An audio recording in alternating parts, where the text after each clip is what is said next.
Hey everyone, I sincerely appreciate your support. If you enjoy my audiobooks, I would be truly grateful if you could subscribe to the channel. And if you'd like to support even further, you're welcome to become a Patreon member, where you can access audiobooks of novels as long as they are freely available on the internet. Your kindness and support mean so much.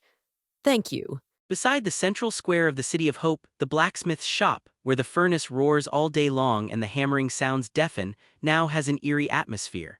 The once bustling and crowded entrance was now cleared and isolated by a group of elite mages from the Hall of Oracles, dressed in dark blue robes with flame emblems embroidered on their chests. The players were kept outside, angry but unable to speak out, and could only stand on tiptoe and crane their necks to peek inside. Deep inside the shop, old iron hammer's bulging muscles, illuminated by the furnace fire, resembled bronze-colored rocks. He swung his massive, dark hammer as big as a cartwheel and slammed it down hard on a red-hot shield blank, sparks flying everywhere and sweat pouring down his face. He didn't even bother to lift an eyelid at the group of plague gods standing beside him. The god of magic, Augustus, stood at the very front, gripping the crimson soul-burning staff tightly in his hand. His face was even more gloomy due to the scorching heat of the furnace and his inner anxiety. Behind him, several trusted mages held auxiliary enhancement materials that had been plundered from the guild warehouse, shimmering with various colored lights, and dared not utter a sound. "Master!" A monk in charge of negotiations stepped forward with a forced smile, his face plastered with obsequiousness. "Look, our guild leader has this epic staff. Could you please upgrade it for him? We have all the materials ready, and they are all top quality." The price is negotiable. Without even raising his head, the old iron hammer slammed down with a deafening clang like a thunderclap. "No time, get in line, can't you see I'm busy?" Augustus's face instantly turned as black as the bottom of a pot, and the veins on his forehead throbbed. When had he ever been treated this coldly, especially in front of so many of his men? He suppressed his anger, took a step forward, and spoke with a barely suppressed rage. "Old hammer, don't push your luck. Look closely, this is an epic weapon. I'll pay 3 times the enhancement fee, no, 5 times." He had barely finished speaking when, whoosh, he poured out a full 500 gleaming gold coins from his backpack, instantly piling them into a small mountain on the oil-stained and metal-shaving ground. The dazzling golden light almost blinded people. The players on the periphery gasped in shock. 5 times the upgrade fee plus 500 gold coins, this is impressive. Old Iron Hammer finally stopped moving. He slowly raised his head, his large, bell-like eyes sweeping over the pile of gold coins, then glancing at the crimson staff in Augustus's hand, before finally settling on Augustus's face, which was etched with the words, "I'm rich, so I'm arrogant." His fleshy face twitched and he grinned, revealing a mouthful of yellow teeth, but his smile was icy cold. "You're rich, sure." He casually tossed the giant hammer onto the anvil beside him, making a loud clang that shook the ground. "Bring up the equipment and materials." Augustus was overjoyed, thinking that the money offensive had worked, and quickly handed over the soul-burning staff, while his subordinates also hurriedly presented the materials. Old Hammer didn't even glance at the materials. He grabbed the staff with his rough, large hands, weighed it in his hand, and curled his lip. "It's based on a low-quality fire lizard core. It's usable enough." These words struck Augustus like a needle, piercing his heart, and his face darkened further. "Strengthen, how many levels?" Old Iron Hammer asked in a deep, gruff voice. "+7. Augustus did not hesitate, his eyes flashing with a desperate madness. He wanted to achieve it all at once, to wash away the shame with dazzling brilliance. "+7? Old Iron Hammer raised an eyelid and chuckled. "Kid, you've got some nerve. Starting at +7, don't come crying to me if you break. Enough talk, let's begin." Augustus gritted his teeth and growled. Old Hammer fell silent, his expression becoming focused. He carefully fixed the soul-burning staff onto the specially made reinforced anvil, then grabbed a few pieces of auxiliary materials and threw them into the furnace without even looking at them.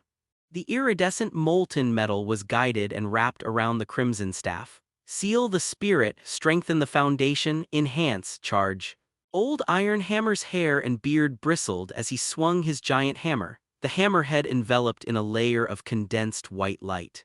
Enhancement begins +1, a flash of white light success +2, another flash of white light success +3 success +4 success +5 success +6 success extremely fast with almost no lag. The members of Oracle who were watching showed joy on their faces and the players on the periphery also exclaimed in surprise. Augustus's clenched fist loosened slightly and hope ignited in his eyes. Old iron hammer didn't stop. The giant hammer, enveloped in white light, slammed down on the +7 with unstoppable momentum. Buzz, this time, a dazzling silver beam of light shot skyward from the point where the hammer and staff clashed. The light was so intense that it instantly illuminated the entire blacksmith shop. System, enhancement successful, soul-burning staff +7. +7 success, a dazzling silver glow, the president is awesome. +7. Purple weapon +7. The Oracle members erupted in cheers. A relieved, sinister smile finally appeared on Augustus's tense face. He could almost see the +7 purple weapon dominating the battlefield and crushing I Am the reverse butterfly under its feet. However, just as the silver light had not completely dissipated in the instant when Augustus's mind was most relaxed and complacent, rumble, rumble, rumble. A massive, indescribable purple-gold pillar of light seemingly connecting heaven and earth tore apart the leaden sky of the City of Hope without warning. With an unstoppable, ferocious momentum, it pierced through everyone's vision. The light was so domineering and so brilliant that it instantly engulfed the silver pillar of light that had just risen inside the blacksmith's shop. The sword's cry, high-pitched and clear like the cry of a phoenix in the heavens, resounded through the sky. Countless mysterious runes appeared and disappeared within the purple-gold pillar of light, vaguely forming the phantom of a giant sword that reached the heavens and stood tall. System, server-wide golden announcement. Player I Am a reverse butterfly, No.1 has overcome numerous hardships, uncovered the true meaning, and successfully changed their class to the only hidden class for swordsmen, Storm Sword God. They have obtained the unique title Wind Arbiter. This is the pinnacle of martial arts, the storm returns. System server-wide golden announcement. Player I Am a reverse butterfly, No.1. System server-wide golden announcement. Player I Am a reverse butterfly, No.1. 3 golden announcements, shocking the entire server, swept through every corner of Apocalypse Era like a hurricane. Every player, no matter where they were or what they were doing, was instantly stunned into a blank mind by this earth-shattering news. Storm Sword God, the only hidden class for swordsmen, what kind of heaven-defying existence is this? The entire City of Hope fell into a deathly silence in an instant. Everyone was stunned by this earth-shattering announcement and the extraordinary phenomenon. Inside the blacksmith's shop, the cheers abruptly ceased. The towering purple-gold beam of light shone through the gaps in the lintel and roof, making Augustus and his newly upgraded +7 soul-burning staff, which still shone with a silvery glow, appear incredibly small and laughable. The triumphant grin that had just appeared on his face froze instantly, twisting into a distorted expression. Ultimate glory belongs to others, the ultimate shame belongs to oneself. The nascent hope was ruthlessly crushed by this merciless radiance. I am the reverse butterfly. Augustus's reason was instantly consumed by overwhelming jealousy, anger, and humiliation. His eyes were bloodshot like a gambler who had lost his last chip, and he let out a beastly roar. He abruptly shoved aside the subordinate blocking his way and charged like a madman to the forging table, roaring at the old iron hammer who had just put away his giant hammer and was squinting at the purple-gold pillar of light in the sky. Keep going, upgrade it for me, go to level 8 now immediately. Old Hammer was taken aback by the shout, then his fleshy face twitched, revealing undisguised contempt. Kid, are you crazy? It just reached level 7, the staff's energy is unstable. Trying to get it to level 8 now is almost guaranteed to break. I'll say it's number 8. Augustus, acting as if possessed, grabbed a box containing precious auxiliary materials and roughly shoved it into Old Hammer's arms. Plenty of materials, double the money. If it explodes, it's on me, charge. Old Hammer looked at the rare materials in his arms that had been handled so roughly. Then look at Augustus's face, twisted with jealousy and madness. Glancing again at the lingering, unparalleled glory in the sky that belonged to others, the last vestige of patience in his large, bell-like eyes vanished. Pah! He spat a mouthful of phlegm onto the red-hot anvil, making a sizzling sound, his face full of disgust and impatience. My God, another one driven mad by this. Fine, you're asking for it, don't blame me, don't come crying to my shop after it explodes. He waved his hand as if shooing away flies, then grabbed the giant hammer.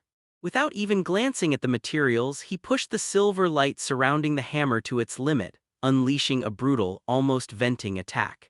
He slammed it down hard on the soul-burning staff, which was fixed to the anvil, had just been upgraded to +7, and whose energy had not yet subsided. Get the hell out of here. Buzz, this time instead of silver light, a more dazzling and noble golden pillar of light representing +8 suddenly shone brightly. However, the golden light had only been rising for less than half a second. Click, a sharp, chilling cracking sound like ice shattering suddenly drowned out the thunder of the giant hammer and the roar of the furnace.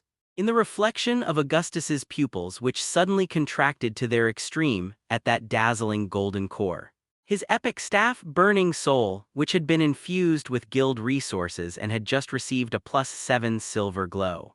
Starting from the staff head inlaid with a huge flaming gem, a hideous black crack instantly spread out. It covered the entire crimson staff like a spider web. The next second, boom, the crimson epic staff along with the flowing flame patterns on it shattered like fragile glass being ignited in a golden beam of light.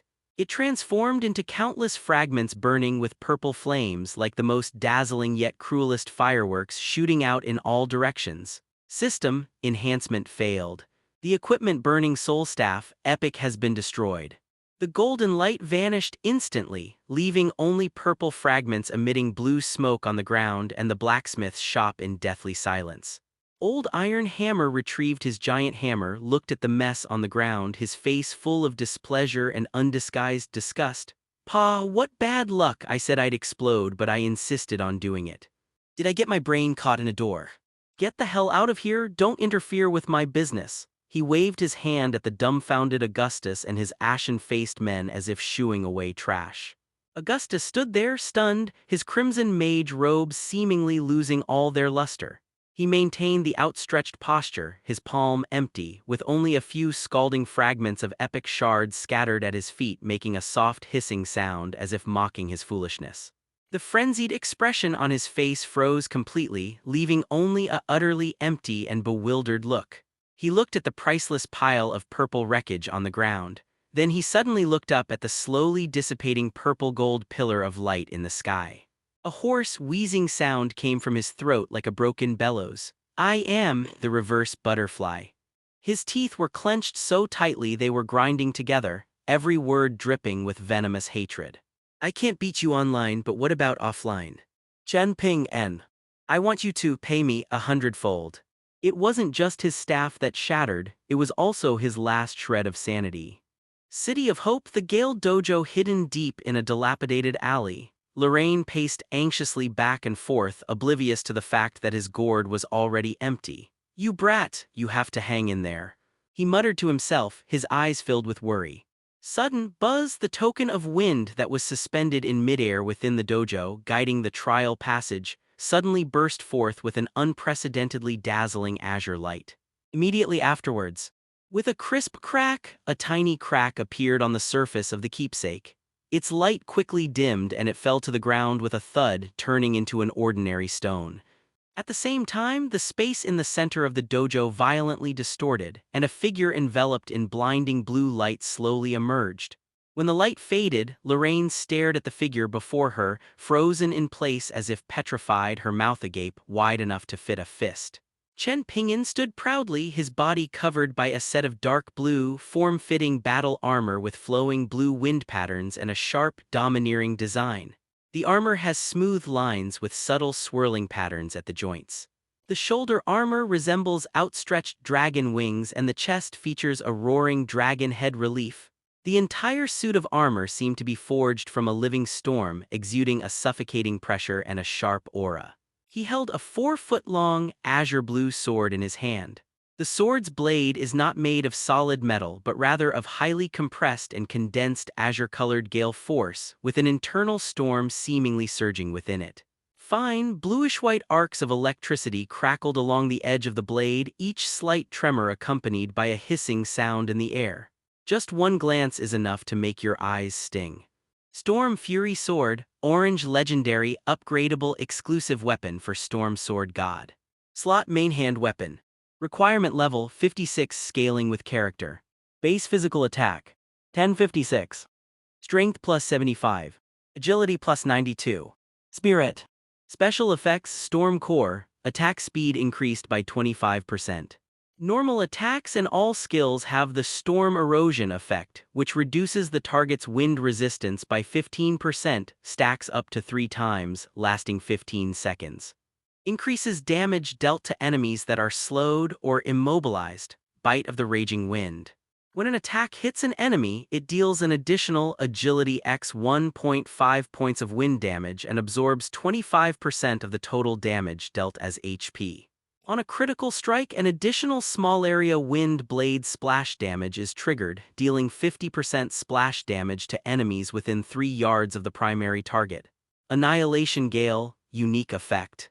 When attacking, there is a 1% chance to trigger Annihilation Gale. Summons a highly condensed, destructive gale that pierces through a straight line in front, 20 meters long, 2 meters wide, dealing true damage equal to 1000% of weapon damage. Also guarantees a 100% chance to trigger the full stacks of the Storm Sword Aura tearing effect. Storm Resonance, set bonus effect requires storm armor to be equipped. When Dragon's Imperial Guest is activated, Storm's Fury attack power is increased by an additional 30% and the trigger chance of Annihilation Gale is increased to 10%. Describe, this sword is neither gold nor iron. It is the core of the fallen storm dragon god, infused with the essence of 10,000 years of fierce winds, and forged through countless trials by the will of the sword god. The sword's blade resembles flowing azure lightning with a ceaseless storm surging within, and the hilt is inlaid with the reverse scale of the storm dragon god. A light wave can stir up wind and thunder, a furious slash can cause the sky to collapse and the earth to shatter. It is the manifestation of the storm's authority and extension of the sword god's will and the ultimate wrath that annihilates all things. He who wields this sword shall be the master of the storm. What nearly stopped Lorraine's heart was the aura Chen Ping'an was emanating at that moment. It was a pure, overwhelming pressure of will that transcended levels and equipment. Like a newly born storm overlord, its eyes are calm, yet it contains a terrifying power capable of tearing the heavens apart. Wind, storm armor, fury of the storm. Lorraine's voice trembled violently, filled with extreme shock and ecstasy. Sword energy materializes, the pressure of will. You really succeeded, Storm Sword God, the legendary Storm Sword God. He rushed forward, tears streaming down his face, and pounded on Chen Ping'an's storm armor shoulder, producing a resounding clang of metal against metal. Good lad, I knew it, I knew you could do it. Ha ha ha ha, Storm Sword God, my Gale lineage has finally found its true successor. Chen Ping'an felt the immense power surging within him, far exceeding anything he had experienced before. He slowly opened his eyes. What he saw was no longer the madness and pain of the trials, but a profound tranquility after weathering countless storms and seeing through the illusions. He slowly tightened his grip on the hilt of Storm's Fury, pale blue arcs of electricity dancing merrily in his palm. Looking at the vast sky beyond the dilapidated roof of the dojo, a slight smile played on his lips, carrying a hint of relief mixed with a sharp, arrogant gaze at the heavens. We've finally taken this step. The gloom in his heart finally dissipated somewhat, and he laughed heartily, his spirits soaring, the broken sword still dripping with blood, its robes wet. Its cold edge pierces to the bone, yet I do not complain. He built a fortress with a fortune to block the calamity and single-handedly broke through the enemy lines and slew 1,000 passes. Though the evil winds may devour my soul, my will remains unbroken. A single lamp in my heart illuminates the boundless darkness. Today I understand the meaning of the fierce wind and laughingly point to the sails passing over 1,000 peaks. Thanks to my good brother who has been quietly urging me to update and sending me gifts. Let me bow to everyone first. Having written this far, Chen Ping'an has completed a major plan since his rebirth, and the new legend of the evil dragon quest and the prelude to the national war will begin next. Offline, the scarcity of resources brought about by the apocalypse will exacerbate the distortion of human nature. Please look forward to the development of the plot. Thank you again for your support of Watermelon. If you urge me to update, watching 3 ads will earn you a free gift on the overall ranking list. The glittering list floated in midair and the name at the top almost seemed to be on fire. I am the Reverse Butterfly, Storm Sword God, the only hidden class LV56. This is followed by an astronomical number of integrals, 15,874,320. Moving down, the second place Sword Emperor, Swordsman LV28 has a score of 31,580, 500 times. The entire Heavenly Ladder ranking seemed to be cleaved in two by an invisible chasm, with Chen Ping'an's name hanging alone in the heavens. Below, a dense array of ids and points appear as insignificant as dust. Hiss. Lorraine gasped, her eyes nearly popping out of their sockets. 10 million, 5 million points. Kid, you're trying to tear the sky apart. At the same time, the entire world channel of Apocalypse Era was in complete chaos. World channel, I'm so full from eating sweet potato porridge. Holy crap, holy crap, holy crap. Butterfly God's points have surpassed 10 million. What are the digits after 15? I counted 3 times. Clear mouth, water flowing. Report, does this game even have administrators? This is absolutely cheating. Only a few days since the server opened, level 50 plus, hidden class, millions of points. Do they think players are idiots? Sword Emperor, Rock Canyon coordinates 439, 677. Looking to buy high-level swordsman equipment and information on rare class advancements. DM me if interested. Also, congratulations to Reverse Butterfly for reaching the top. A widowed mother and son. At I am Reverse Butterfly Big Shot, my specialty is being able to withstand over 60 minutes of high-intensity impact. Add me as a friend to see my photos. Donkatsu Superman. This is F*******G amazing. What's the point of even playing? We can only compete for the top 99 spots. Chen Ping'an glanced at the rapidly scrolling channel, his eyes remaining completely unmoved. This empty fame is nothing more than dust kicked up on the way up the mountain. His gaze returned to Lorraine, mentor, Storm Dragon God. What exactly happened? The excitement on Lorraine's face faded, replaced by a heavy look of reminiscence. He stroked the empty wine gourd, his voice low and deep like the wind blowing through ancient times. The Storm Dragon God is not a mere myth. He was once the guardian of this land of Daxia, the wind of freedom, the thunder of change, and the shield of protection. Its true form is an eastern dragon that rides the fierce winds of the 9 heavens and roams the universe. His fall was not a natural disaster but a man-made one. It stemmed from a shameful betrayal. A flame of anger ignited in Lorraine's eyes. The traitors are none other than his 4 most powerful elemental lords. The 1,000 machines who wields the power of machinery, the azure wood who controls the source of life, the mysterious nether who manipulates extreme cold and frost, and the calamity flame who commands world-burning flames. After a great calamity that swept across the world in ancient times, these 4 wicked beasts began to waver in their belief in the dragon god's protection of all living beings, and came to believe that only absolute power is eternal. They conspired together to launch a surprise attack on the dragon god when he was at his weakest, severely injuring him. That battle was earth-shattering. Lorraine's voice trembled.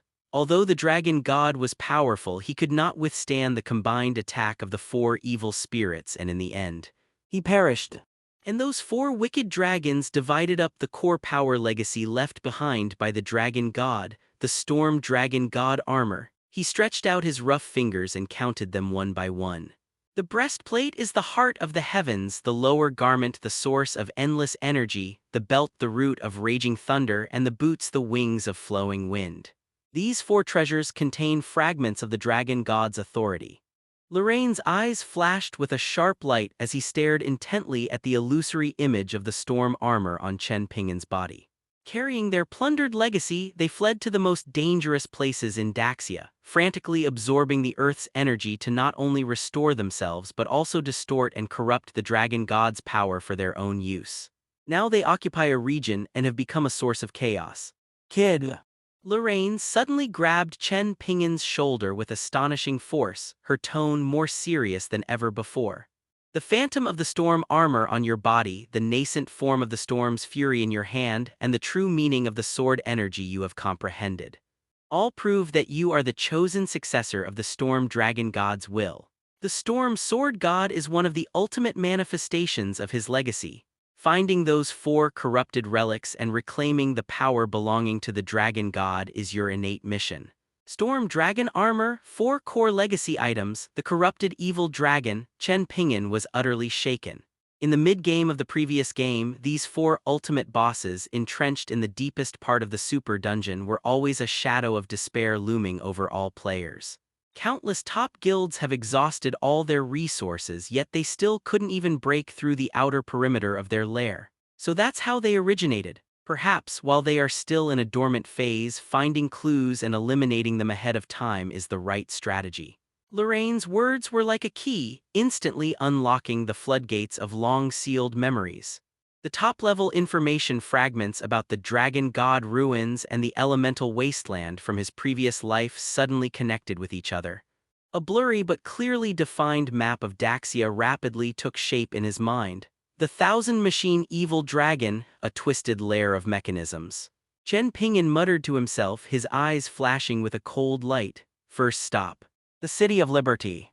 An immense sense of urgency and a burning desire to become stronger consumed Chen Ping'an like a raging fire. Without further hesitation, he nodded to Lorraine. I understand. I will reclaim all the authority of the Storm Dragon God. Despite forcing himself to stay awake, Chen Ping'an's eyelids were drooping. The intense second-stage job advancement mission was making his head throb. Without even checking his current attributes, he chose to log off, much to Lorraine's satisfaction. Just then, a familiar system notification popped up in front of him. System notification.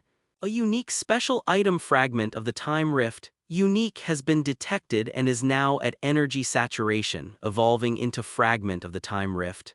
Effect.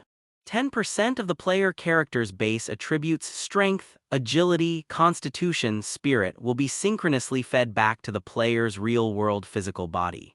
The previous 1% of synchronous feedback was already irresistible to Chen Ping'an, now 10%. Huge improvement, even bigger things are yet to come. Special material detected, Void Phantom Core. Should I fuse the Void Phantom Core into the Time Rift fragment? After fusion, the Time Rift fragment will gain the Anchoring of Reality and Illusion property. Fusion effect Real Virtual Anchoring. Can be activated once daily to materialize an in-game item. Items and materials only bound to your character in the Apocalypse Era game into the real world. The volume weight of the materialized item cannot exceed 1 cubic meter 10 kilograms. The materialization process consumes a large amount of mental energy. The cooldown time is 24 hours. Warning: materialized items contain supernatural energy and may cause unknown reality disturbances. Use with caution. Should we merge game items coming into reality? Even with Chen Ping'an's unwavering will, he couldn't help but feel a tightness in his chest at this moment. While there was power feedback in the later stages of the game in my previous life, directly bringing out items was unheard of, although the inability to bring out weapons and equipment is a slight drawback. But this can still be described as an incredible ability to break the boundary between reality and illusion. Merge immediately. Chen Ping'an didn't hesitate at all, his mind was made up. Buzz. The fragment of the Rift of Time, unique, and the core of the Void Phantom deep within the backpack simultaneously erupted with blinding light. The two mighty torrents of energy seemed to have found their home, intertwining, entwining, and merging wildly. On the surface of the dark silver fragments, countless fine, shadowy lines spread and grew as if alive. At the center of the rotating nebula inside, a point of profound nothingness is quietly illuminated, emitting an eerie gravitational pull that devours all light. Fusing successful, you have obtained a unique item, Time Rift Fragment Anchor, Epic. Time Rift Fragment Anchored, Unique Epic. Type Special Item Law Creation. Effect Virtual to Real Anchoring Active, limited to once per day. Once activated, you can select one in-game item, equipment, prop, material that is bound to your character in Apocalypse Era and materialize it in the real world. The item's volume must be less or equal to 1 cubic meter and its weight less or equal to 10 kilograms. Activation requires a huge amount of mental energy. Cooldown time, 24 hours. Spacetime affinity, passive. Slightly enhances the wearer's perception of spacetime fluctuations, effect unknown. Description: strange fragments containing the power of shattered spacetime laws and void projections have become a fragile bridge connecting the real and the virtual worlds. Use your power with caution and be careful not to lose your way. System: Time Rift Fragment Anchoring Unique Epic has been distributed to players in the real world. Players can activate it themselves. Buzz.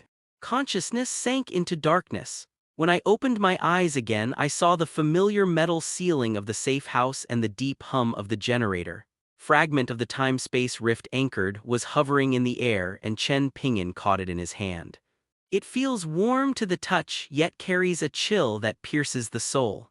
Following the transfer of attributes to the real world, items are now also beginning to manifest in the real world. Looking at the fragment, Chen Ping'an's eyes shone with intense light, with a thought. Activation: the backpack of the character I Am the Reverse Butterfly was immediately reflected behind the fragments of the time rift. Before his second job advancement, he had emptied his inventory. Now, besides a few title items, he only had the Heart of Lava, which he obtained after defeating the lava behemoth. Heart of Lava, legendary orange material. Type: core materials, forging, engineering, alchemy.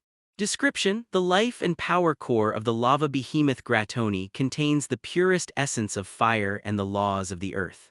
It is the ultimate material for forging and enhancing legendary, orange, fire and earth equipment, constructing top-tier engineering golem energy cores, or performing certain forbidden rituals involving the essence of the elements. Its value is immeasurable enough to ignite a war of gods. Take it out and try it. He reached into his backpack and the Heart of Lava appeared directly in his hand. It felt warm to the touch and the lava amber sphere emitted a subtle, rhythmic pulsation. It's done! In that instant, Chen Ping'an's mental energy was completely depleted. Thump. Chen Ping'an collapsed onto the bed, losing consciousness. After my consciousness sank into darkness, I don't know how long. Chen Ping'an suddenly opened his eyes.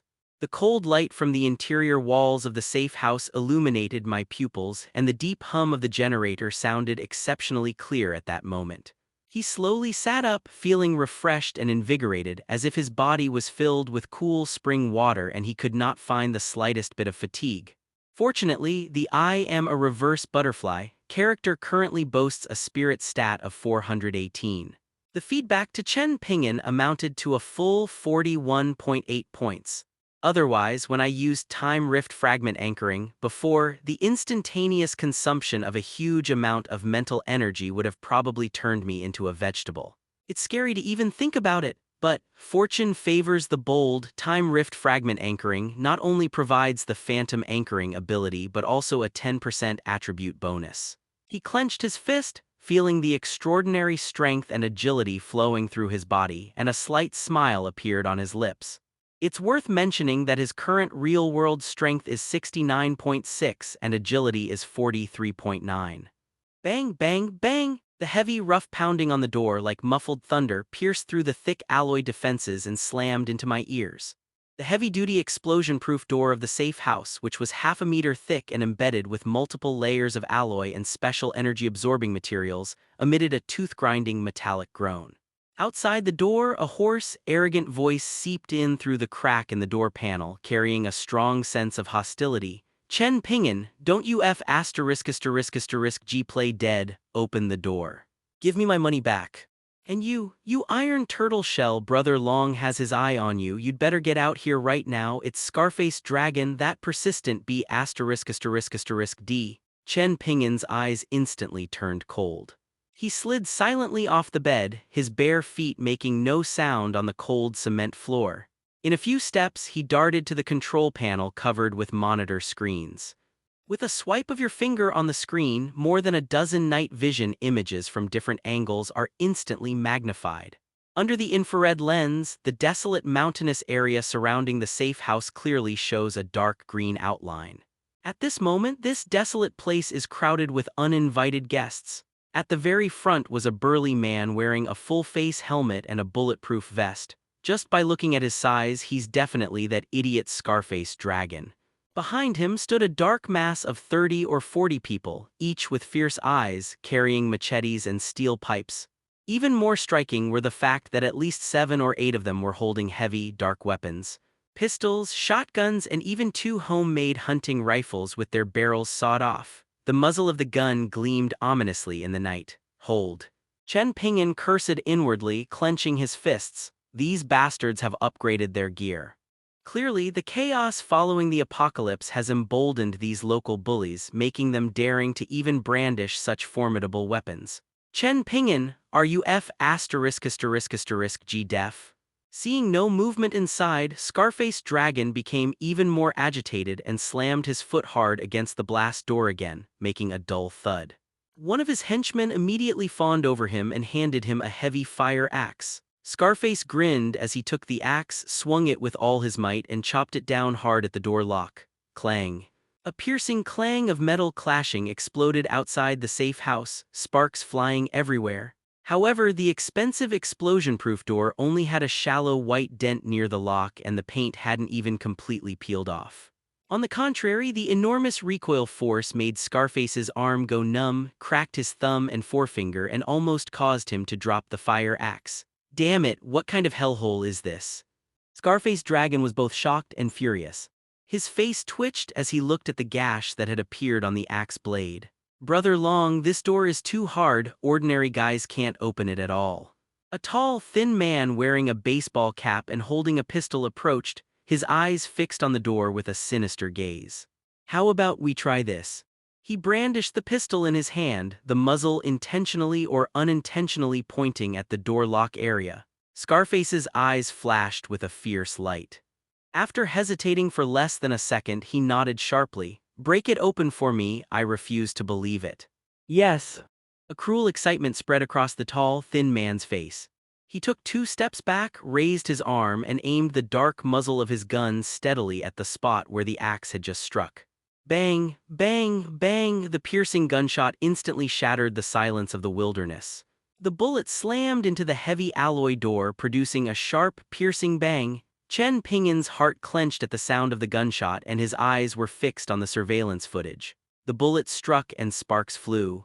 However, the bullets that were powerful enough to pierce through an ordinary car door only left deeper dents and scratches on the surface of the fortress gate that Chen Ping'an had meticulously built. The anticipated penetration and shattering did not occur at all. Only tiny ripples spread across the surface of the special alloy, while the powerful kinetic energy is dispersed and absorbed layer by the precisely structured interlayers and energy-absorbing materials. After firing 3 shots, the tall, thin man stopped, leaned closer to examine the wound, and his expression immediately turned extremely grim. Brother Long, this door is G weird. A bullet just leaves a dent. Scarface shoved him aside, then stepped to the door and stared at the shocking yet still sturdy bullet holes, his face turning ashen. He suddenly looked up and roared through the crack in the door, his voice distorted with rage. Chen Ping'an, you think you can get away with hiding inside?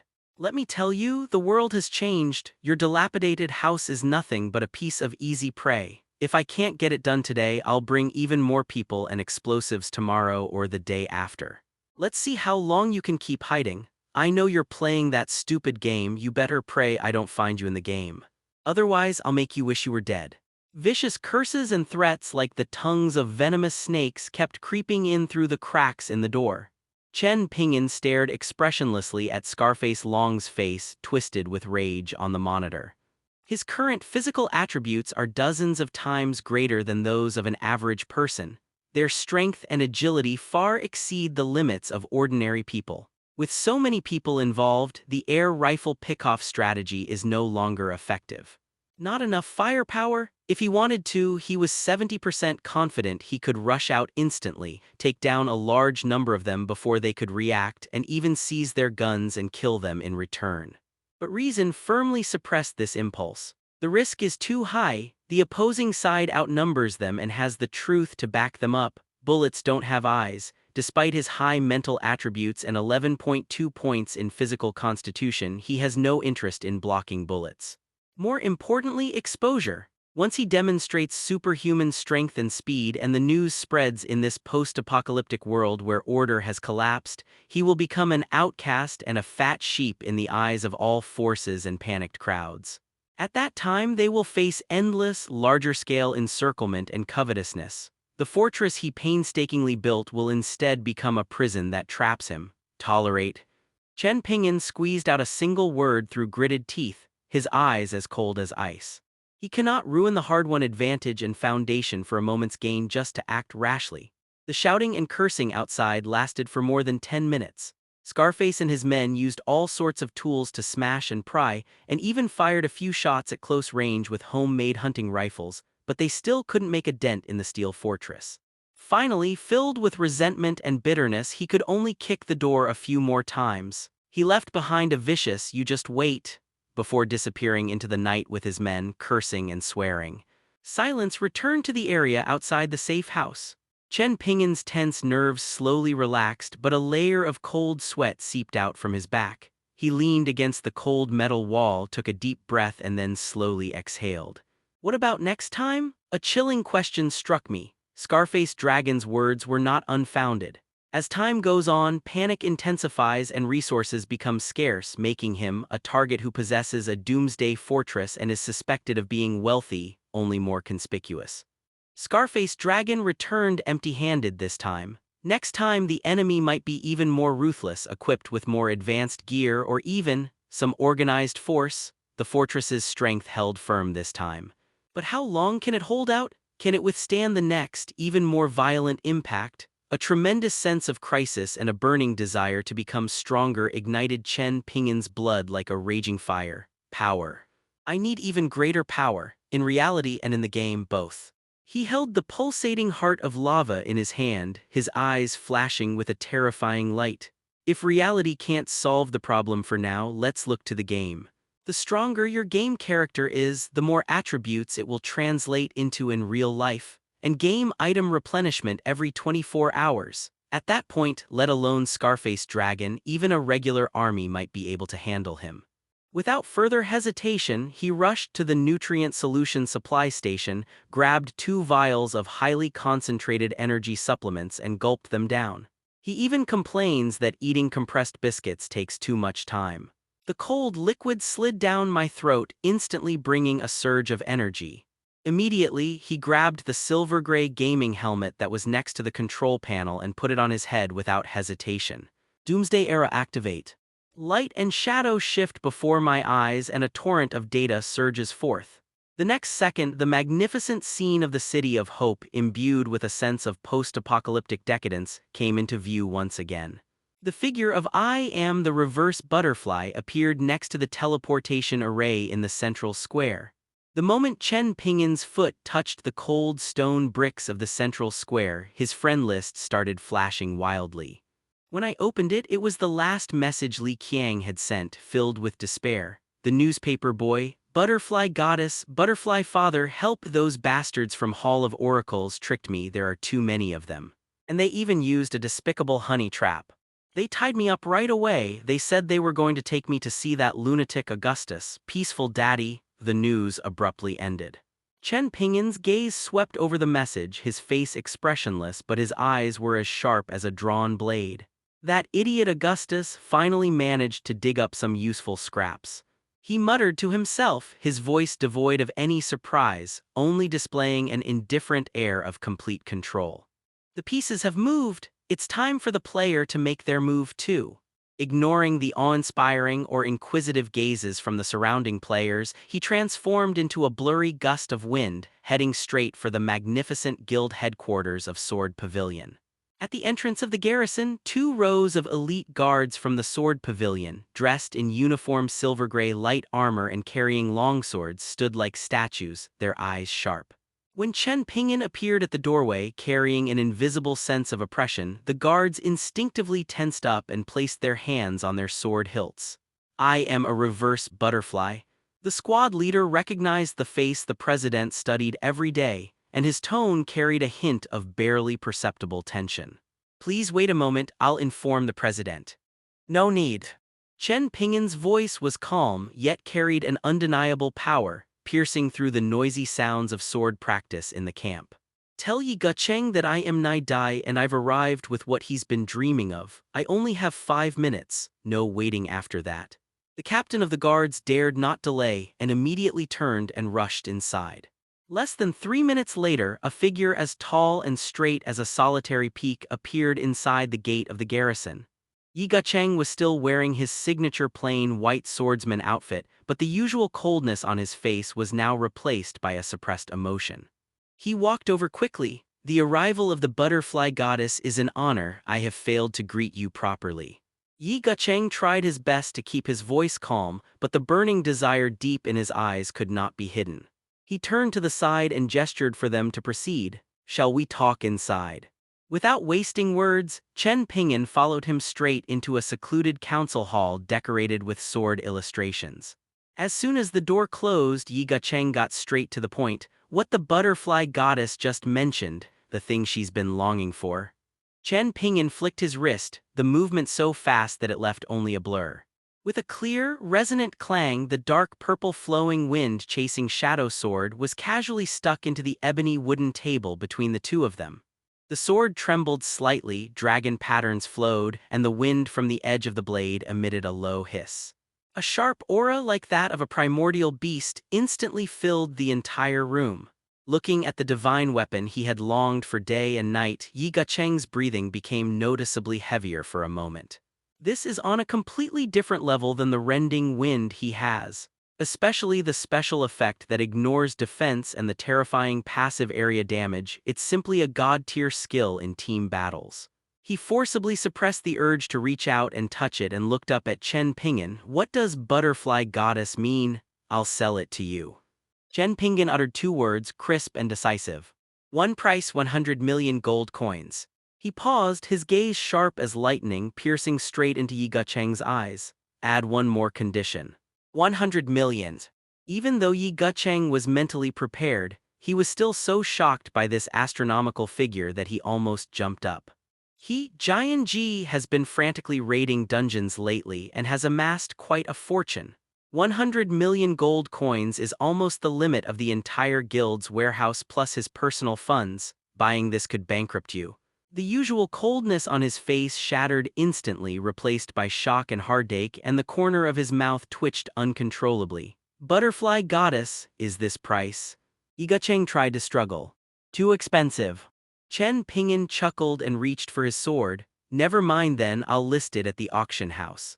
Presumably, Dagger Killer from Assassin's Guild or Mad God from War God's Temple would be happy to spend 150 million or even 200 million to buy them back into their guilds and keep them as a role model, attracting people to join their guilds.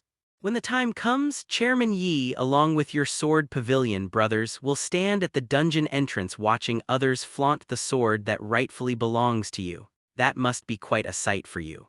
These words struck Yi Gucheng's most sensitive nerve precisely. His mind flashed with Augustus's maniacal, foolish face and the ids frantically bidding at the auction house. Cold sweat instantly soaked the back of his clothes. No. Absolutely not. This sword must be in the hands of the sword pavilion, etc. Yi Gucheng practically screamed through gritted teeth, his face ashen. 100 million, I'll pay. What are the conditions? It's done. A barely perceptible glint of calculation flashed in Chen Ping'an's eyes as he withdrew his sword. "I have a friend, ID newspaper boy, who is a battle mage. Now he has been invited to the Hall of Oracles by Augustus's men. It was your Knight Raven who led the team to invite him. I need you to bring him out unharmed and temporarily house him on your sword pavilion territory to ensure his safety." Yi Gucheng was taken aback. How did he know Knight Raven was my informant? Do you have spies among the higher-ups of my sword pavilion? And also the newspaper boy, that weird tank mage who was marked by Dark Raven as having a close relationship with I am the reverse butterfly in the newbie village. Yi Gacheng suddenly felt like his brain wasn't working properly. It must be because I've been playing too much lately. I definitely need to take a proper rest next time I log off. Yi Gacheng instinctively realized that. This is an excellent opportunity to understand the true background and weaknesses of I am a reverse butterfly. A living clue is right in front of us. On the surface, this deal seems like a huge loss for Sword Pavilion, but in reality, it's a huge profit. Yi Gacheng agreed without hesitation, his eyes even revealing a glint of shrewdness as if he had grasped a crucial clue. He secretly contacted Knight Raven, obtained the coordinates, and immediately opened the guild channel. His voice returned to its usual coldness yet carried an undeniable killing intent. Lone City Shadow Guard. Immediately lead an elite squad target, Twilight Forest. The people from the Temple of Oracles have captured one of our important guests. Bring him back to me unharmed. Anyone who gets in my way, kill them without mercy. The order was given. Yi Gacheng turned to Chen Ping'an, took a deep breath and forcefully suppressed his desire for the purple weapon on the table. Gold coins will be transferred immediately. Sword. It's yours now. Chen Ping'an flicked his finger lightly on the hilt of his sword, producing a pleasant hum, then turned and walked out of the council hall without looking back. Yi Gacheng practically lunged at the table, his hands trembling slightly as he gripped the cold hilt of the flowing wind-chasing shadow sword. The immense power and sharp energy surged from his palm into his limbs and bones, making him feel so excited that his whole body went numb. Worth it, absolutely worth it. With it, the core combat strength of Sword Pavilion will leap to a new level. He greedily stroked the dragon pattern on the sword, but his gaze involuntarily drifted to the illusory image of the long sword at Chen Ping'an's waist, which was entirely blue and shimmering with wind and thunder. That was undoubtedly his newly acquired weapon, and the pressure it exuded was more than 10 times stronger than the flowing wind-chasing shadow sword, Storm's Fury. Yi Gacheng murmured the name of the weapon, his eyes filled with extreme longing and profound helplessness. That level of artifact, let alone 100 million, 1 billion, or even 10 billion, he couldn't buy it. He shook his head vigorously, suppressing the greed in his heart. Now, he needed to deal with the immediate problem first. A few minutes later, a system notification sounded in Chen Ping'an's ear. System, player, Sword Emperor Yi Gacheng has submitted a trade request. Accept. Accept system. Player, Sword Emperor Yi Gacheng has transferred 100 million gold coins to you. System, you have lost the equipment, Flowing Wind Shadow Sword plus 10. Almost simultaneously, the World Channel also erupted in chaos. World Channel, Sword Pavilion Scout 007. Holy crap, guild leader is awesome. Coordinates 174-289 Blitzkrieg. The Oracle's grandson tried to resist but was one-shotted by the Shadow Guard leader. He's been rescued and is safe. God of Magic, Yi Gacheng, you son of a b**********, how dare you touch my people. I'll remember this. I am the reverse butterfly. What did you get in return? Was being his dog fun at Sword Emperor. Sword Emperor, clean up the trash, just doing it on the side. God, keep your dogs in check. If this happens again, it won't just be a few pieces of equipment that get lost. Attached, screenshots of a few pieces of Hall of Oracles player equipment scattered on the ground. Newspaper boy. Butterfly Daddy, Sword Emperor boss, you are my second parents. The brothers of Sword Pavilion are too awesome. From today onwards, Sword Pavilion is my second home. Nielsandkowtows.jpg. But secretly, Li Qiang sent a message to Chen Ping'an. Dad, I've already said all those polite things on the World Channel. From now on I'll only listen to you. I'll shoot wherever you point. Yi Gacheng looked at Chen Ping'an with an expression that said, how about it bro, you're reliable right? Chen Ping'an simply nodded slightly. I'll be leaving Hope City for a while. There are some things I need to do before then, including some dungeons. I'll call you along then. Under Yi Gacheng's watchful gaze, Chen Ping'an arrived at the bustling central square of Hope City. Ignoring the awe-inspiring gazes of the surrounding players, he headed straight for the towering, mountain-like city lord's mansion. Is this kid planning to go to the city lord's mansion to accept a mission? Yi Gucheng felt a surge of powerlessness. According to normal game logic, shouldn't important NPCs like the city lord only have a significant role in the later stages of the game? Normally, it's just a mascot to keep things going. Is this the benefit of having high mental attributes? With that in mind, Yi Gucheng no longer hesitated. He contacted the guild's core strategy team, equipped himself with the top-tier weapon he had just bought at the cost of his entire fortune, and rushed off to the dungeon.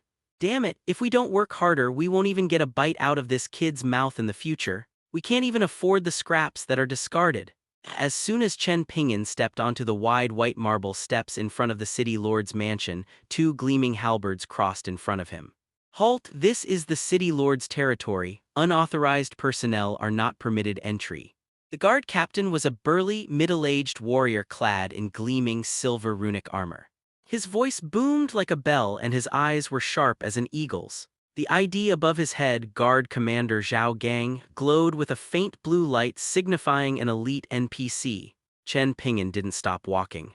He simply raised his eyes calmly. An invisible pressure imbued with the will of a storm spread out like tangible ripples. Buzz, the air seemed to be stirred by an invisible hand, emitting a low, trembling sound. The imposing look on Zhao Gang's face froze instantly and his pupils contracted sharply.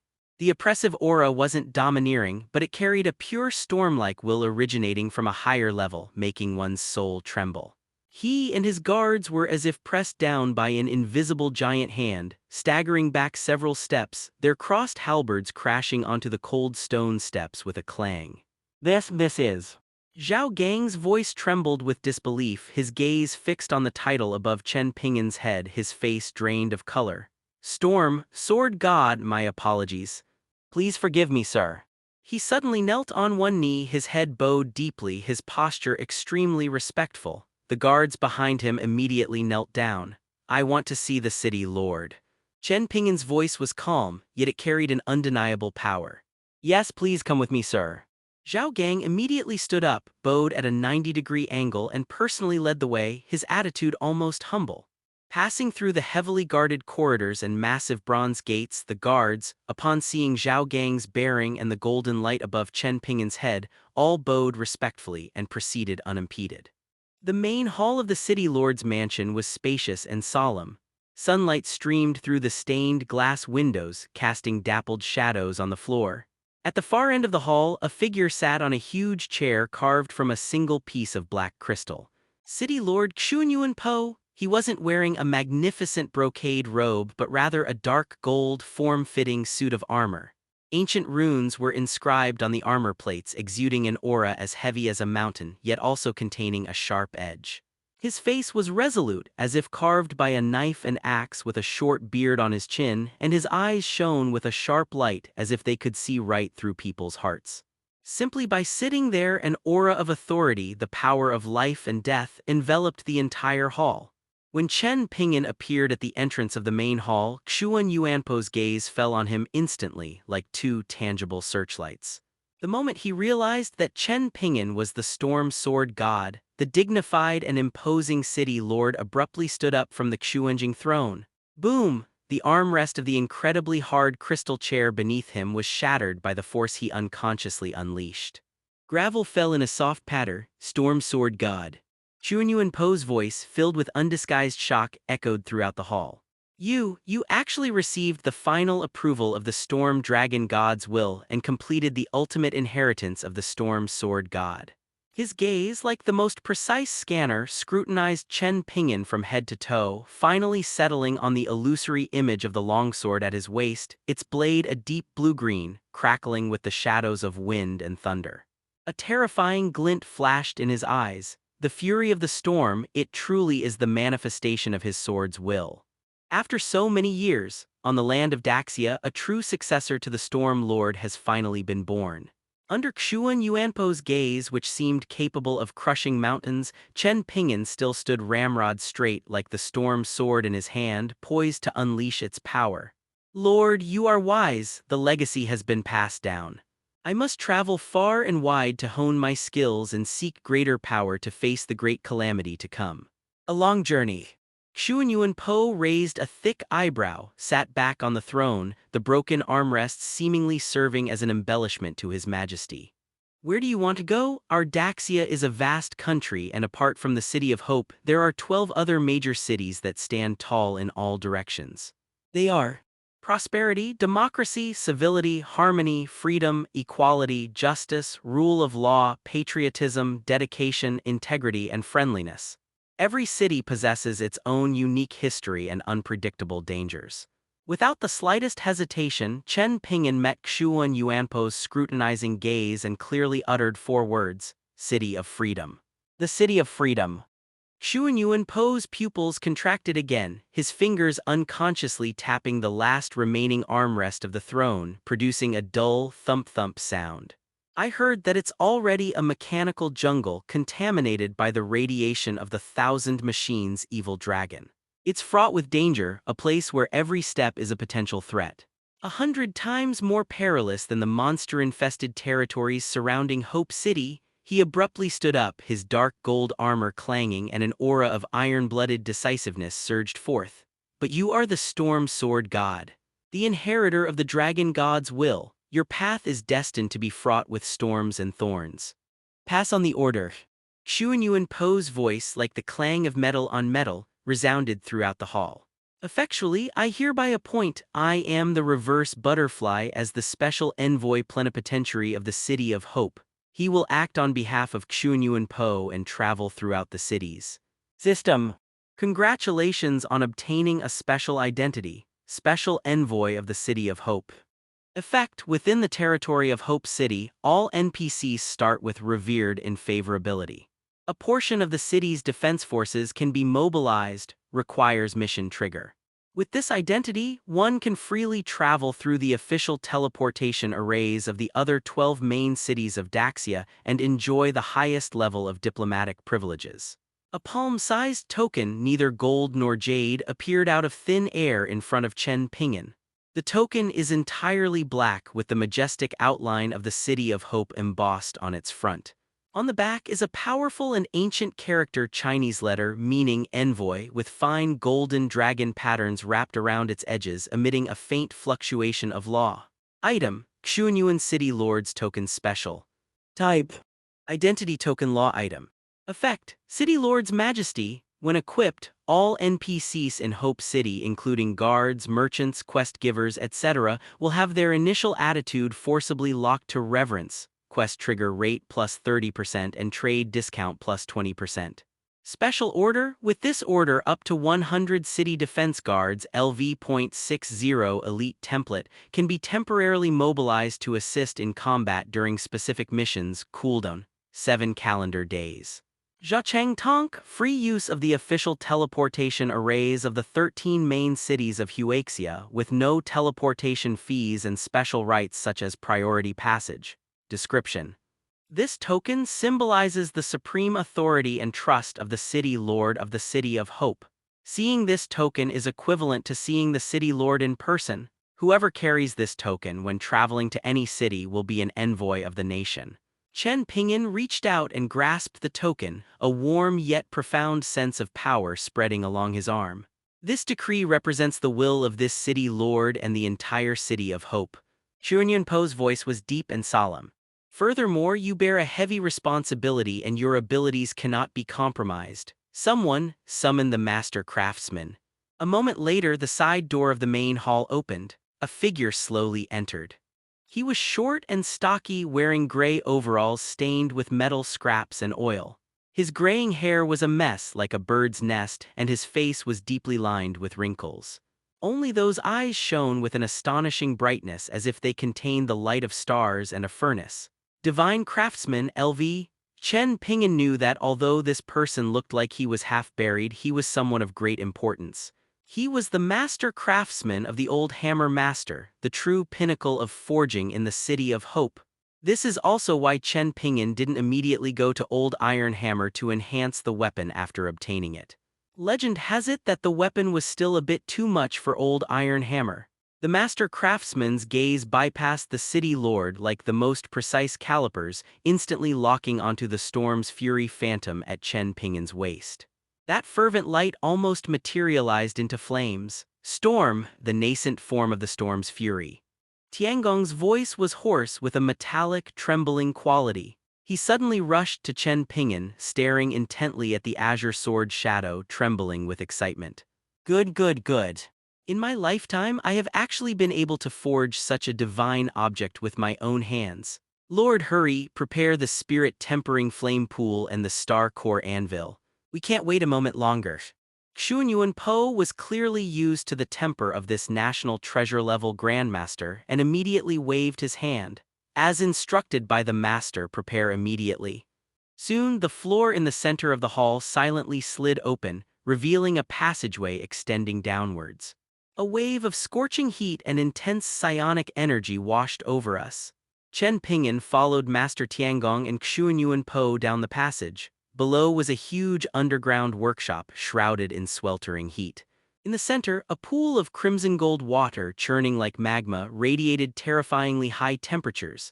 This was the spirit-tempering flame pool. Beside the pool of fire, a massive anvil, entirely black yet adorned with countless tiny silver specks, stood silently as if it had been cut from a piece of the starry sky. It is the star core anvil, boy, bring your sword. The master craftsman stood before the star core anvil and his entire demeanor suddenly changed. His disheveled hair moved without wind and his short stature exuded the aura of a towering master.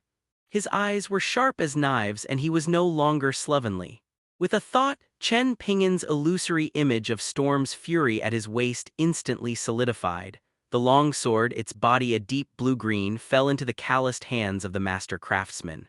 The sword seemed to sense the Grandmaster's aura and the surrounding immense energy, emitting an excited, clear sword cry with faint sounds of wind and thunder. The master craftsman took a deep breath. Within the churning spirit-tempering flame pool, a pure golden stream of fire, like a living fire dragon, was drawn out from afar and coiled around the blade of Storm's fury. The purplish-blue sword blade came into contact with the golden spiritual flames, unleashing a blinding light and a violent energy roar. The temperature in the entire underground workshop suddenly soared. Fall. With a roar, the master craftsman slammed the longsword, wreathed in golden spiritual flames, onto the star core anvil.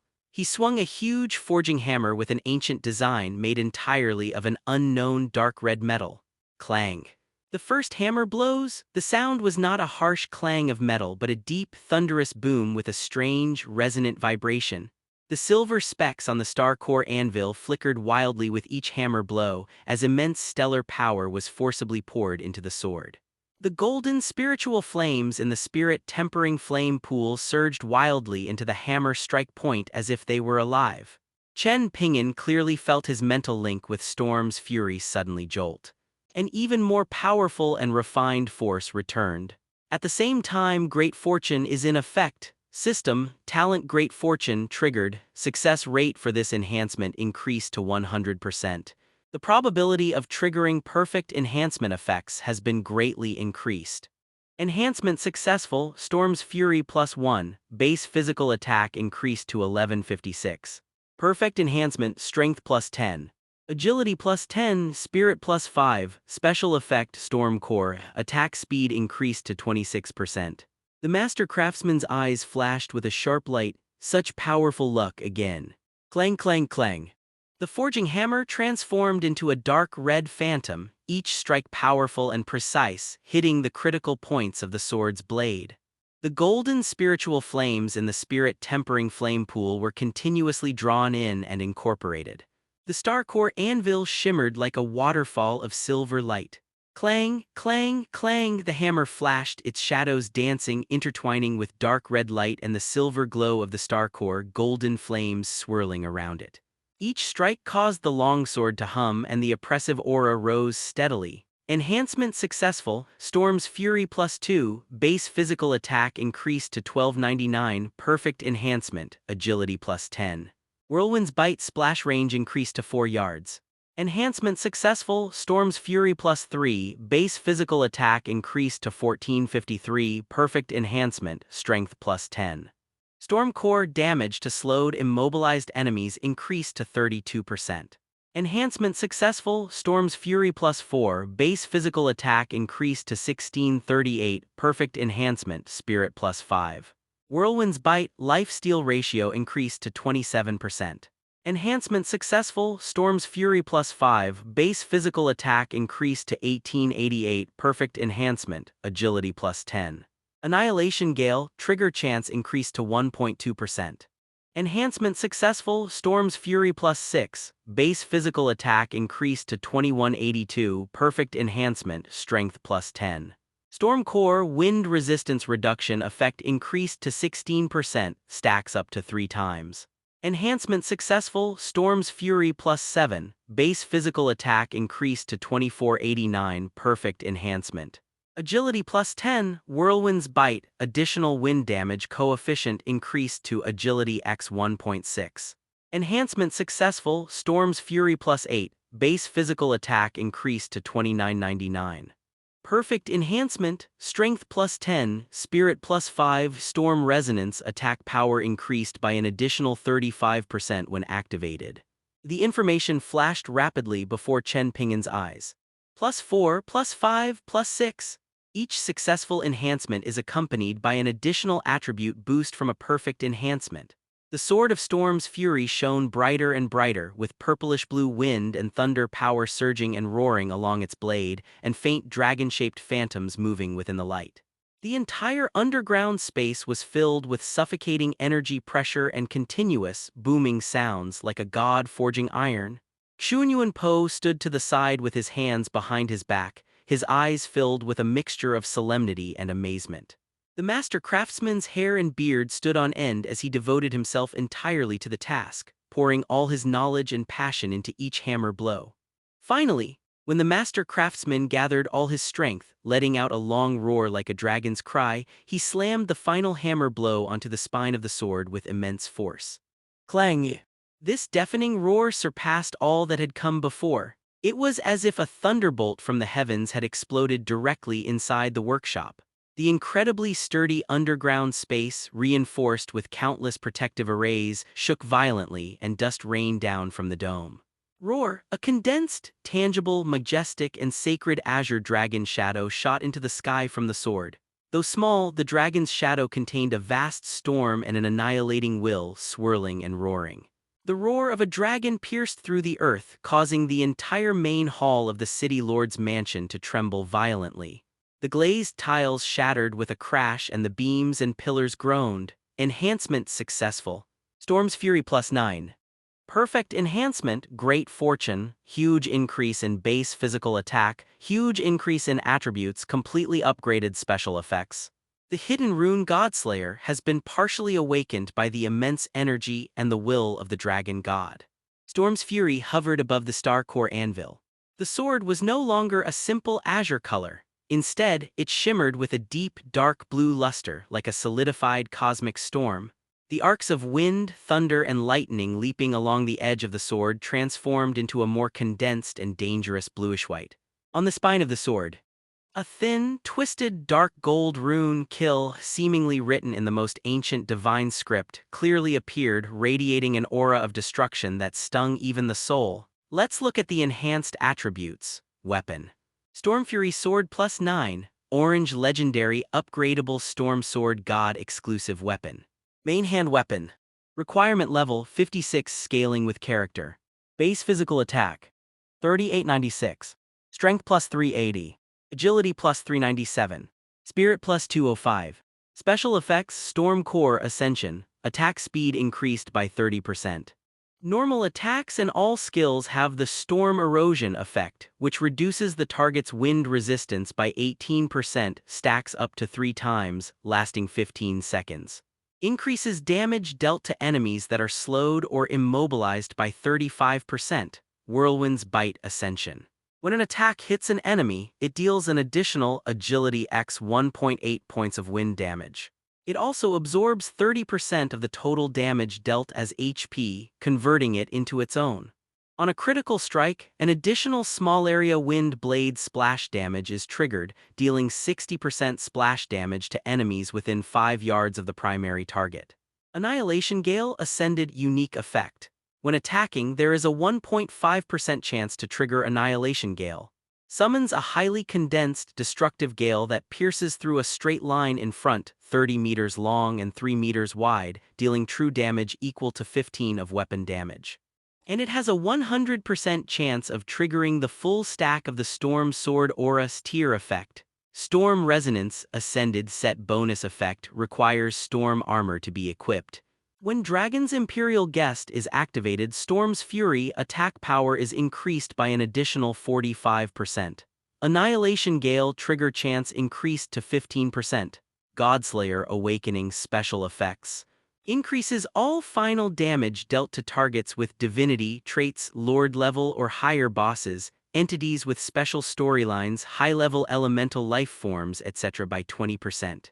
There is a 0.1% chance to trigger the Godfall effect when attacking, ignoring defense and resistance, and instantly annihilating 10% of the target's maximum health. The effect is doubled for divine targets, annihilating 20% of maximum health with a 24-hour cooldown. Describe the core of the storm dragon god and the essence of millennia-old gales, forged through countless trials by a master craftsman using the spirit flames of the star core. The god-slaying rune has awakened. Its sharp edge will make even gods and demons tremble. The sword's body was a dark blue-green like a cosmic storm, its blade crackling with blue-white lightning, and the dragon's roar had transformed into a world-destroying howl. This sword is the wielding power of the storm's master, the ultimate annihilation of all things.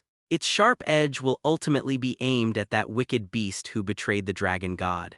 The master craftsman, leaning on his forging hammer, was panting heavily, his work clothes soaked with sweat, but his face was full of excitement and a hint of undisguised fatigue and regret.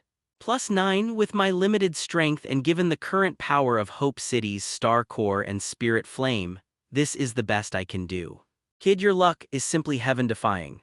In my entire life of forging, I have never seen a divine weapon enhanced so smoothly or improved so terrifyingly. Every perfect enhancement ... it's like divine intervention. Yuanyuan.He stepped forward, his gaze complex as he stared at the glaring dark gold kill character on the spine of the Storm's Fury sword, his voice heavy with emotion. The Godslayer has awakened. This sword is no ordinary object. The master craftsman's words were true. The forging techniques of the City of Hope place greater emphasis on armor protection and rune enhancement. To go further, he looked up, his gaze seemingly piercing through the thick layers of rock beneath the earth, directed towards the distant north, the City of Freedom. It is the place most heavily polluted by the power of the Thousand Machines' evil dragon, yet it has also given birth to the most insane and sophisticated war machines and weapon forging techniques. Those madmen's manipulation of energy, their extreme exploitation of materials, perhaps only they could continue to forge this god-slaying sword aimed at the abominations of the gods. Chen Ping'an reached out and gripped the hilt of Storm's Fury once more. An unprecedented, overwhelming power, seemingly capable of tearing apart galaxies, instantly coursed through my entire body. The sword trembled slightly, emitting a pleasant, clear sound, while pale blue arcs of wind, thunder, and lightning danced between his fingers. Just as he was feeling this transformative power, an unprecedented, magnificent announcement, seemingly woven from celestial winds and world-destroying thunder, resounded deep within the minds of all online players. Its momentum far surpasses any previous one. System server-wide Godslayer Golden Pattern announcement. Congratulations to player I am the Reverse Butterfly, Storm Sword God.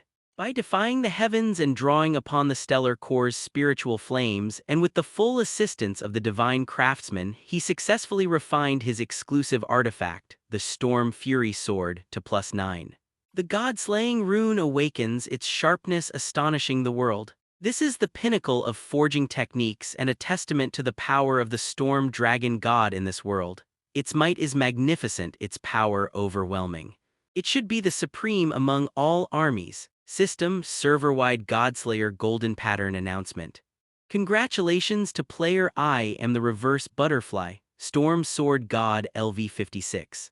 The Godslayer rune has awakened. System server-wide Godslayer Golden Pattern announcement. Congratulations to player I am the reverse butterfly, Storm Sword God LV56. He truly deserves to be the supreme ruler of all weapons.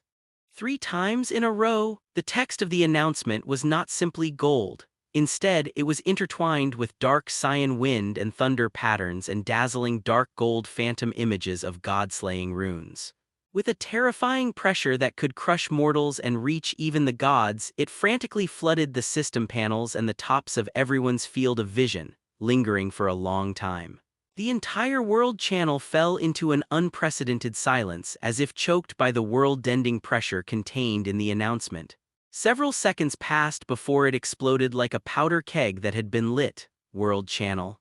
My pants fell off in fright. Holy shit, holy +9, and it's supposed to be a golden legend. God-slaying rune, storm dragon god's power, butterfly goddess, are you trying to defy the heavens? I'll smash your windows.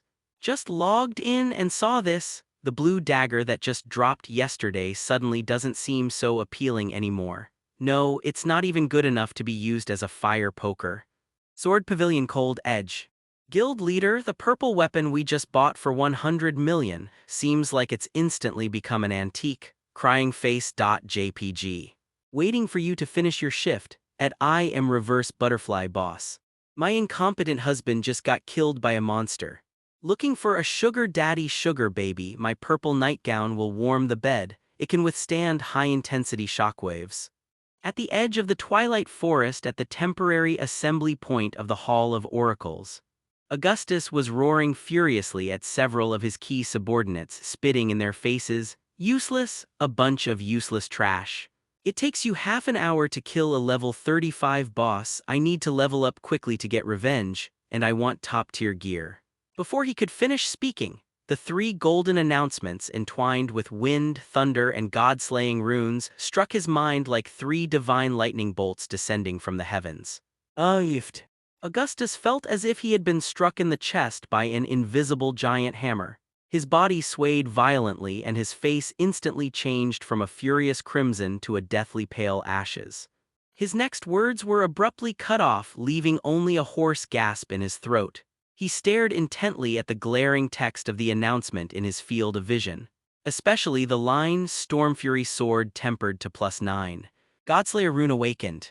Every word felt like a red-hot branding iron searing his nerves. +9, exclusive artifact, Godslayer Rune. Augustus muttered to himself absent-mindedly. An unprecedented bone-chilling coldness shot from the soles of my feet straight to the top of my head. It instantly extinguished all his anger, leaving only a deep-seated fear and helplessness.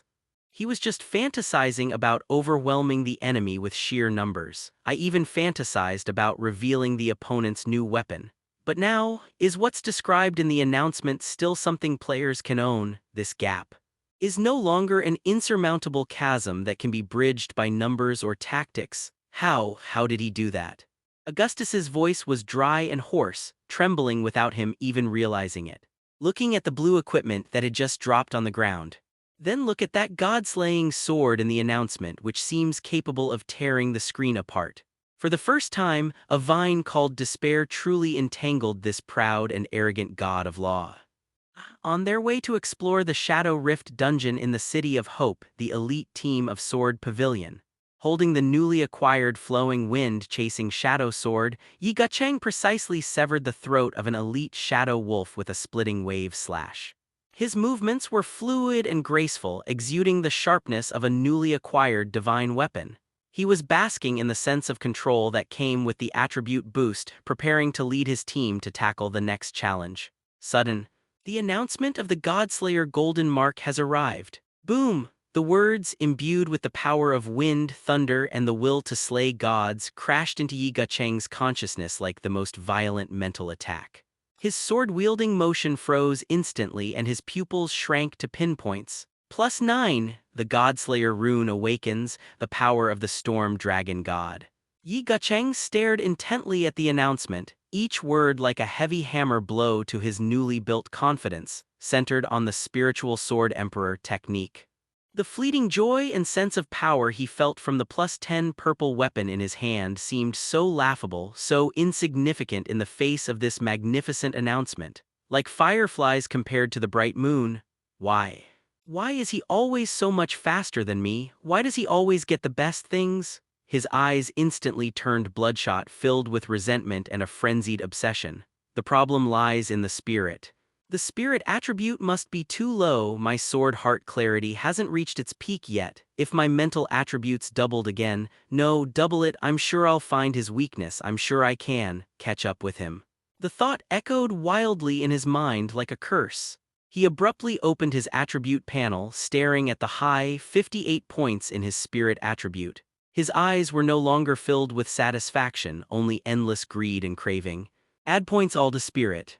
Chen Ping'an felt the immense power of the Storm Fury Sword +9 in his hand, as if it could tear the void apart, and ignored the announcement of the Godslayer golden pattern that resounded throughout the entire server. He nodded slightly to Yuanyuan.He and the Master Craftsman. Thank you, Lord City Lord Master. I still have some preparations to make before heading to the City of Freedom, so I won't disturb you any longer.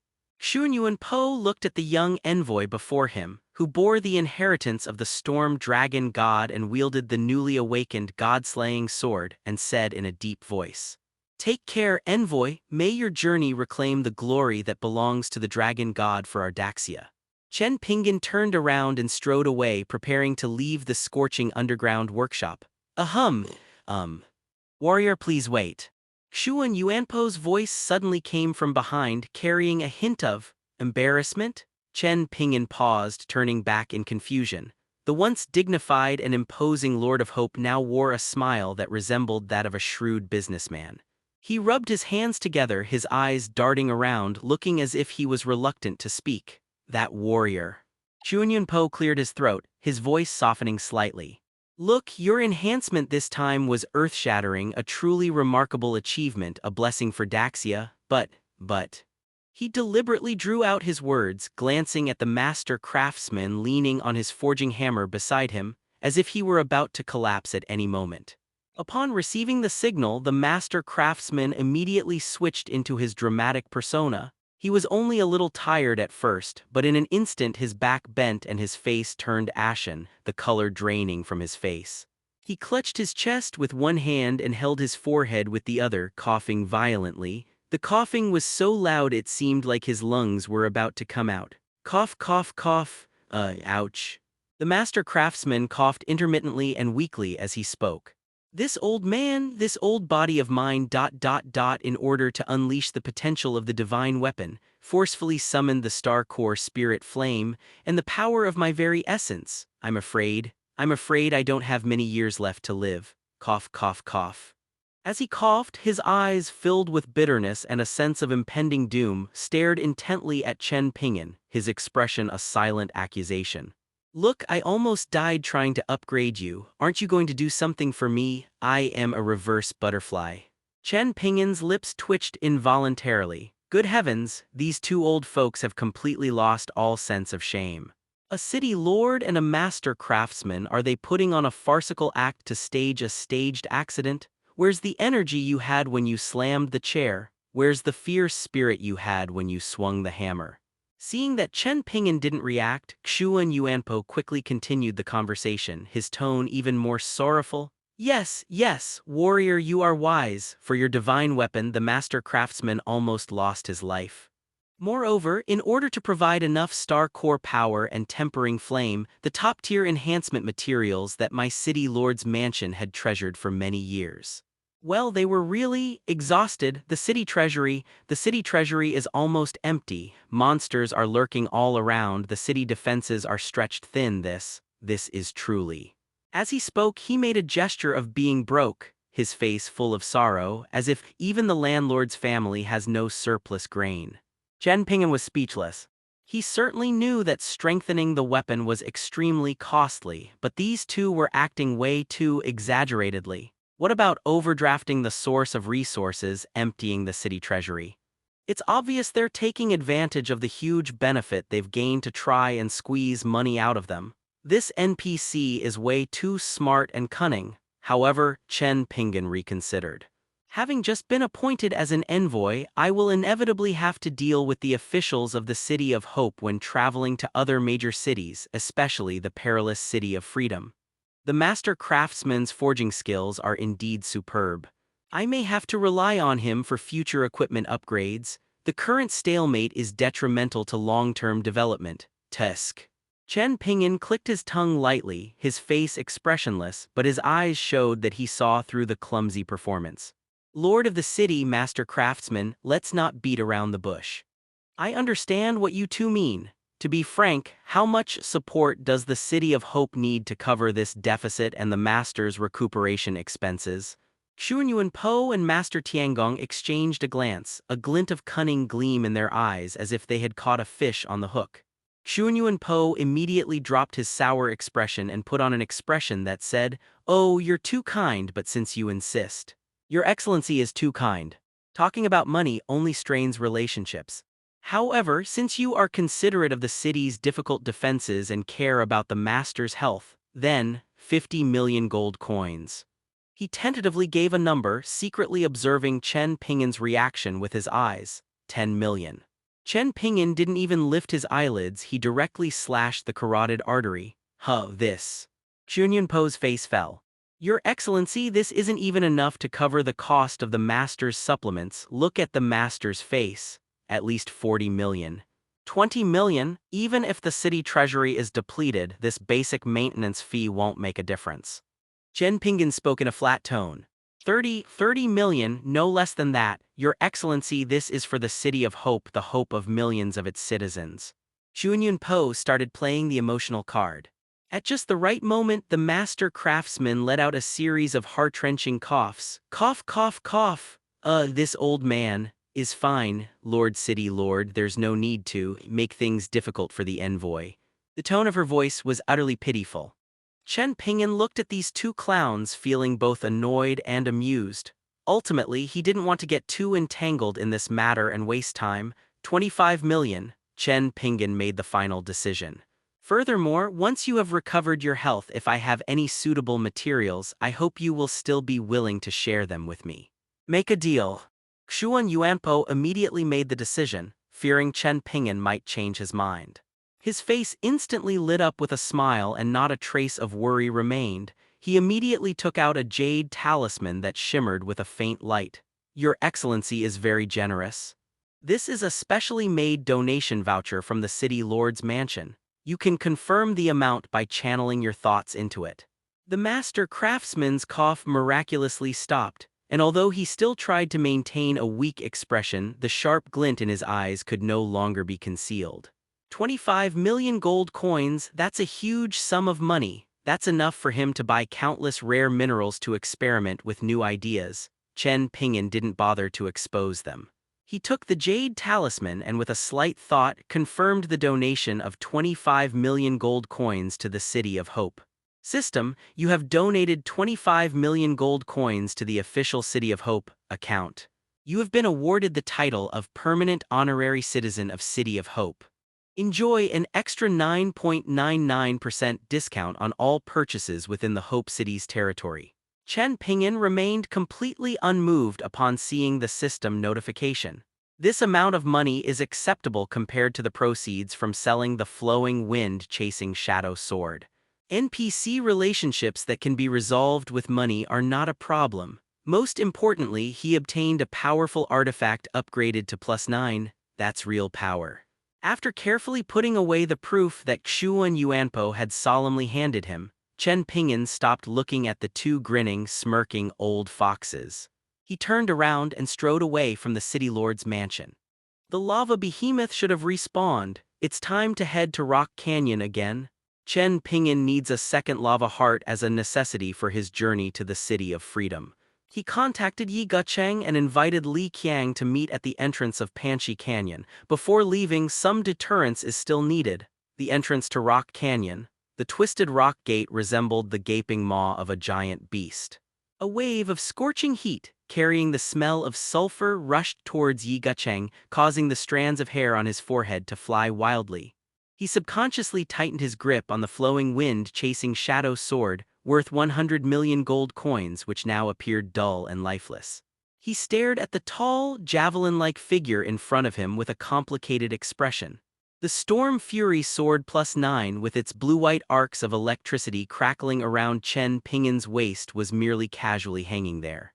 The invisible sharpness and destructive aura emanating from it made it almost impossible for Yi Gucheng to breathe. Behind him followed Li Qiang, the newspaper boy, who was carrying that pitiful, cheap short bow but couldn't hide the excitement on his face.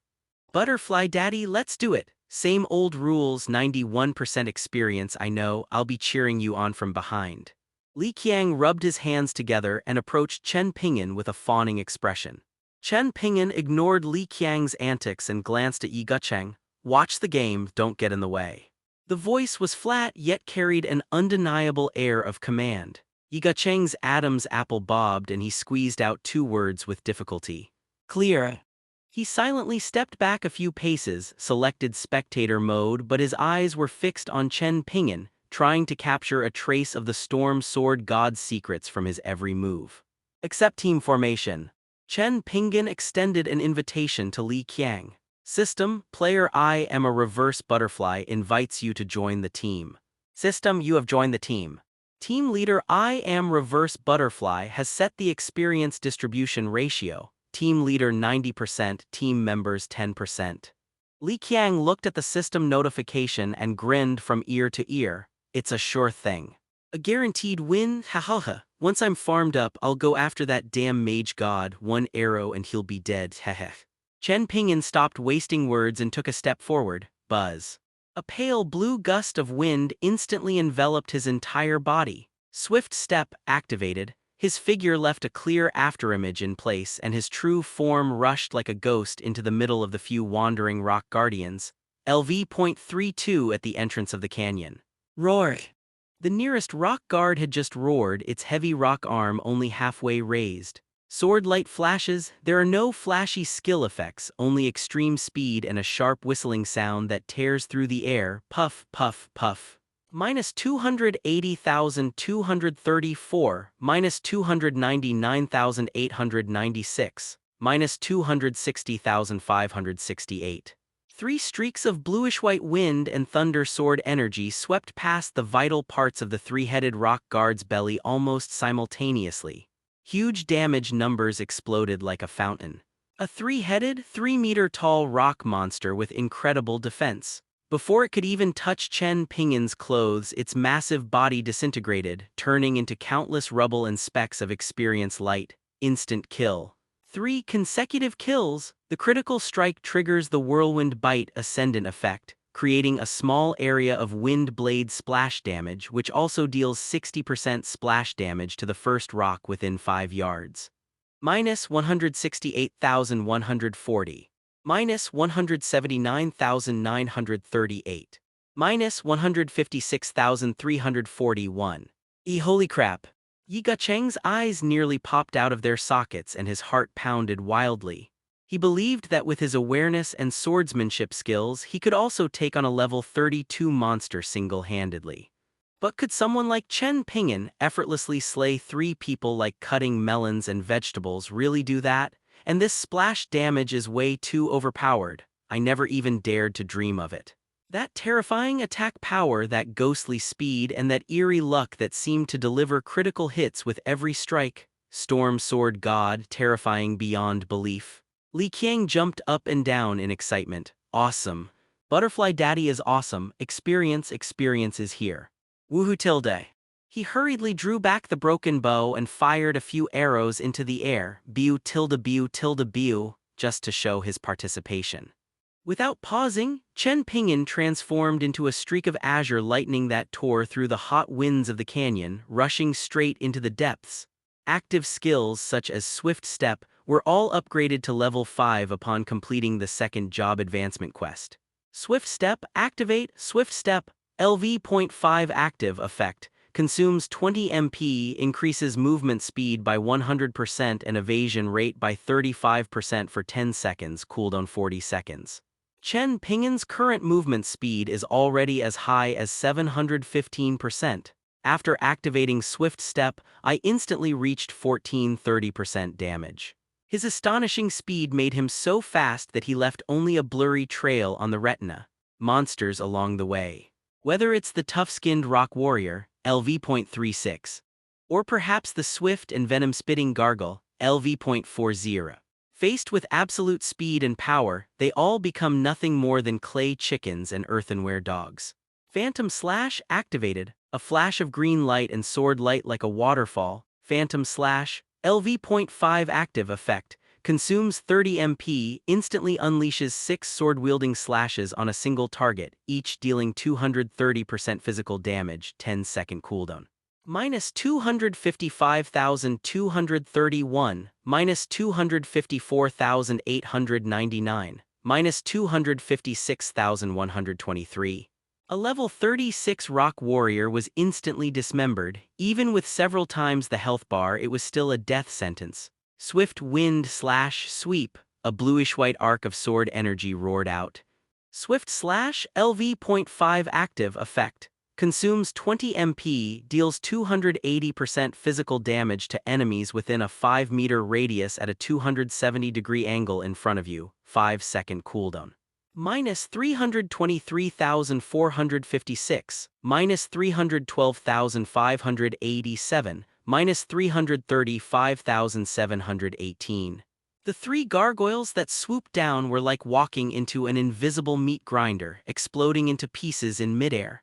The small area wind blades triggered by the critical hit hovered in the air but had no target. Chen Ping'an didn't even bother dodging the harmless ranged attacks and venom.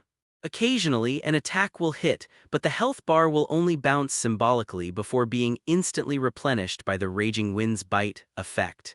He was like a ruthless killing machine. Wherever it passed, it left behind only rubble, the lingering afterimages of the monster, and a torrent of experience surging into Chen Ping'an and Li Qiang's bodies. Yi Gucheng followed behind, his scalp tingling and his back drenched in cold sweat. His prized skills and awareness appeared utterly pale and laughable in the face of Chen Ping'an's pure brute force and overwhelming fighting style. This isn't a battle, it's a stroll, it's a harvest. It is the posture of a deity walking among mortals. Is this even human? Yi Gucheng muttered to himself, his palms sweating as he held Ziwu's hand. He was incredibly grateful that he had stopped his horse at the edge of the cliff at the entrance to the rocky canyon, instead of choosing to join that idiot Augustus in killing the monster. To be an enemy of this kind of person. Just thinking about it made Yi Gucheng feel a chill run from the soles of his feet straight to the top of his head. System, your teammate I am the reverse butterfly has killed a LV.36 rock warrior. You have gained 111,890 experience points. System, your teammate I am the reverse butterfly has killed a LV.40 gargoyle. You have gained 112,450 experience points. System, congratulations, your level has increased to LV.18. You have gained 5 free attribute points. System, congratulations. Your level has increased to LV.19. You have gained 5 free attribute points. System, congratulations, your level has increased to LV.20. You have gained 5 free attribute points. Ugh. Li Qiang's system notification sounded like a cheerful symphony and his level skyrocketed. He was grinning from ear to ear, watching his maximum health bar jump wildly with each biu sound. Health. 18,501, 8500. 18,500 HP, hahaha, butterfly daddy, I'm almost a tank. Li Qiang shouted excitedly. Although his damage output was still minimal, the sense of security brought by his increased health was overwhelming. Yi Gucheng glanced at Li Qiang's exaggerated health bar, then looked at his own less than 4,000 health points, and his lips twitched violently. What kind of bizarre talent is this? Following a freak like Chen Ping'an, even the people who are just there to do nothing can become so outrageous. Envious? No, at this moment Yi Gucheng felt only deep apprehension and a barely perceptible sense of awe. They swept through everything in their path, and the 3 of them, or rather, 1 killed while the other 2 watched, quickly reached the deepest part of the rock canyon. Meanwhile, in the shadows at the canyon entrance, several blurry figures almost blending into their surroundings stealthily lurked. The leader's ID is Scarlet Glint, Shadow Killer Blood Dagger, Guild Leader of Assassins Alliance. He stared at Chen Ping'an's figure in the distance, crushing the canyon like cutting melons and vegetables, his lips twitching violently beneath the mask. "President, should we pay back?" A thief with the ID shadow next to him had a trembling voice. The image of Chen Ping'an instantly killing 3 gargoyles with a single sword strike was still replaying in his mind. Go to hell, this damage, this speed, is that even a human being capable of? Are you just going to throw your life away? Another assassin, Dark Claw, growled, his palms sweating as he gripped the dagger. Blood Dagger's eyes were so dark they could drip water. Previously at the auction house, the purple-grade Divine Skill Shadow Strike that Chen Ping'an anonymously posted. This was something the Assassin's Guild was determined to obtain, but it was ruined by other guilds. It also caused their guild to lose face in front of the entire server. He couldn't swallow this insult. Having just learned that I Am the Reverse Butterfly had appeared in Rock Canyon, he immediately led the guild's most elite assassination squad to follow them. I was planning to stab him in the back while he was locked in a fierce battle with the boss, both to get revenge and, if he lost his gear, then the Assassin's Guild will be famous throughout the world. But all they witnessed along the way was a one-sided massacre. The terrifying damage numbers and the ghostly speed chilled the hearts of these top assassins who called themselves Shadow Walkers. "President, should we retreat? We can't fight like this." Shadow's voice was pleading. Blood Dagger stared intently at Chen Ping'an's figure in the distance, which resembled a blue storm, his eyes filled with a mixture of greed, anger, and fear. Did they just slink away like that? Where does Wanted put its face?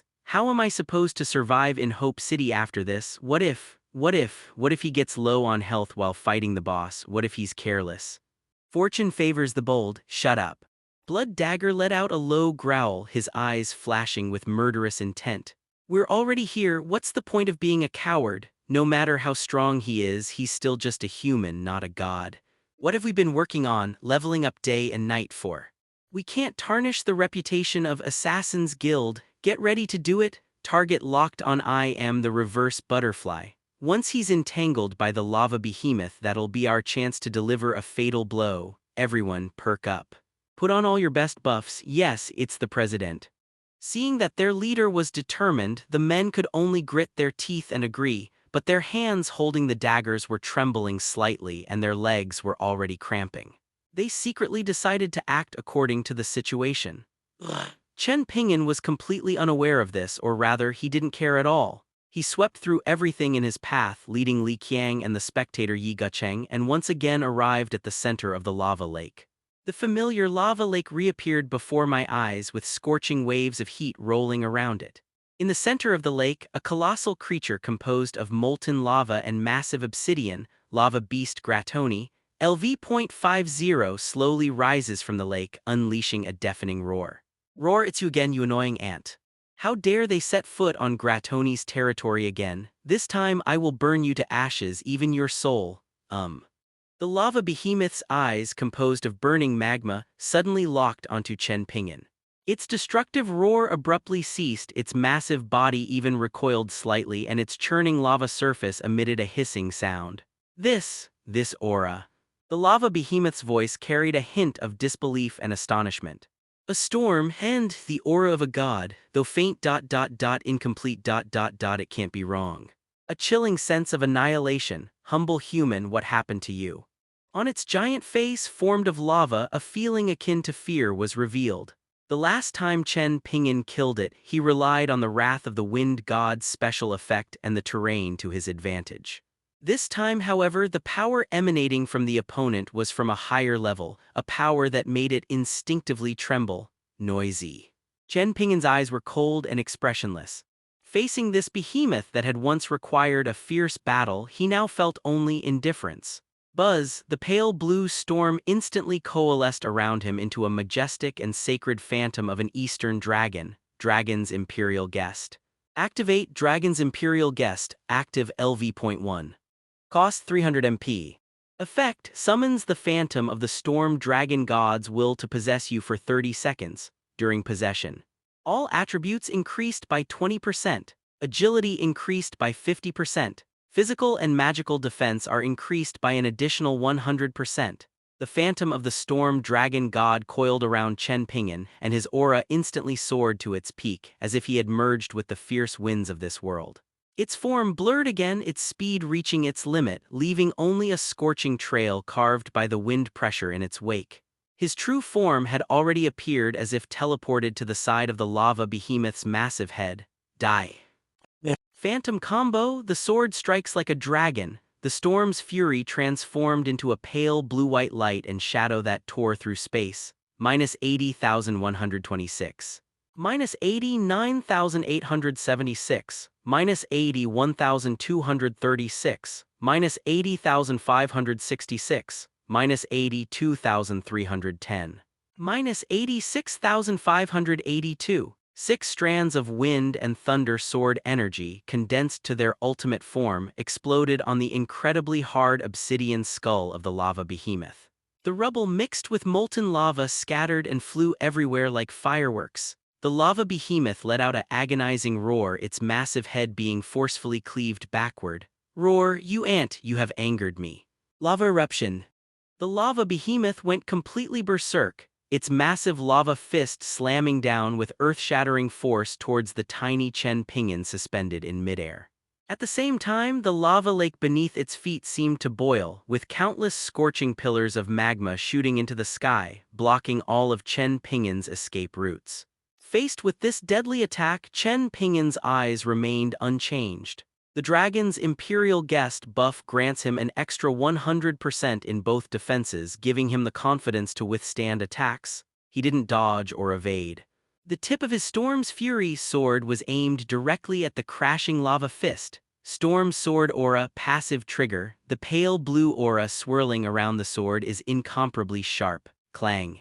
A deafening roar exploded deep within the canyon. The violent shockwave knocked large sections of rock off both sides of the canyon.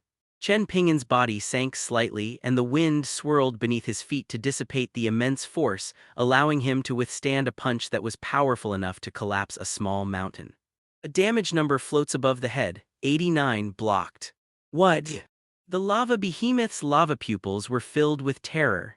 Its full-force attack was actually blocked by the opponent's single sword, causing only this little damage. Just as its old power dissipated and its new power was about to emerge, a cold glint flashed in Chen Ping'an's eyes. The 3-chi return. Suddenly, red, yellow, and blue gas appeared on the lava behemoth's body, swirled around once, and then poured into Chen Ping'an's head. 3-chi return, LV.1 active. Cost, 200 MP, forcibly extracts 20% of the 3 basic attributes of a single target's strength, agility, and constitution, and temporarily adds them to the user. Duration, user's spirit points minutes. Cooldown, 10 minutes. The lava behemoth could feel as if a part of itself had been ripped out, a very ominous feeling. Chen Ping'an's attributes surged once again, and he was enveloped in a misty aura, appearing ethereal like a banished immortal. Li Qiang and Yi Gucheng, who were standing to the side, were both stunned. This is the Storm Sword God. Annihilation Gale Ascension triggered. A dark cyan gale condensed to its extreme and seemingly capable of cleaving through space itself erupted silently from the tip of the Storm's Fury sword. There was no earth-shattering momentum, only an extreme will to annihilate. Like a red-hot knife cutting into solidified butter, the dark blue gale passed through the giant fist of the lava behemoth without any hindrance, pierced through its core chest made of hard obsidian and lava, and emerged from its back. A gigantic, breathtaking crimson number leaped up above the lava behemoth's head. Minus 1,254,890. The lava behemoth Gratoni froze instantly. It looked down in disbelief at the enormous, gaping hole in its chest, its edges shimmering with dark blue destructive energy. Its molten core, along with its raging life force, was completely annihilated by this single sword strike. Number impossible, Storm, Dragon God. It let out a final, unintelligible screech. Its massive body, as if stripped of all support, collapsed backward with a deafening roar, crashing heavily into the boiling lava lake, sending up a shower of fiery spray. The enormous body slowly sank, leaving behind only churning lava and a few pieces of debris floating in the air. Golden light cascades down, a massive amount of experience points surged into Chen Ping'an's body. System. You have gained 15,820,000 experience points. System, congratulations, your level has increased to LV.58. You have gained 15 free attribute points. System, congratulations. Your level has increased to LV.60. You have gained 15 free attribute points. 3 levels promoted in a row, including the level I gained while clearing the mobs. I've leveled up a total of 4 times. Stepping straight into level 60, 60 free attribute points have been credited to your account. Under Yi Gucheng's watchful gaze, Chen Ping'an directly added 60 free attribute points to his spirit. Anchoring reality and illusion consumes too much spirit, and spirit points are still tight for the time being. Yi Gucheng revealed an expression that said, "Just as I expected." Chen Ping'an didn't even glance at the panel showing a slight increase in attributes. His gaze swept towards the lake. The 100x reward increase has already been automatically triggered. A boss that might normally only drop gold coins and some high-level materials will suddenly drop items with a drastically different quality thanks to the terrifying boost of 100 times the quality. Splash! The mountain of gold coins cascaded down like a golden waterfall, estimated to be at least hundreds of thousands. And in the heart of this golden ocean, a fist-sized crimson crystal, its interior seemingly imbued with flowing lava and the pulse of the earth.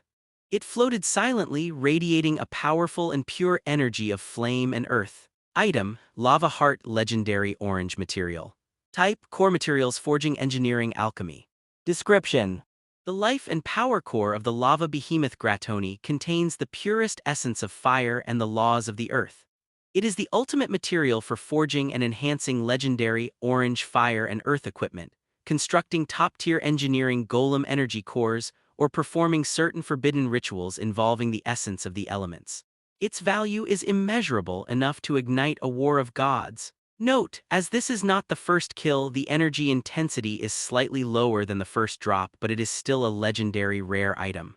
Just as the golden light flashed, the boss was killed, and Chen Ping'an reached out to collect the heart of lava.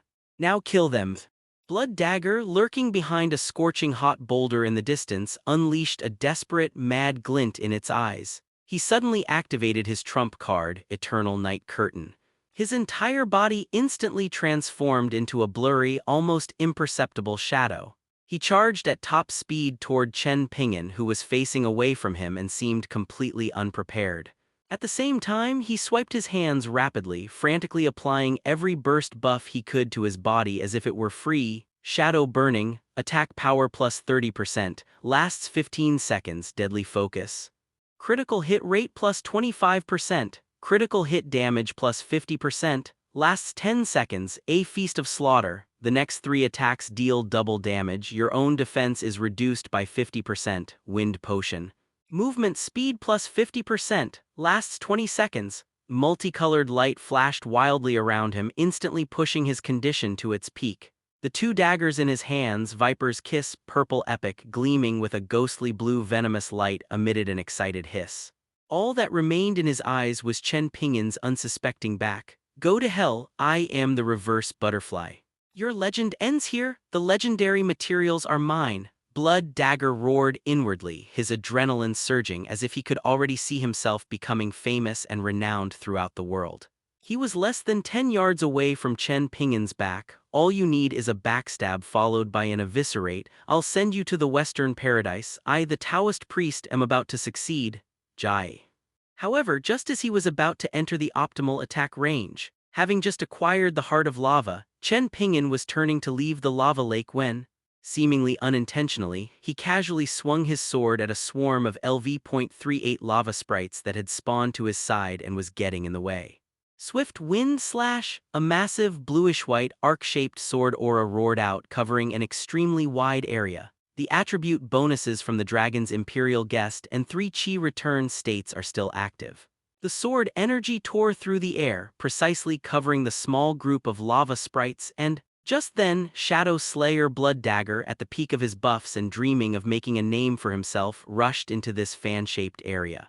Minus 258,724. A huge, golden critical strike damage number popped up on top of the Blood Dagger.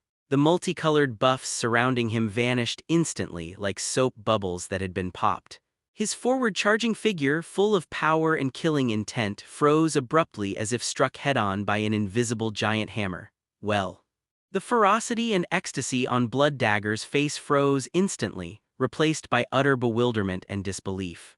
He looked down at the huge wound on his chest, torn open by the sword energy, then looked up at the blue-clad figure in front of him who hadn't even glanced back. He opened his mouth as if he wanted to say something.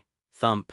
Shadow Kill Blood Dagger's body, fully buffed and at its peak, collapsed straight onto the scorching rocky ground, dropping several potions and a blue bracer. It then transformed into a white light, happily receiving a 24-hour rest gift package. He died without understanding how he died. System, your teammate I Am Reverse Butterfly has defeated the LV.38 Lava Sprite. You have gained 8680 experience points. System. Your teammate I Am the Reverse Butterfly has killed player Shadow Killer Blood Dagger, LV.38. Li Qiang looked at the system notification that suddenly appeared and scratched his head. Huh. Butterfly Daddy, did you just casually kill something? It looked like a player ID. Chen Ping'an had already walked back to the shore across the lava lake. Upon hearing this, he paused slightly, his gaze casually sweeping over the spot where Blood Dagger had fallen and looted his equipment, without even frowning, as if he were merely brushing off a speck of dust. Looks like I accidentally killed a little bug. It seems this lava behemoth is poorly managed. Even bugs have gotten in. His tone was as flat as if he were discussing the weather. Yi Gucheng, who witnessed the entire farcical yet tragic scene from a short distance away, had his lips twitch uncontrollably a few times. He looked at the lone blue bracer on the ground, then at the direction where the white light from the disappearing Blood Dagger had gone, and finally his gaze settled on Chen Ping'an's unfathomable back. A strong sense of absurdity and intellectual superiority arose spontaneously. He couldn't help but mutter a complaint under his breath. The voice wasn't loud, but it clearly reached Li Qiang's ears. Wanted by assassins? Ha. How come this game is full of such clueless and stubborn idiots? Charging into his death with all that bright, colorful buffs, what's the point? Is he trying to cheer on the butterfly goddess? He shook his head, his face showing an expression that said, I can't understand these idiots. Chen Ping'an stood in the scorching air of the lava canyon, weighing the scalding heart of lava in his hand, the orange-red light reflecting on his expressionless face.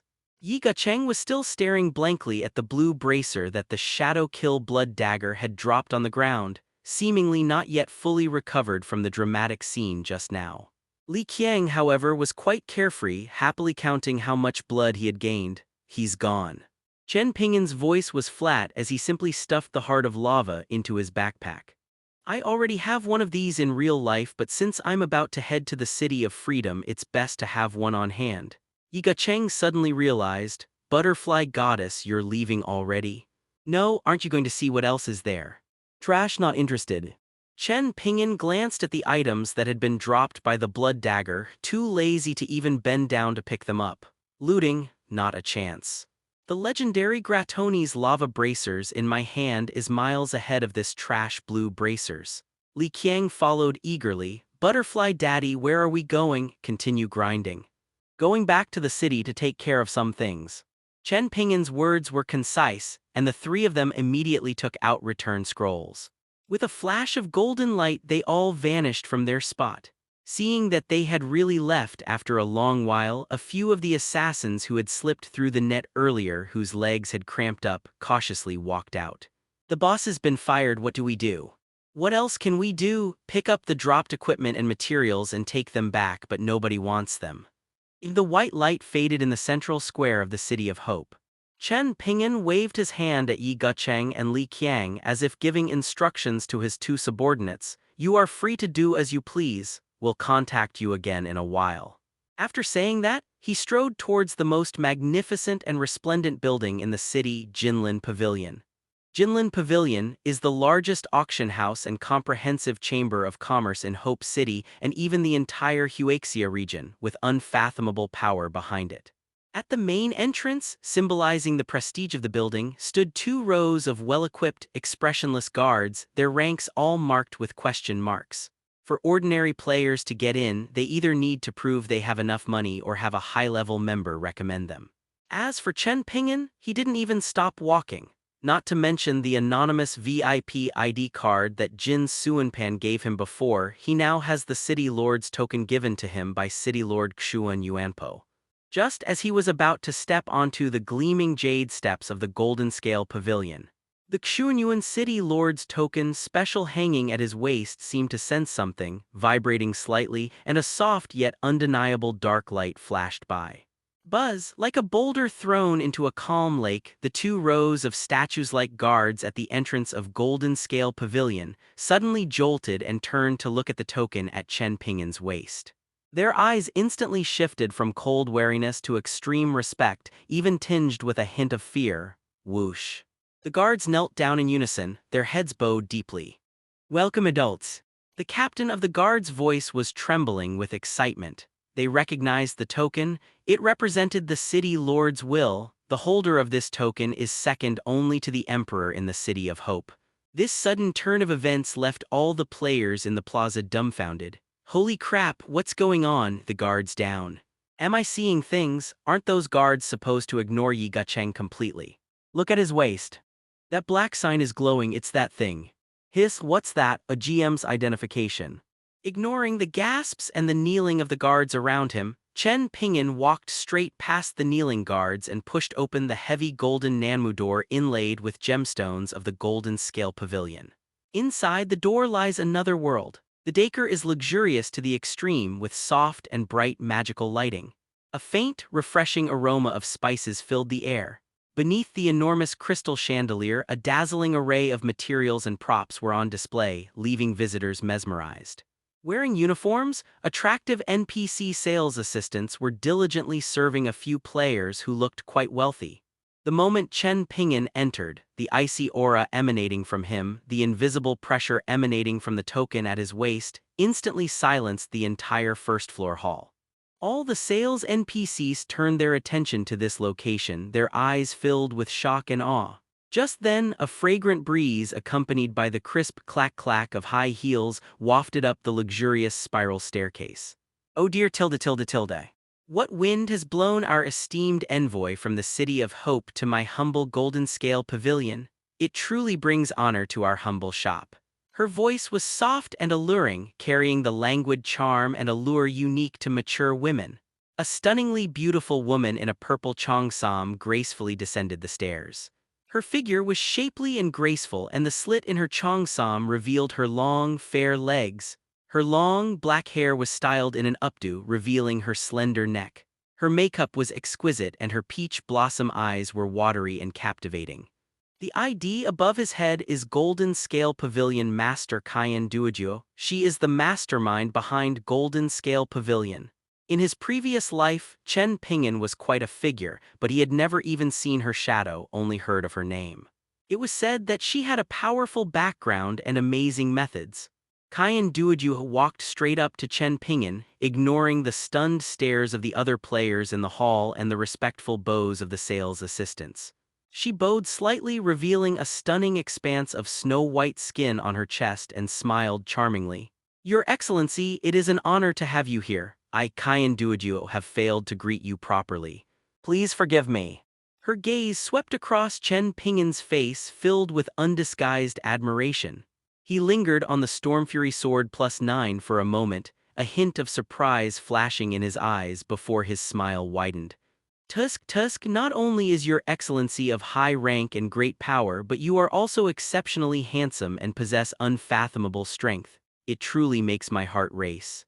As she spoke, she exaggeratedly patted her large, firm chest. Chen Ping'an didn't even flinch, completely immune to this deliberate attempt at charm. He spoke directly, his voice as cold as ice, "Selling things, buying things." Caiyan Duojuo covered her mouth and chuckled softly, her eyes sparkling. "You're a very generous person, sir. This way, please. A top-tier VIP room has been prepared for you. How could we let you stand in the lobby?" She gestured for them to enter, adopting an extremely humble posture, and personally led the way. "Jin Suanpan mentioned you to me before, and seeing you today, you are indeed ridiculously powerful." This scene caused the players and sales staff in the lobby to gasp in shock. The legendary master of the Golden Scale Pavilion, Caiyan Duojuo, is actually being so obsequious to I am a reverse butterfly? The VIP room on the top floor was unbelievably luxurious. Beneath their feet was a soft carpet of magical beast fur, and on the walls hung valuable magical paintings. On the central crystal coffee table are delicate tea, snacks, and fragrant fruits. Kaiyan Duoduo personally poured Chen Ping'an a cup of fragrant tea before sitting opposite him, resting her chin on her hands and blinking her big eyes. What does my lord wish to sell? What does he wish to buy? As long as Golden Scale Pavilion has it, I will certainly offer you the most favorable price. She deliberately emphasized the phrase the best deal. Chen Ping'an didn't touch the teacup. Instead, he opened his backpack and started rummaging through his belongings. Not one item at a time, but piles upon piles. Rough core of the Rock Guardian 132,000. The broken giant axe of the Rock Warrior, asterisk 87,000. Gargle's hardened venom, sack asterisk 95,000. Scraps of the lava sprite, asterisk 230,000. Enhanced obsidian shards, 65,000. Refined flame crystal, 178,000. These are all materials dropped by the monsters in Rock Canyon. The quantity is huge and the quality is decent. But in Chen Ping'an's eyes, it was pure trash, and he didn't even want it to take up space in his backpack. These trash instantly piled up into a small mountain on the VIP room's polished floor. Kaiyan Duoduo looked at the garbage mountain, her beautiful peach blossom eyes first flashing with a hint of surprise, then turning into an understanding smile. She understood perfectly well that for someone who possessed legendary, exclusive weapons, these were nothing but trash. But this number is just too many. This shows that this person's monster-killing efficiency is absolutely terrifying. Giggle tilde. Kaiyan Duoduo laughed so hard she was shaking. My lord is truly generous, so many local specialties. Don't worry, I'll definitely give you a satisfactory price. She clapped her hands lightly, and immediately two appraiser NPCs dressed in higher-level uniforms and of equally high rank walked in and began to quickly count and appraise the pile of materials. Kaiyan Duoduo was personally operating a crystal panel floating in midair, seemingly checking something. Soon, she looked up, her smile so sweet it could drip honey. My lord, the inventory is complete. The total price for all materials is 8 million gold coins. What do you think? 8 million gold coins, that's an absolute steal, a package deal far exceeding supermarket prices. A normal player could sell this junk for 5 or 6 million at most. Kaiyan Duoduo is blatantly trying to curry favor, or rather, trying to ingratiate himself with the other party. Chen Ping'an didn't even lift his eyelids. Okay. Byte system player I am a reverse butterfly received 8 million gold coins in the transaction. The sound of gold coins being credited to the account was crisp and pleasant. Sold out, time to buy.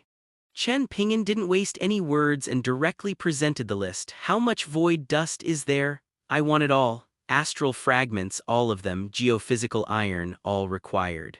Kaiyan Duoduo's smile widened. She loved this kind of decisive and generous customer. She slid her finger quickly across the crystal panel, announcing the numbers. Void dust, 1227 units in stock, 100 gold coins per unit, total 122,700 gold coins. Astral shards, 83 units in stock, 800 gold coins each, totaling 66,400 gold coins. Earth core iron, 145 units in stock, 500 gold coins per unit, total 72,500 gold coins. Total, 261,600 gold coins. Purchase. Chen Ping'an confirmed the payment, not even bothering to haggle over the price. This amount of money is a drop in the ocean compared to his current net worth. Moreover, he knew that the price of these materials would soon increase. System. You have purchased Void Dust 1227. System, you have purchased Astral Shard 83. System, you have purchased Earth Core Iron asterisk 145. System, gold coins deducted. 261,600. Chen Ping'an was very satisfied with the large amount of materials that had suddenly appeared in his backpack. These are the core materials for creating the portable teleportation coordinates. According to the requirements of advanced engineering drawings, portable transmission beacon, 100 void dust can be combined into one space crystal. 10 astral shards plus 20 earth core iron can be combined to create one adamantite throne. 1 spatial crystal plus 1 adamantite pedestal plus 1 arcane conductive alloy ingot plus 1 mana core equals 1 portable teleport coordinate. He is currently missing arcane conductive alloy ingot and mana core. Just as Chen Ping'an was about to ask about these two things, Yuanyuan.He seems to be able to see through people's hearts. With a flick of her jade-like hand, she magically produced 10 metal ingots shimmering with a pale purple arcane glow and a fist-sized crystal ball with blue energy slowly flowing inside. Adult Tilde. Yuanyuan's voice carried a hint of cunning and ingratiation. You are our most distinguished guest at Golden Scale Pavilion. Looking at the materials you just bought, it seems you're missing a small item. Here are 10 arcane conductive alloy bars and 1 fell core, a small gift from your humble servant to you, my lord. I hope you won't find it offensive. Item: arcane conductive alloy ingot.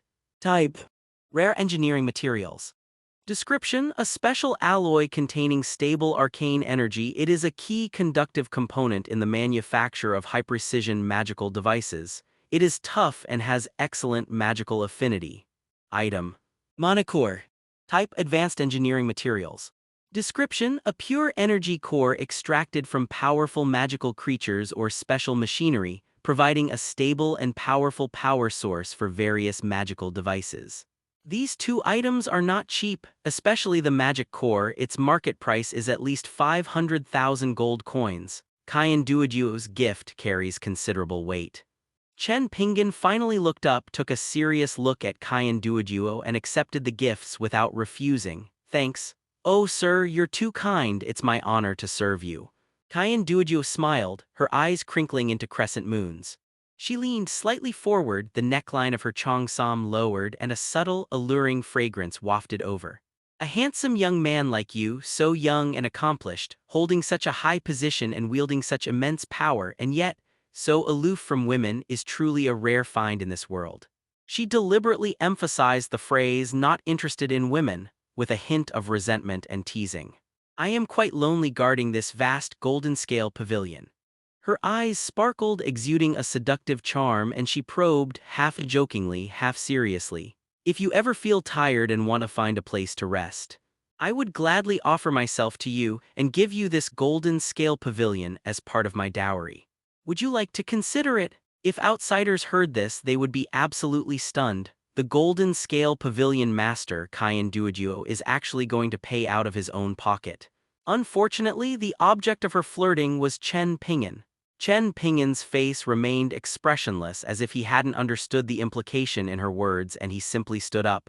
Everything's ready, I should go now. Yuanyuan's smile froze for a moment, then returned to normal, though a hint of helplessness and frustration flashed deep in her eyes. This guy is such a blockhead, however. The more he acts this way, the more unfathomable he seems. All right, I knew I couldn't keep a true dragon like you, my lord. Yuanyuan also stood up, her posture still elegant. Please take care, my lord. If you ever need anything in the future, please come to me anytime. The doors of Jinlin Pavilion will always be open for you. Chen Ping'an nodded, turned and left without a trace of regret. Yuanyuan watched his tall, straight figure disappear swiftly out the door, sighed softly, and then revealed a shrewd, calculating smile. Interesting? Storm Sword God, an envoy from the City of Hope, so young.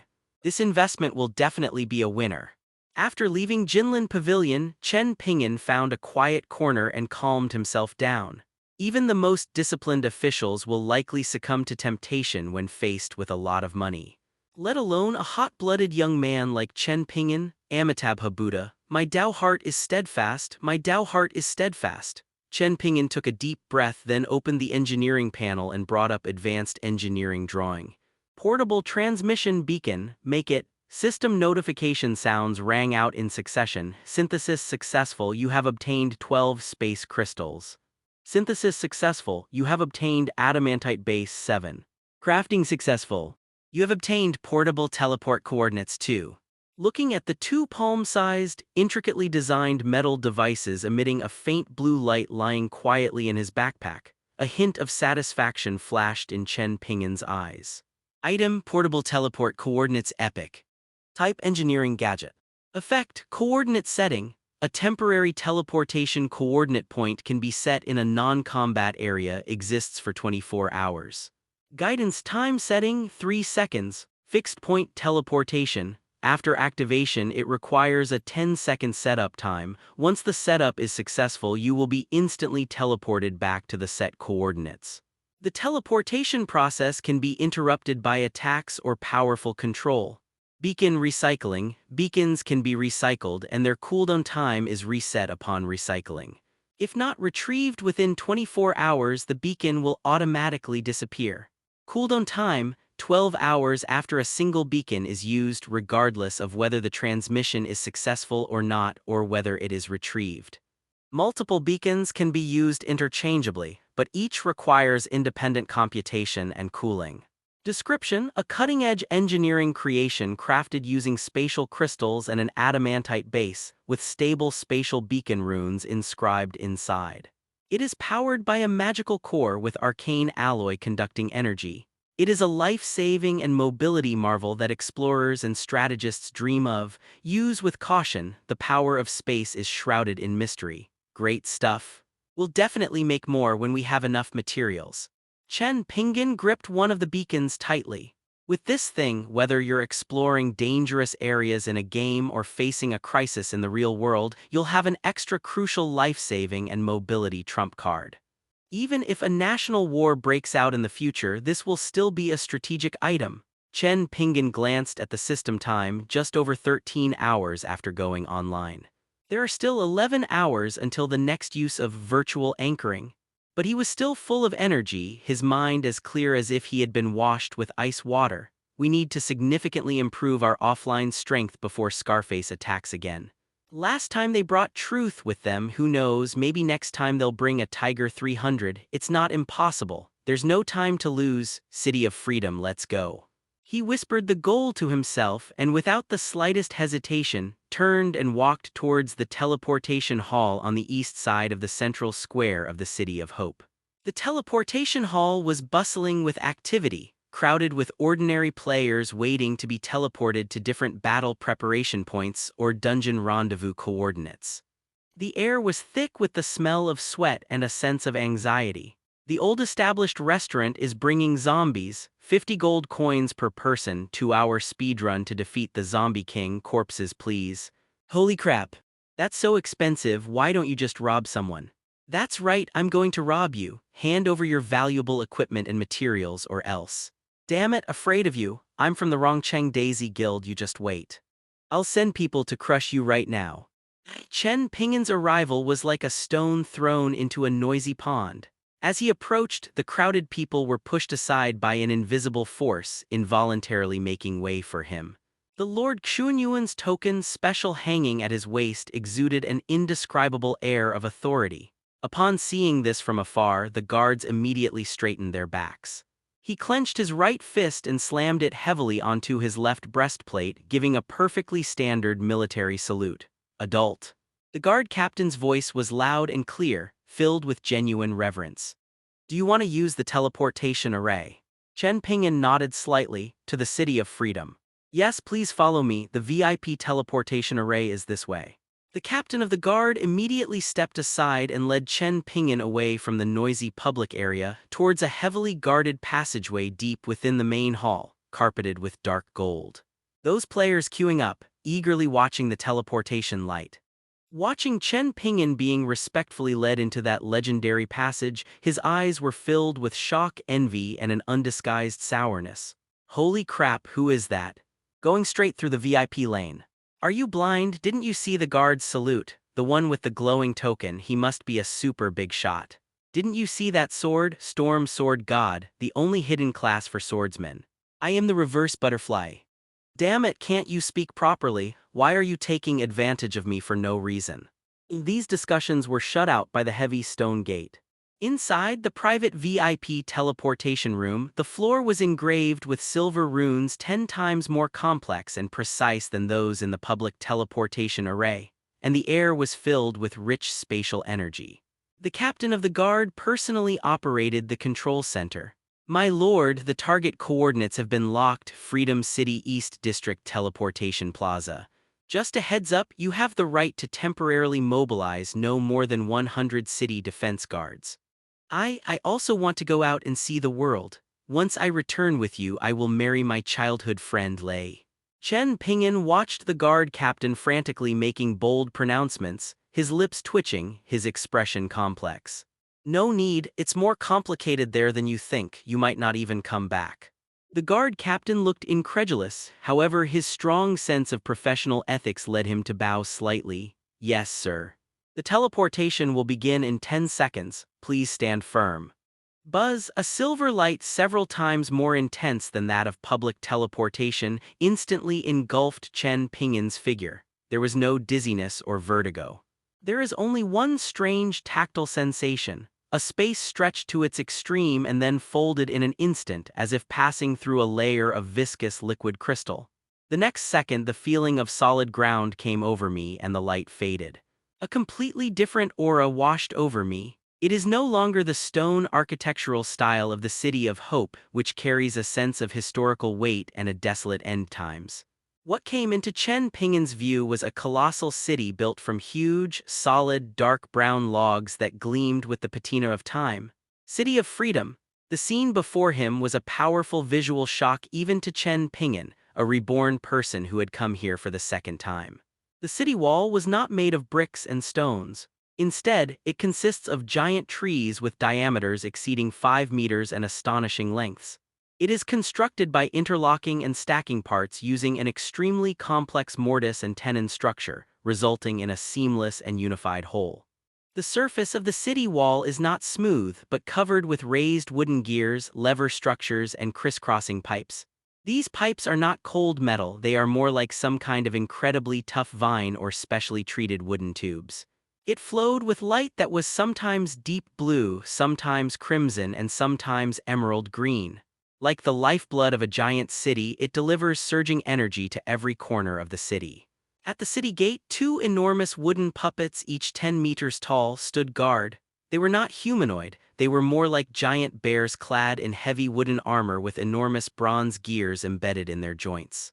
The hollow eye sockets were inlaid with huge crystals that emitted a red glow, and the enormous wooden hands gripped a giant wooden mallet comparable to a battering ram. A heavy sense of oppression washed over me.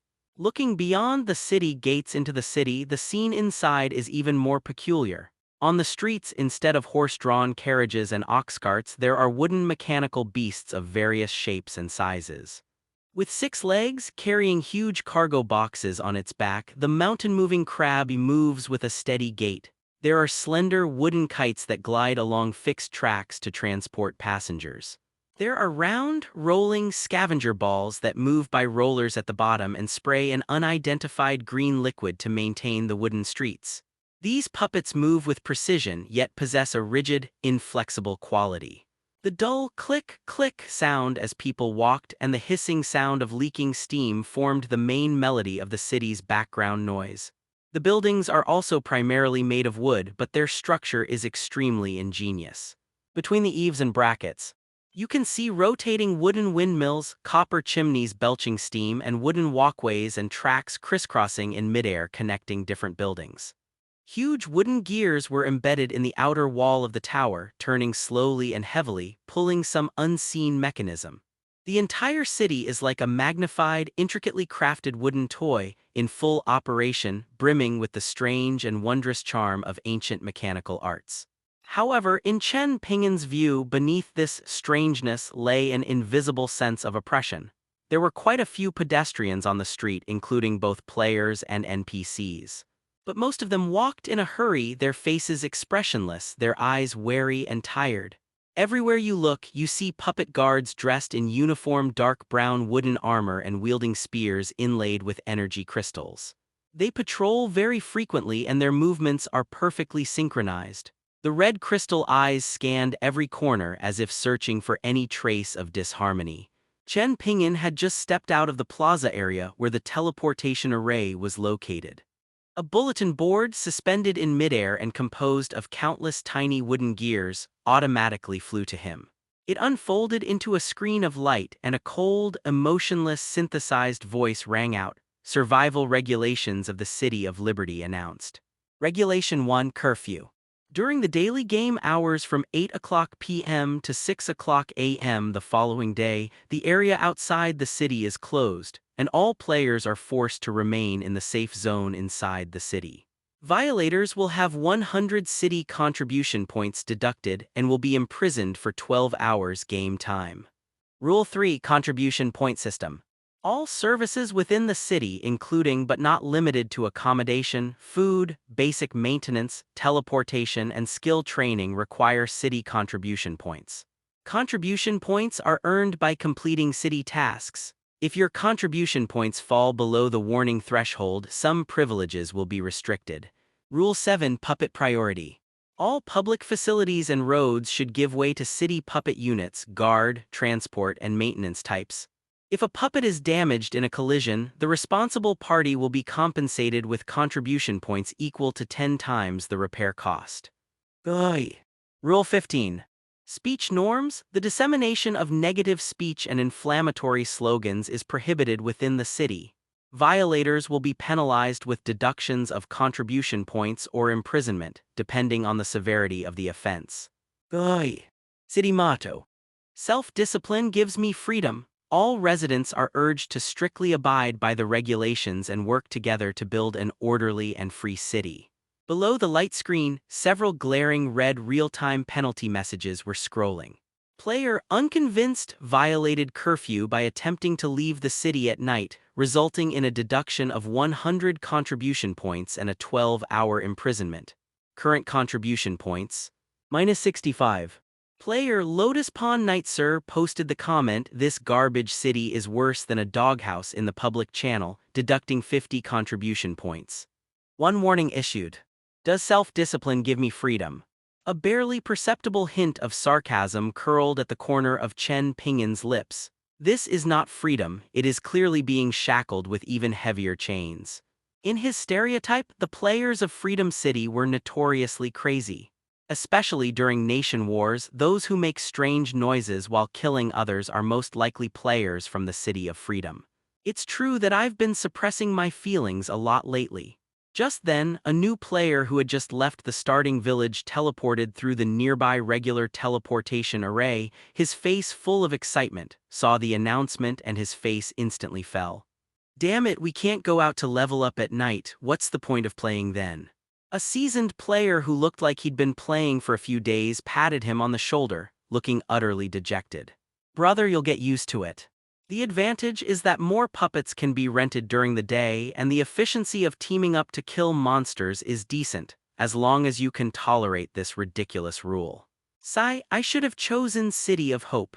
I heard you can go to the lower level areas at night to show off and play with girls, and if you build a good relationship you can even hook up offline. Ignoring the complaints and snickers of the others, Chen Ping'an summoned his crucial token with a thought. Although the attribute penalty has been waived, it needs to be confirmed whether this still applies in the free city. Lord Yuanyuan's Order Special. Type: Identity Token Law Item. Effect: City Lord's Majesty. When equipped, all NPCs in Hope City, including guards, merchants, quest givers, etc., will have their initial attitude forcibly locked to revered. Quest trigger rate increased by 30% and trade discount increased by 20%. Current region: Free City. Effect reduced to honored. Quest trigger rate plus 15%, trade discount plus 10%. Special Executive and Plenipotentiary. With this order, up to 100 city defense guards, LV.60 elite template, can be temporarily mobilized to assist in combat during specific missions. Cooldown time: 7 calendar days. Current region: Free City. This feature is temporarily unavailable. Zhacheng Thoroughfare. Free use of the official teleportation arrays in the 13 main cities of Huaxia. All teleportation fees are waived, and you enjoy priority passage. Works normally. Describe: this token symbolizes the supreme authority and trust of the City Lord of the City of Hope. Seeing this token is like seeing the City Lord in person. Whoever carries this token when traveling to any city will be an envoy of the nation. In the City of Freedom, you represent the will of the City of Hope and enjoy basic diplomatic privileges. The effect has been weakened, but the basic privileges remain. Free teleportation and priority are unchanged, which is sufficient. Chen Ping'an understood. He immediately reactivated the ID hiding feature. This is set independently for each main city. In the City of Freedom, the name I am the reverse butterfly has temporarily disappeared from above, despite hiding the ID. But the way he was transported from the VIP passage of the City of Hope. And the dark black token at his waist, which still exuded an extraordinary aura even in its weakened state, instantly attracted a lot of attention. Look, over there at the teleportation array. Hiss. The VIP lane is lit up. Which big shot is here? Never seen this person before. A new face, a token, looks like a high-level NPC from another major city. NPC Maya asterisk, look at his equipment. That looks, that quality, damn, could that be the legendary? Some sharp-eyed players had their eyes fixed on the faintly visible Windan thunder-swirling cyan longsword phantom at Chen Ping'an's waist. Recalling the previous server-wide announcement, a startling guess surged into my mind and my voice trembled. Damn, Storm's Fury, it's that +9 legendary weapon. He is number 1 on the heavenly ranking. I am the reverse butterfly, the butterfly goddess has arrived. Boom, this sound was like pouring cold water into boiling oil. The entire East District teleportation plaza instantly erupted into chaos. Holy crap, holy crap. Holy crap, it's really butterfly goddess. Number 1 on the leaderboard, Storm Sword God, what's he doing in our free city? Hey pro, look at me, please carry me, this crappy place has way too many rules. OMG. A living legend, a photo, I want a photo. Butterfly goddess, I'm your idol, Shaw, you're my idol. Countless fervent, shocked, and adoring gazes focused on Chen Ping'an like searchlights. The crowd stirred and the players instinctively tried to get closer.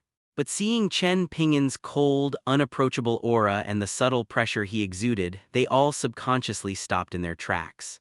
They just pointed and talked excitedly, and the murmurs swept across the entire square like a tsunami. The regional channels were instantly flooded with messages. Regional channel, City of Freedom East District. Newbie in the organization. Holy crap, the East District Teleport Plaza. The number 1 player on the leaderboard, the Storm Sword God I am the reverse butterfly with tens of millions of points has descended upon Freedom City. Come and see. Chinese letter, Chinese letter, Chinese letter, Chinese letter. My goodness, it really is butterfly goddess. Those weapon effects, you can feel the killing intent from a mile away. What's this big shot doing in our crappy place? Bangzy doesn't lack oil. Butterfly goddess, save the children. This City of Freedom is no place for humans. They don't let us go out at night. Lead us to break through these ridiculous rules. Yonzu Puppet Master 001, shocked.jpg idol, please sign my account, please add me as a friend, I'd give up all my points for you. Freedom's flavor. Butterfly God, that's great, City of Hope has attacked. The world has suffered under Freedom City players for too long. Please get rid of those wooden blocks. Urban management puppet patrol type. Warning, warning. A large-scale unplanned gathering has occurred at the East District Teleportation Plaza. Please maintain order, please maintain order. Violators will have their contribution points deducted. A patrolling wooden canine puppet was thrown into disarray by the surging crowd, spinning in place and emitting a piercing red alarm light and mechanical warning sound. Chen Ping'an remained oblivious to the frenzy and chaos around him. His gaze swept over the massive, spinning wooden gears and then over the energy pipes flowing with various colored lights. Ultimately, the funds were directed to the tallest, most magnificent and most structurally complex tower areas deep within the city. Ignoring the noise around him and the frantic chatter on the channel, Chen Ping'an strode forward. He seemed to be surrounded by an invisible barrier, and the crowded people involuntarily parted to make way for him. Those enthusiastic players who tried to get closer were gently pushed away by an invisible wind pressure. They could only watch helplessly as that tall, solitary figure quickly disappeared into the strange and oppressive streetscape of the City of Freedom. Chen Ping'an decided that since he had the City Lord Yuanyuan's token in hand, which had the effect of seeing the token is like seeing the City Lord. Let's go through the official channels first and talk to the Lord of the City of Freedom. Yuanyuan.Po, the time has come to test your abilities. You absolutely must live up to expectations. The city of freedom. Chen Ping'an's figure pierced through the frenzied crowd like a sharp blade cutting through waves. Get out of the way, all of you, get the hell out of my way. If you damage the puppet, can you bunch of poor bastards afford to pay for it? A rough roar, accompanied by a heavy metallic scraping sound, came from the side. A giant mountain-moving crab transport puppet is moving along a dedicated track in the center of the street. The 6 thick mechanical legs emitted a dull thump-thump sound. The NPC coachman in charge of driving is a burly man with a fierce face. He was brandishing a leather whip, fiercely driving away the players who had slightly blocked the edge of the road because they were watching Chen Ping'an. Several puppet guards, dressed in uniform dark brown wooden armor and wielding spears inlaid with red energy crystals, immediately moved with stiff steps to surround them. The hollow red crystal eye sockets locked onto the unfortunate players who had been whipped. Warning: obstructing city traffic nodes, player I'll give you a piece of my mind has violated Rule 7. 5 contribution points deducted. A cold, mechanical synthesized voice came from the loudspeaker on the guard's chest. Damn it, why did they deduct my points? That B **** D hit me first. A warrior player whose cheek had been brushed by the whip covered his burning face and protested angrily. The puppet guards did not react. A red light flashed in the red crystal's eye socket and the tip of the spear slightly rose, pointing at the protesters, emitting a hissing sound as it charged up. The other guard faithfully carried out the point deduction procedure. The warrior player's face turned pale instantly. Seeing that his already meager contribution points had decreased by 5, he could only swallow his curses and was sheepishly pulled away by his companions. Chen Ping'an coldly surveyed the scene. Chaos, repression, and authoritarianism, this is the underlying character of the City of Freedom. He had no interest in being a savior, and his steps never faltered. The tallest and most magnificent building in the city center, constructed from countless enormous gears and wooden pipes flowing with eerie blue energy. It is the administrative center of the City of Freedom and the location of the City Lord's mansion. The real world, a dilapidated detached house. The air was filled with a nauseating stench of cheap tobacco, sweat, and rotting food. The windows were nailed shut with thick wooden planks. Only a few cracks allowed the dim light of day to penetrate, illuminating the swirling dust and the haggard, fierce faces inside the room. This used to be the living room of a moderately wealthy family, but now it's unrecognizable. The leather sofa was scratched, exposing the foam inside, which was covered in unidentified stains. The expensive mahogany coffee table had a broken leg, and several empty cans and a half-empty bottle of murky mineral water sat askew on it. The LCD TV screen hanging on the wall was shattered into a spiderweb pattern, and several bulging hiking backpacks and a few sharpened steel pipes were piled up haphazardly below it. Scarface Dragon sat on the only single sofa that was still relatively intact. The centipede-like scar on his face looked even more grotesque in the dim light. He was viciously gnawing on a piece of dry, hard bread with green mold growing on the edges. Each bite felt like tearing apart the flesh of an enemy. His cheeks bulged high from the effort. Damn it, what a B ****D world. He swallowed a mouthful of bread crumbs that felt as rough as sandpaper, then grabbed the last bit of mineral water from the bottle and gulped it down. He swallowed the contents of his throat, spitting out the saliva before bursting into a tirade of curses. Money is utterly useless, it's too hard even to wipe your butt with. I lent out millions before and now I can't even get a whole box of instant noodles back. Since the arrival of the Reapers and their forced participation in the apocalypse era, the entire real world has completely collapsed. The power supply is intermittent, the network is completely down, and the waterworks have long since ceased operation. After the initial frenzy of looting, supermarkets and grain warehouses were left in complete disarray. Now we only value tangible things. 1 pack of cookies can last all night. An unopened bottle of mineral water is like hard currency. It can make people fight tooth and nail for it. Double-crossing, that's the norm. Yesterday we were like brothers, but now you'd stab me in the back over half a compressed biscuit. Trust, that stuff is even scarcer than purified water. Scarface and his gang started out as lone sharks and pride themselves on being ruthless. Now they can only live like rats in a gutter, guarding this dilapidated house that barely keeps out the wind. They lived in constant fear, their lives hanging by a thread. The room was crammed with 7 or 8 of his men, all of them looking pale and sickly, their eyes tired yet ruthless. In the corner, a young man with a mushroom-shaped haircut was carefully pouring out the last few crumbs from a crumpled bag of potato chips, secretly trying to put them in his mouth. Mushroom head G want to die. Scarface Longyin with his sharp eyes grabbed an empty can and smashed it over. Clang! The can hit Mushroom Head's hand precisely, scattering potato chips all over the floor. Brother Long, I just picked up some scraps. Mushroom Head shuddered in fright, his face turning deathly pale. Picking up scraps I haven't even eaten yet. Who gave you the right to do that? Scarface Dragon stood up like an enraged lion, rushed over, and kicked the potato chip crumbs into the dirty carpet. Listen up, you G idiots. Right now a sausage is a life. Anyone who dares to sneak food again, I'll chop off their hand and feed it to the dogs. His fierce gaze swept over everyone, and his men lowered their heads, not daring to meet his eyes, their stomachs growling loudly with hunger. A bald, burly man who looked like a minor leader stepped closer, licked his chapped lips, and whispered, "Brother Long, the brothers are starving." Yesterday, Fatty led a group of men to that small supermarket on the west side and almost got into a fight with the Iron Head gang. I only managed to snatch back 2 packs of expired cookies, not even enough to fill a tooth gap. Scarface scratched his greasy hair in frustration, then plopped back down on the sofa, the springs groaning under the strain. His gaze swept darkly over the empty backpacks in the room. Just a few days ago they were full of food scavenged from all over, but now they are as shriveled as starving sacks.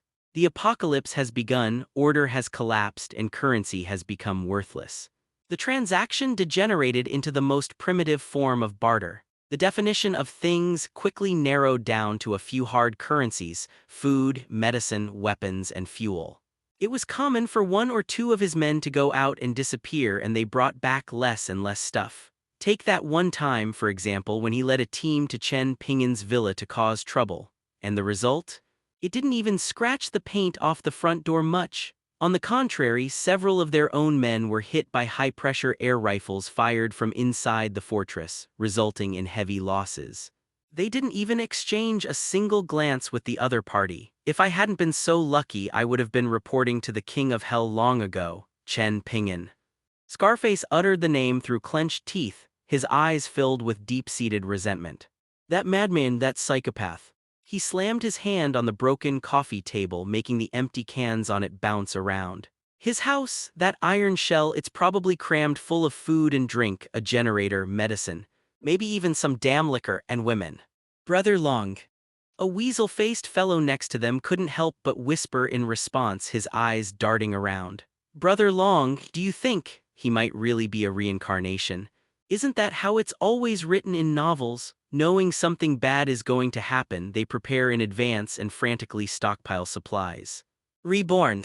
Scarface Dragon abruptly turned his head, his bloodshot eyes staring intently at the weasel-like face with its pointed snout and distorted scars. Rebirth Maya ***. I'll teach you to stop reading that useless garbage, your brain is full of shit now. Why the hell don't you just say he's an alien? He grew angrier as he spoke, and the pent-up anger and frustration in his chest found an outlet. Snap! A resounding slap landed hard on the face of the weasel-faced man. The guy was so hit he spun around on the spot, seeing stars. 5 clear red finger marks instantly appeared on his face, blood seeped from the corner of his mouth, and he covered his face, not daring to utter a sound. I told you to investigate, I told you to spread rumors in the underworld. I told you to shout for me in the game. Looking for someone, looking for a big shot with heavy weapons. Scarface Dragon pointed at his nose and roared, spitting all over the other man's face. You G idiot, all you do is think about this bullshit rebirth stuff all day long. All I want now is to be reborn before the apocalypse and kill you, you piece of trash, with one stab. His chest heaved violently and he gasped for breath like a trapped beast on the verge of madness. Last time, they teamed up with that local gang leader armed with several handguns and homemade shotguns and confidently went to smash Chen Ping'an's stronghold. And the result? The bullets just made a bang when they hit the ground without even leaving a decent crater. The heavy alloy door remained completely still. In the end, they could only slink away, becoming the biggest laughing stock in the underworld. The gang leader he relied on felt his intelligence was wrong and that it had caused him to lose face, so he kicked them all out. Now they don't even have a decent backer. This humiliation and loss gnawed at Scarface Dragon's heart day and night like a venomous snake. He knew more clearly than ever before. Chen Ping'an's fortress was like the hardest tortoise shell in the apocalypse. With those few firewood sticks they have, they can't possibly chew through it. There must be an even more powerful truth. The truth that can blast open that door and collapse that wall. Speak, what happened to what I asked you to do? Where the hell are you? Scarface kicked the monkey-faced man in the back of the knee, sending him sprawling to his knees. Despite the pain, the monkey-faced boy covered his face and hurriedly gave a mumbled report. Get brother long done. I've asked all the brothers in the underworld. They all say that these days a real gem is harder to come by than a nugget of gold. Everyone who has one is hiding it like it's their lifeline. But he took a breath, a strange light flashing in his eyes. In the game, there's an echo in the game. Scarface Dragon's agitated movements paused, his eyes sharpening. In the game, who? A guild called Hall of Oracles, there in the next province. With a pointed snout and monkey-like face, he lowered his voice, tinged with excitement. Their leader, the god of magic, personally replied to the channel message. He said he had a real firecracker, not the kind from a video game. They seem to have a grudge against Chen Ping'an in the game. They're incredibly efficient. They can set off immediately. As long as we give them the address, even if the roads are blocked right now, we can guarantee we'll arrive within 2 days. Hall of Oracles Guild, God of Mage. Firecrackers. Scarface Dragon chewed on these words, and the madness and violence in his eyes burned even brighter like a flame doused with oil. He turned abruptly, rushed to the window that was nailed shut with wooden planks and roughly pried open a slightly wider gap. The dim, yellowish light streamed in, illuminating his face, which was contorted with extreme excitement. His gaze seemed to pierce through vast distances and numerous obstacles, fixed firmly on the direction at the foot of the suburban mountain, the location of Chen Ping'an's fortress. A mixture of greed, hatred, and the ecstatic joy of impending revenge surged within him. Ha ha ha, good, very good. Scarface Dragon let out a low, chilling laugh. He licked his chapped lips. Gazing out the window at the desolate ruins, a symbol of despair, and at that imagined fortress, he spat out, word by word, a curse as venomous as a snake's venom. Chen Ping'an, you little b*******. Having fun hiding inside that iron turtle shell, huh? You think I can't do anything to you, huh? Just you wait, you better wait. This time, I'm going to use the cannon. I'll blast your damn safe house, shell and all. Straight to the sky. The game Doomsday Era, the City of Freedom. Chen Ping'an arrived at the City Lord's mansion without any obstacles, from the moment you step into the Lord's mansion of the City of Freedom. Chen Ping'an felt as if he had entered the abdominal cavity of a giant wooden puppet. It lacked the solemn and imposing stone carvings and heavy feel of the City Lord's mansion in the City of Hope. All you could see was wood. Dark brown, massive timbers with natural grain and the patina of time form the sturdy pillars supporting the dome. The walls are made of countless palm-sized, intricately pieced-together wooden blocks, each fitting together perfectly. The air was filled with the scents of pine resin, tung oil, and the dry aroma unique to aged wood, mixed with a faint metallic smell left from the friction of metal. The wooden floor beneath my feet was polished to an extremely smooth finish, and each step produced a dull echo. The most striking feature is the ubiquitous mechanical devices. A huge wooden gear set hangs overhead, slowly and heavily meshing and turning. It emitted a regular click, click sound, causing some wooden rods carved with intricate runes on the wall to rise and fall. In the corner, several wooden puppets only half a person's height, shaped like apes with tiny bronze bearings inlaid at their joints. With its arm covered in soft brush bristles, it meticulously wiped the dust off the feet of another motionless, giant bear-shaped guardian golem.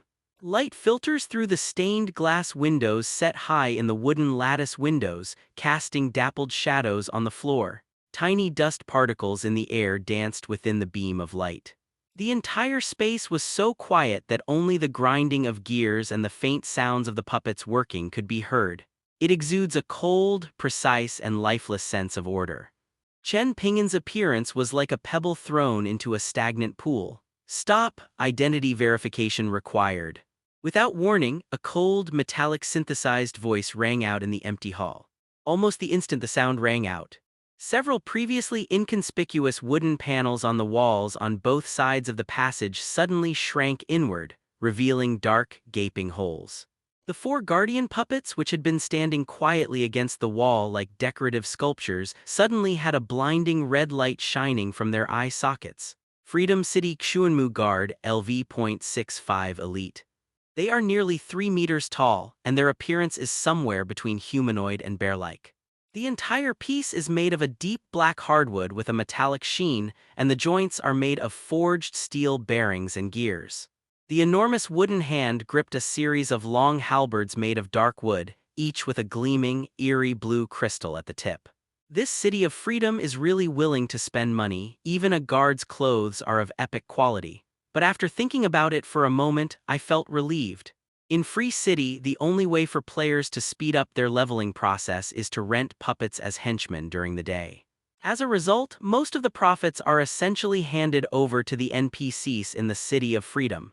With its strict discipline, constantly deducting player contribution points and imposing fines, it would be strange if Free City weren't wealthy. It's true that players are working for NPCs. As for self-comforting thoughts like "at least my level will be higher," Chen Ping'an had heard them quite a few along the way, it's just a self-deceptive excuse.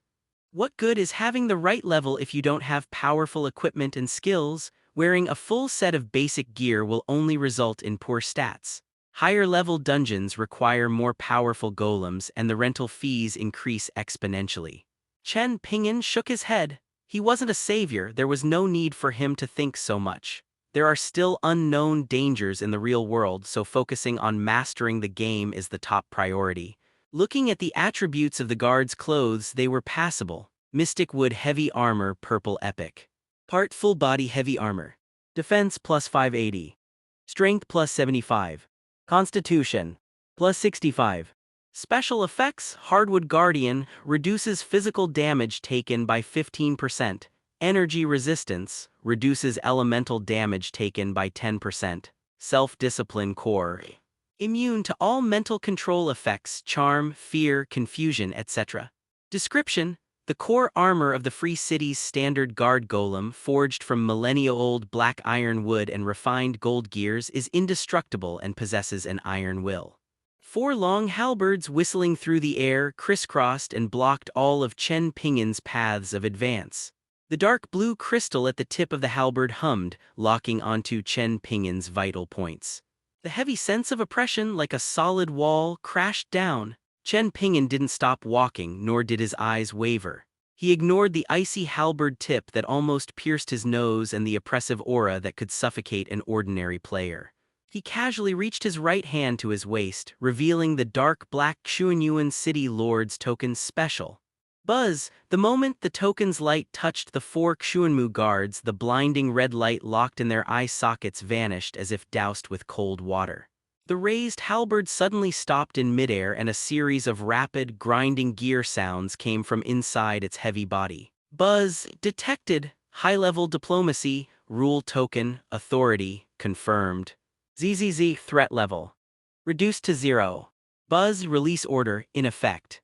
The cold, synthesized voice sounded intermittently with a noticeable sense of procedural chaos.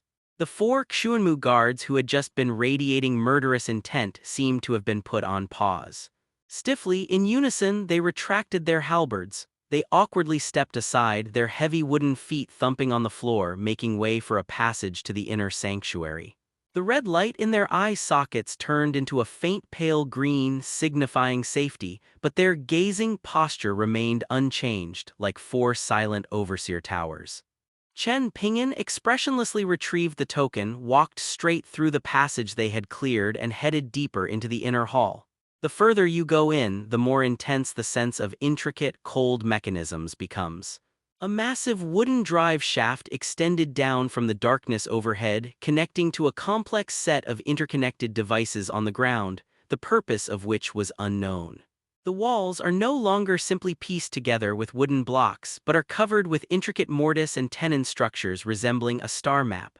Tiny, perfectly polished wooden gears rotated silently at these mortise and tenon joints, pulling on unseen threads. Finally, he stopped in front of a huge wooden door.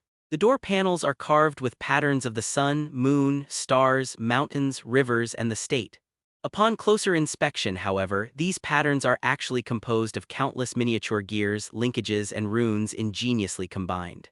The entire door itself is a breathtaking work of art in terms of its mechanical design. Inside the door, the faint clicking of mechanisms could be heard, along with a frenzied and intensely focused muttering, "No."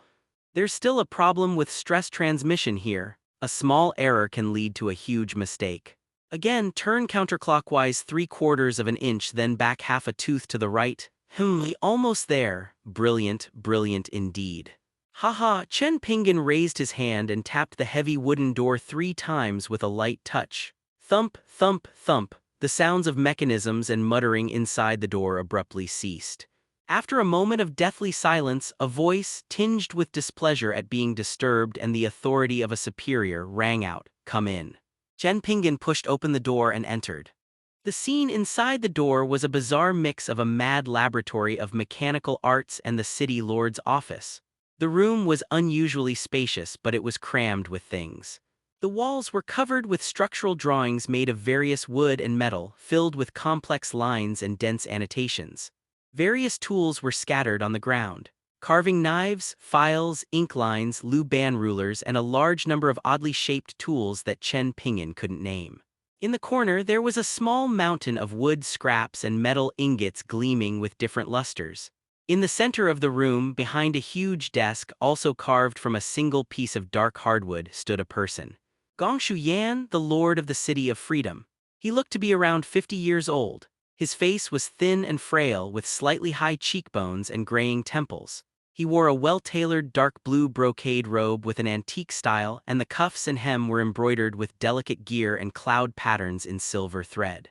However, this brocade robe, a symbol of status, was now covered with fine wood chips and a few dark oil stains, making it look somewhat out of place.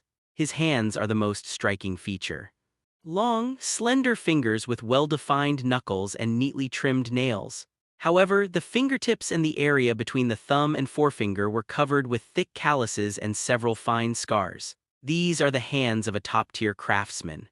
He was currently looking down, intently fiddling with a palm-sized, intricately designed wooden mechanical bird on his desk. His eyes, sharp as a hawk's, were fixed on the fine gears and connecting rods inside the bird's belly.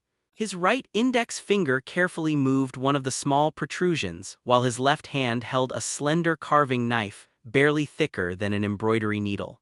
The tip of the knife was making extremely subtle adjustments at a certain mortise and tenon joint. The clicking sound and frantic muttering just now clearly originated from this. Chen Ping'an's arrival seemed to add only a negligible source of disturbance to the air in the room. Yuanyuan didn't even raise his head, seemingly lost in his own world, and simply replied casually, "What is it? Unless the puppet guards in the city go out of control or the core energy furnace is about to explode, all other trivial matters shall be handled in accordance with the survival regulations of the Free City. The regulations are posted on the city gates and various bulletin boards. Go see them for yourself." His voice wasn't loud, but it carried an undeniable indifference and a condescending detachment. It was as if the person standing in front of me wasn't a player but a puppet that needed to operate according to a predetermined program. Chen Ping'an's eyes turned slightly cold. Without wasting words, he once again revealed the dark black city Lord Yuanyuan's token special. The token sat in his palm, radiating a soft glow that symbolized the will of the City of Hope. This time, Yuanyuan finally responded. His fingers, which were fiddling with the mechanical bird, paused slightly before he finally raised his head. His gaze first swept over the token, a very faint hint of surprise and assessment flashing in his eyes. They seemed to be judging the significance of the token and how much research funding or rare materials it could bring them. But when his gaze fell on Chen Ping'an's face, especially when he saw the Storm Fury sword at his waist, whose unparalleled sharpness was still undeniable even when its light was concealed, his surprise quickly turned into a deeper indifference. Oh, a special envoy from the City of Hope. Gong Shuyan put down his carving knife and mechanical bird. He picked up a white cloth stained with oil from the table and slowly wiped his fingers. His tone was flat and emotionless, revealing no hint of welcome. Did Yuanyuan.He send you? What brings you here? If it's about mundane matters like trade between the two cities or the resettlement of displaced people, go find the foreign affairs officer. I don't have time for these things. He pointed to an inconspicuous wooden puppet mailbox in the corner of the room, shaped like a toad with its mouth wide open. Just leave a note here and someone will take care of it. That attitude was extremely perfunctory.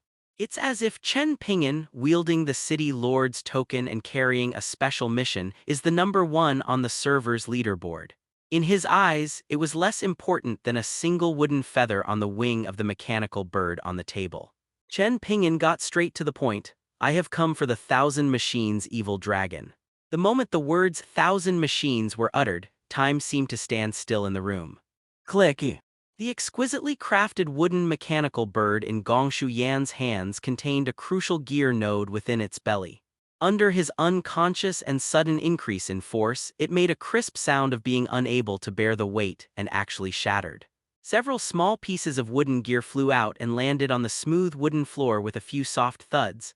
Gong Shuyan froze completely as he wiped his fingers. He suddenly raised his head, and his sharp eyes, which were always immersed in the deduction of mechanisms, were now like a deep pool where a stone had been thrown in, suddenly stirring up violent waves. Shocked, incredulous, even a deeply hidden, almost fanatical adoration, although he quickly regained his composure.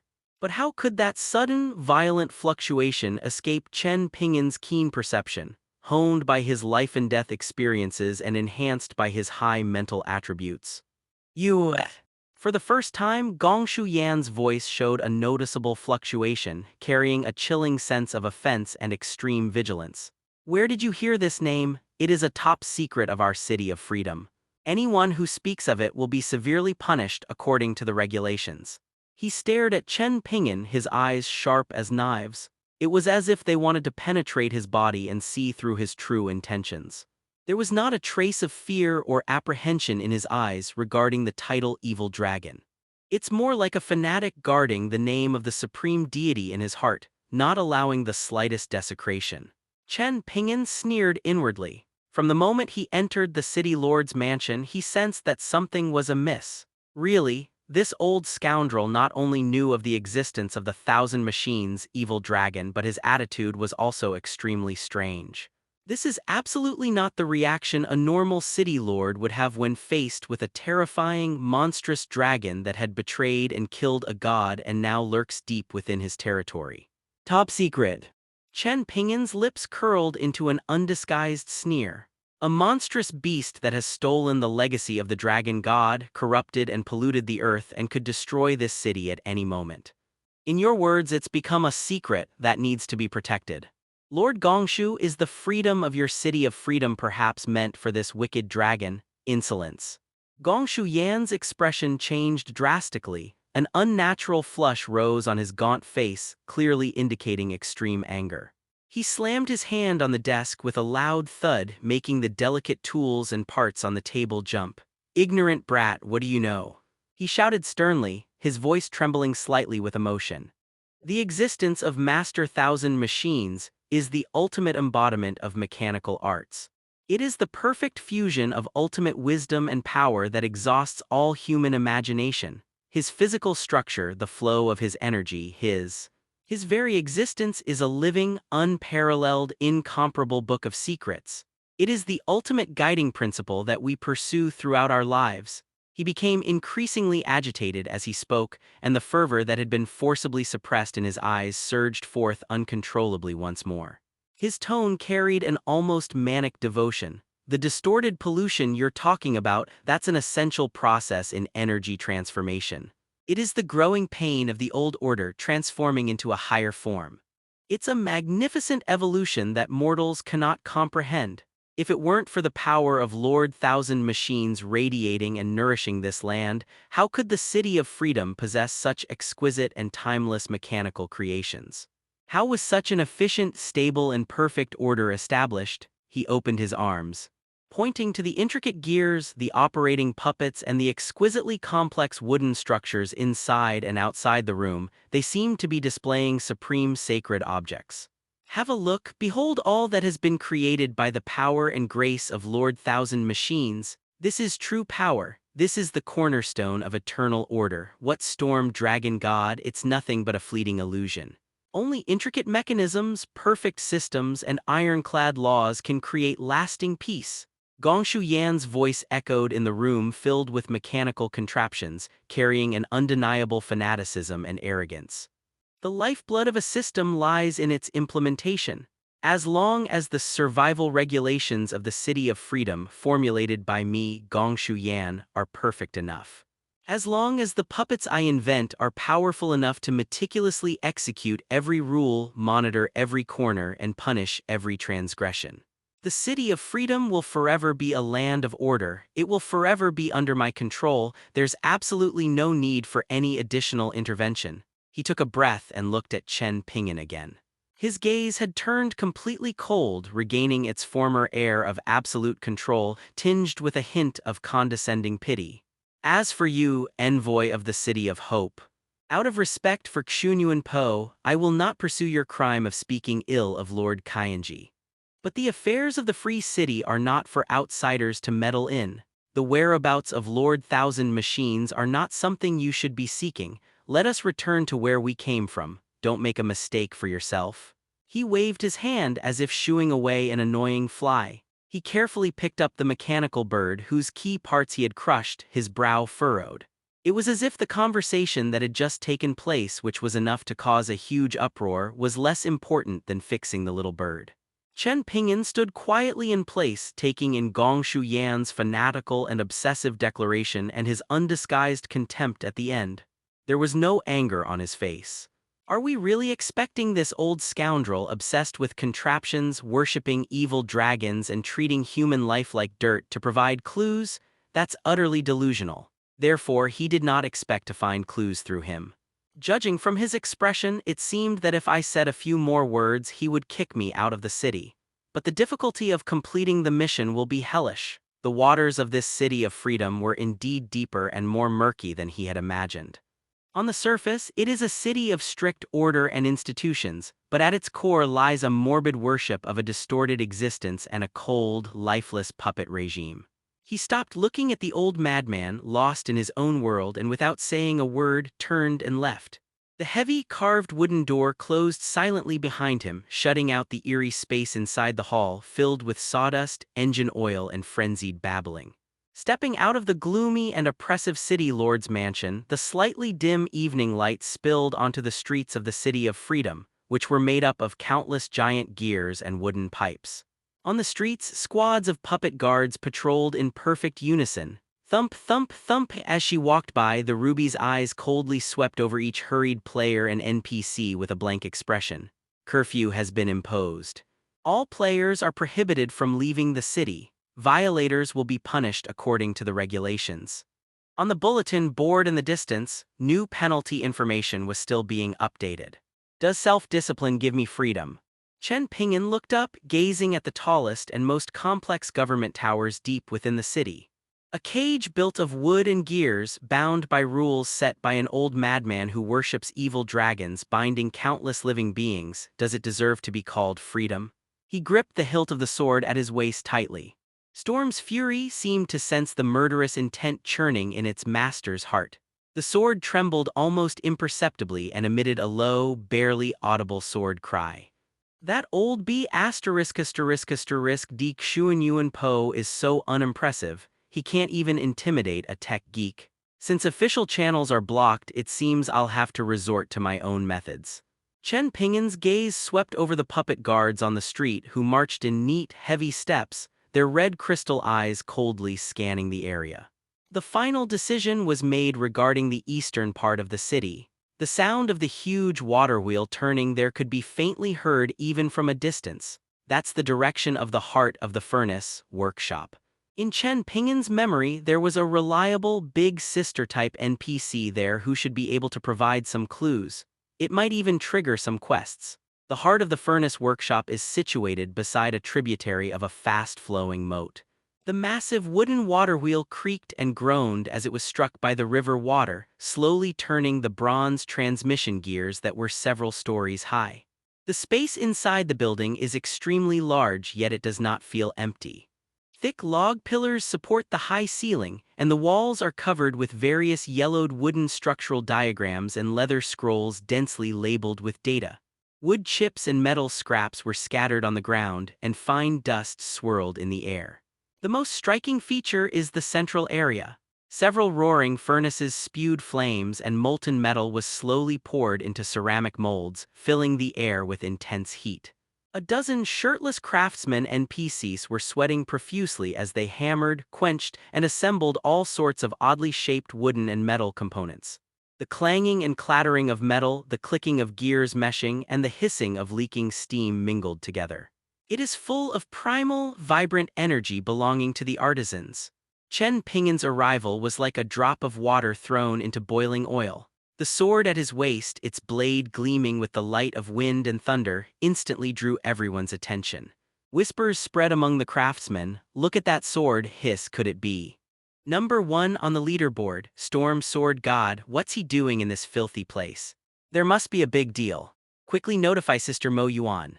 Before Chen Ping'an could ask any questions, a figure with a lazy smile emerged from behind a pile of unfinished wooden mechanical beasts. Oh, what a rare guest. Her voice was sweet and alluring. The woman who came was about 27 or 28 years old and had a tall figure. She was wearing a modified indigo short jumpsuit with a tight waist, the sleeves rolled up to her forearms, revealing her fair skin and a few fresh, fine scratches. She wore wide-leg pants in the same color family, with the cuffs neatly tucked into high-top leather ankle boots. Unlike other women in the city, her long, black hair was not styled in an updo, but simply tied into a loose bun with a wooden hairpin. A few stray hairs fell across her smooth forehead and slender neck. Her features were striking and elegant, especially her slightly upturned phoenix eyes, which conveyed a mixture of shrewdness and wildness. Her full red lips were now curled into a playful smile. She was also carrying a bronze wrench stained with oil, her posture casual yet exuding a confident and commanding presence. Advanced Mechanic Mo Yuan LV.60. The arrival of the Storm Sword God is truly an honor for my humble heart of the forge. Mo Yuan walked up to Chen Ping'an and looked him up and down without any hesitation. Her gaze lingered for a moment, particularly on the Storm's Fury sword at his waist, a flicker of surprise crossing her phoenix eyes before her smile deepened. "What, have you taken a fancy to one of our little trinkets? Or do you want something customized, something special?" Her voice trailed off with a hint of ambiguity. Chen Ping'an seemed oblivious to her charm, getting straight to the point with a flat, emotionless voice. "I'd like to gather some information about advanced puppet cores or something even more ancient and powerful like 1,000 machines." The moment the words 1,000 machines were uttered, the noisy sounds inside the furnace seemed to be paused. The sounds of hammering, gears, and steam all disappeared. All the NPC artisans stopped what they were doing, their faces instantly turning pale. She looked at Mo Yuan with terrified eyes, then quickly lowered her head. It was as if I had heard some forbidden curse. Mo Yuan's smile froze for a moment, her captivating phoenix eyes narrowed slightly and a sharp glint flashed across them. She brandished the wrench in her hand, her voice turning colder. "What are you all standing there for? Finished your work, go do what you're supposed to be doing." The craftsmen felt as if they had been granted a pardon and immediately buried themselves in their work. The noise in the workshop returned, but it was much more subdued than before. Mo Yuan then looked at Chen Ping'an again. She leaned forward slightly, her red lips almost touching his ear. He lowered his voice, his breath warm. "Hey buddy, you've got guts. Daring to inquire about that person on the territory of the City of Freedom." Her fingertips lightly brushed against Chen Ping'an's chest, a flirtatious gesture. His eyes, however, were unusually clear and sharp, but I like men with courage. She straightened up, took a half step back, and her languid smile returned to her face, her phoenix eyes sparkling. Advanced puppet core, we do have connections here. As for thousand machines, things at that level aren't something you can just touch with guts. She paused, then changed the subject. However, I like you, so I can give you some pointers. With a flick of her delicate hand, she magically produced a palm-sized bronze compass with badly worn edges. It is engraved with densely packed constellations and extremely tiny moving gears. Have you ever heard of the dark side of a gear? Chen Ping'an glanced at the compass but remained silent. The true heart of the City of Freedom isn't in those lifeless wooden structures of the City Lord's mansion. Mo Yuan shook the compass, producing a faint sound of gears turning. The dark side of the gears, only there can you find truly living mechanical arts, find those. Even the old man Gongshu kept this a closely guarded secret, and of course, it includes the answer you're looking for. She put away the compass, a sly glint in her smile. However, your title as plenipotentiary envoy alone won't get you in. The black market has its own rules. You have to look at the introduction token. Unfortunately, I happen to have one spot available, but she drew out her words, pointing to the mountain of material orders piled up beside her. My sister's been overwhelmed lately with a few tricky orders. She's completely stretched thin. System. Senior Mechanic Mo Yuan has issued you the quest The Forge's Dilemma. Task details. Head to the abandoned mechanical tomb instance in the west of the city and collect 100 intact mechanical cores. Note: there is a very low chance that elite-level or higher mechanical golems will drop this item. Deep within the mechanical tomb, retrieve and repair 01 ancient bronze transmission gear, incomplete. Note: this gear structure is extremely precise and complex, requiring master-level skill to repair. Quest rewards: Gear Dark Side Introduction Token *1, Mo Yuan's Favorability +50, Experience Points +1000000. Help me sort out these two troublesome things. Mo Yuan twirled a strand of her hair with her fingers, her smile as radiant as a flower. I'll give you the token and even throw in some extra, insider information about the dark side of the gears. How about it? Pretty good deal, right? Make a deal. Chen Ping'an accepted the mission without any hesitation. Exhilarating. Mo Yuan clapped her hands, then lowered her voice, adding a hint of warning. The mechanical tomb is a really strange place. Those ancient mechanical puppets inside are much more troublesome than the mass-produced ones in the city. Quite a few tough guys have gone in and never come out. Be careful, little brother. She said she was careful, but her eyes were full of mischievous anticipation. West of the city, entrance to the mechanical mound, this place is completely different from the orderly atmosphere of other parts of Liberty City. The massive wooden frame and bronze components, abandoned for countless years, resemble the skeleton of a colossal beast, half buried in weathered sand and gravel. The huge, rusty gear was stuck diagonally in the ground, long since stopped turning. The broken wooden drive shaft, like a snapped rib, points towards the gray sky. The wind howled through the gaps between these enormous remains, producing a mournful sound like the wailing of ghosts. Chen Ping'an stepped into the shadow of this ruin, his feet resting on a thick layer of metal shavings and rotten wood powder that had accumulated over countless years. Click, click. A metallic scraping sound came from behind a pile of collapsed bronze beams. Immediately afterwards, several distorted figures walked out. They are not human-shaped. It's more like a monster forcibly pieced together from various discarded gears, broken bronze connecting rods, and rusty metal plates. The main body consists of 3 rusted gears of different sizes, which barely serve as the torso and head. Several twisted and deformed bronze rods served as limbs, with the joints hastily fixed with rusted rivets or thick iron hoops.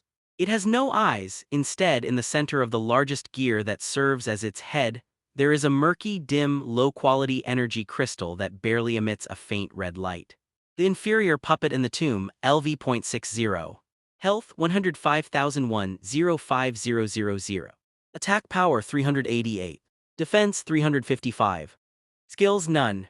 Description: this puppet doesn't seem to be very smart. Their movements were extremely uncoordinated, moving stiffly like marionettes. The rusted joints scraped and groaned as they surrounded Chen Ping'an. Chen Ping'an drew his sword. Dealing with this puppet that looked like a complete idiot, he only wanted a swift victory. Swift wind slash. The sword energy transformed into countless fine, sharp, invisible streams of air like living, raging blades of wind howling and sweeping out. Sizzle, sizzle, sizzle. Minus 190,128. Minus 191,236. Minus 189,566. Wherever the sword energy passed, those inferior puppets pieced together from scrap metal were thrown into an invisible meat grinder. The corroded gears instantly disintegrated into countless fragments, the bronze connecting rods were easily severed, and the metal plates that served as the torso twisted and tore apart. The three inferior puppets couldn't even get close before they were reduced to a pile of smoldering debris amidst a piercing metallic tearing sound. System: defeat the lowly puppet in the tomb. LV.60. Experience gained 450,000. Items obtained: 15 low-quality gear fragments, 8 rusty rivets, 3 cloudy energy crystal fragments. 100x boost activated. Items obtained: refined gear fragment *15, gleaming rivet *8, glowing energy crystal fragment *3. The items after the upgrade are barely acceptable. We'll take feedback and analyze them further offline later. Chen Ping'an continued his journey, delving deeper into the mausoleum of mechanisms. The further you go, the higher the level of the mechanical puppets you encounter and the more bizarre and powerful their forms become. There are snakes made of countless fine bronze reeds, moving as fast as lightning, launching attacks from the shadows of the ruins. Reed Snake LV.61 Elite.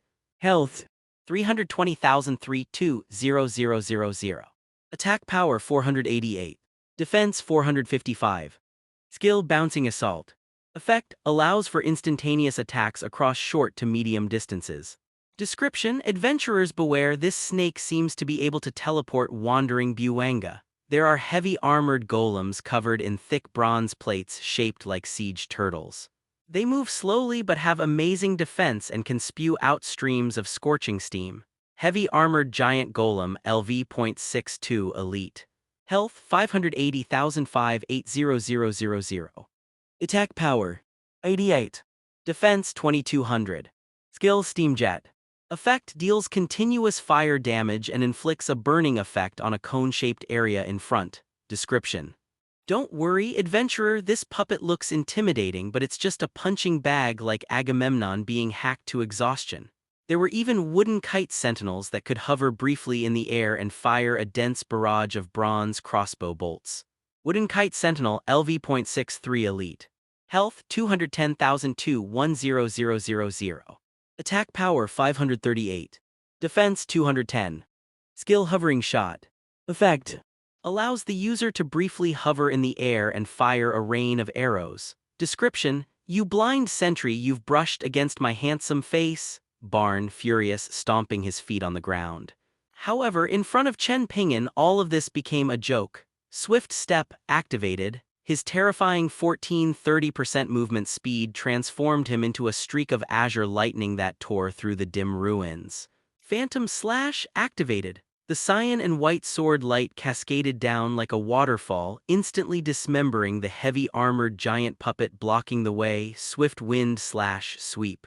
The arc-shaped sword energy covered a large area, shredding the incoming reed snakes and the wooden kite sentinels in the air into countless flying bronze fragments and rotten wood debris. Minus 301,234, minus 298,765, minus 283,456, minus 287,899. The damage numbers were jumping around like a fountain. Storm's Fury's Raging Winds Bite effect keeps Chen Ping'an's health bar at full. Occasionally, if he gets grazed by a stray arrow or steam, the lost health is instantly replenished. Under the Great Fortune talent, every attack is a critical hit and the drop rate of rare items is max. 100x reward increase quantity activated. System obtained 1 intact mechanical core, triggered 100x amplification, obtained 100 intact mechanical cores. System obtained bronze essence asterisk 3. Triggered 100x amplification, obtained bronze essence asterisk 300. System obtained 2 resilient wood hearts, triggered 100x amplification, obtained 200 resilient wood hearts. System obtained 1 small turbid energy crystal, triggered 100x amplification, obtained 100 small turbid energy crystals. The notification sounds like a cheerful symphony filled Chen Ping'an's mind. He didn't need to pick them up intentionally at all. The 100x reward boost automatically multiplied the number of items dropped by monsters by 100 and stuffed them directly into his 200-slot backpack. After clearing monsters for just over half an hour, the number of intact mechanical cores in my backpack went from 0 to an astonishing 10,200/100. The task requirement of 100 has already been exceeded by 100-fold. The quantity is sufficient. A glint flashed in Chen Ping'an's eyes, and he instantly switched to his talent mode. 100x rewards boost, switched to quality mode, buzz, an invisible wave of law emanated from him, just killed a heavy armored giant golem LV.62 elite. System obtained bronze essence 5. Triggered a 100x quality leap, item quality upgrade, obtained Millennium Copper Ingot Epic 5. Millennium Copper Ingot Epic Material. Type Forging Engineering Core Material. Describe. Black copper, imbued with the essence of the earth and ancient spirituality, is incredibly tough and has excellent energy conductivity. It is one of the ultimate materials for crafting top-tier defensive equipment and the core skeleton of powerful mechanical puppets. Its surface is covered with natural dark gold patterns and it feels warm and smooth to the touch, yet it is as heavy as 1,000 pounds. Kill 1 Wooden Kite Sentinel LV.63 Elite. System obtained Resilient Wood Heart *1, triggered a 100x quality leap, item quality upgrade, obtained Immortal Lightning Struck Wood Heart Legendary 1. Immortal Lightning Struck Wood Core Legendary Material. Type Engineering Staff Core Material. Describe. The core of an ancient tree growing in the thunderous, desolate region has withstood the tempering of heavenly lightning for thousands of years without being destroyed, containing immense vitality and destructive lightning power. The wood is as dense as metal, with tiny blue sparks dancing between its grain. It is a supreme divine object used to create top-tier staves, bows, or energy conduction cores, and can also serve as a power source for certain forbidden puppets. Under the terrifying law of 100-fold leap in quality, massive amounts of ordinary materials are instantly transformed into top-tier treasures that shine with purple epic light or even orange legendary light. Inside Chen Ping'an's backpack space, the light was dazzling and the energy fluctuations were astonishing. These are all hard currencies that he plans to cash out into the real world.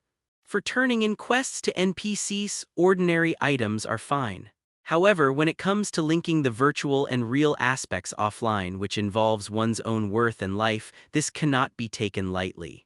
It must be based on the highest quality materials. Chen Ping'an hadn't expected that even though all the legendary materials had been dropped, he wouldn't get a single piece of equipment. It seems that getting good gear in the early game is really difficult. Even with my incredible talent, I'm finding it quite challenging. Chen Ping'an suddenly felt that selling the flowing wind-chasing shadow sword for 100 million gold coins seemed like a bit of a loss. Fine, let Yi Gacheng make amends later. Meanwhile, Yi Gacheng, who was running a dungeon with the core high-level players of Yuanyuan.He, was navigating through the continuous attacks of elite monsters. Clad in flowing white robes, her movements were as ethereal as a ghost, earning her a chorus of cheers. Sword Pavilion Sword walks crazy, guild leader is really fierce. Look at that movement technique, wow, so cool. Sword Pavilion internal organs rotten, it has to be our guild leader. Not only is he incredibly strong, but he also found a unique path to lead us onto a high-spirited route. That's gaming talent. Sword Pavilion, my lightness skill is gone wrong. Exactly, I feel incredibly strong. The future is bright. Soon, the purple light of the flowing wind-chasing shadow sword in Yi Gacheng's hand reduced the elite monster's health bar to less than half. See that? A high-precision swordsman is. Before he could even utter the word handsome, Yi Gucheng stumbled and fell off the cliff.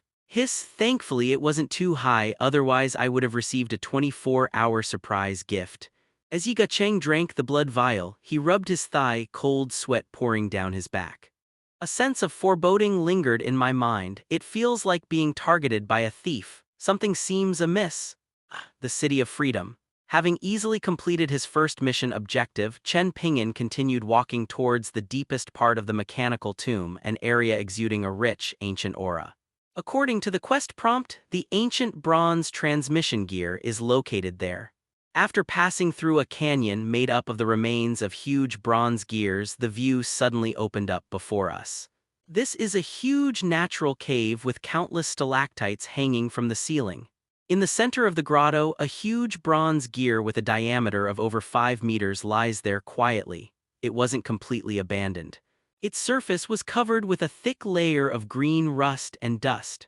However, the edges still reveal ancient cloud and thunder patterns and star chart reliefs that are so intricate they are dazzling. A heavy, ancient aura carrying the scent of rusted metal and the dust of time wafted over me. Ancient bronze transmission gear incomplete. Type quest item. Description. An ancient relic with a structure far exceeding the precision and complexity of modern technology, containing lost mechanical secrets. The core area is severely damaged, the rune array is broken, and it cannot function properly. Repair difficulty? Grandmaster level. Chen Ping'an walked up to the behemoth, his tiny figure a stark contrast to the enormous gears. In his previous life, when he was gambling on stones in the prosperous city, Chen Ping'an learned the technique of using sword energy to cut through the stone's outer layer. At this moment, he was not intimidated at all and handled it with ease. Without the slightest hesitation, he summoned Storm Fury Sword +9. The azure blade was wreathed in fine, bluish-white arcs of electricity with faint sounds of wind and thunder. Instead of channeling violent power, he focused his mental energy and carefully guided the incomparably sharp storm sword aura surrounding the sword. Buzz! Under Chen Ping'an's exquisite control, the sword energy was no longer violent and raging but became extremely gentle and delicate. Like strands of vibrant blue silk or the most exquisite carving knife. Following Chen Ping'an's will, they precisely pierced the edge of the broken gap in the giant gear. Sizzle, sizzle. A cutting sound, so faint it was almost inaudible, rang out. Under the indestructible sharpness of Storm Sword aura, the thick bronze that had twisted and rolled up due to the collapse, hindering the restoration of the structure, was easily and smoothly shaved away like the softest tofu. The cyan breeze, like the most nimble fingers, precisely smoothed out every rough edge. The edges of the chipped area were smoothed and flattened, perfectly conforming to the original design's curvature. Even more amazing is that, when the sword energy reached the edge of the broken rune array, Chen Ping'an's control reached its peak. The fine, cyan wind threads as thin as hair painstakingly carved out rune lines that perfectly connected with the ancient patterns, following the direction of the broken runes. Every stroke is incredibly precise, perfectly consistent, and the energy fluctuations it contains are seamlessly integrated with the ancient aura of the gear itself. The debris fell like wisps of smoke without causing the slightest unnecessary damage. The entire process was fluid and graceful, full of the beauty of a perfect combination of power and skill. In just a few minutes, the gruesome gash disappeared, replaced by a fresh break with smooth edges, perfect curvature, and the rune array reconnected. It's as if this gear was born to be this shape, just waiting for the missing core part to be perfectly inserted and repaired. System successfully repaired ancient bronze transmission gear incomplete. Repair status perfect. Item obtained, repaired ancient bronze transmission gear perfect *1. The enormous bronze gear seemed to have been infused with new vitality. Although still incomplete, the entire gear suddenly shuddered, and the thick layer of green rust and dust covering it fell off in a flurry. The remaining ancient rune array suddenly lit up, emitting a faint yet pure and gentle cyan light like a sleeping behemoth opening its eyes. Restored ancient bronze transmission gear, perfect. Type quest item special item. Description: an ancient relic reshaped and restored by the storm sword god with supreme sword energy. The structure was perfectly restored and the broken rune array was reconnected and imbued with new spirituality containing a faint storm power. Although the core components are still missing, it already exudes a powerful Taoist aura and potential. Having this item might trigger special events at the hands of certain masters skilled in ancient mechanisms. Done. Chen Ping'an sheathed his sword as if he had done something insignificant. He casually put the repaired giant gear into his backpack. System, congratulations on completing the Forge's Dilemma quest. Reward, 100 million experience points. Reward received. Mo Yuan's favorability, plus 5000. A golden light shines down, a massive influx of experience points. System, congratulations, your level has increased to LV.61. You have gained 15 free attribute points. System, congratulations, your level has increased to LV.62. You have gained 15 free attribute points. System, congratulations. Your level has increased to LV.63. You have gained 15 free attribute points. He was promoted 3 ranks in a row. 45 free attribute points have been credited to your account. Chen Ping'an casually added all his energy when Chen Ping'an reappeared at the Crucible Heart Engineering Workshop. Mo Yuan was absent-mindedly adjusting a wooden hunting dog mechanical beast that was half the height of a person. Upon seeing Chen Ping'an, the bronze wrench in her hand clattered to the ground. "Honey, you're back." Her phoenix eyes widened, filled with disbelief. Why have I suddenly become so much closer to him? Besides, how long has it been? Less than an hour. She knows best the difficulty of the task she designed. The elite puppets deep within the mechanical tomb would take even a standard 5-person team of level 60 to clear out in half a day. Not to mention the fact that they also have to repair that almost impossible ancient gear. Chen Ping'an, too lazy to waste words, directly opened his system inventory. He casually laid out 100 intact heavenly craft puppet cores emitting a soft blue light and the repaired ancient bronze transmission gear, perfect, emitting an ancient Taoist azure light. Looking at the core piled up like a small mountain on the ground. Feeling the ancient aura emanating from that enormous gear, far more powerful and pure than she had anticipated, Mo Yuan was utterly speechless. Her red lips parted slightly and it took her a while to find her voice, which trembled almost imperceptibly. Who are you? No. She shook her head violently, looking at Chen Ping'an with a complicated expression. These cores and the aura of these gears, how did you manage that? There's not much to explain about Chen Ping'an and this sexy NPC, he simply reached out his hand. A token of introduction.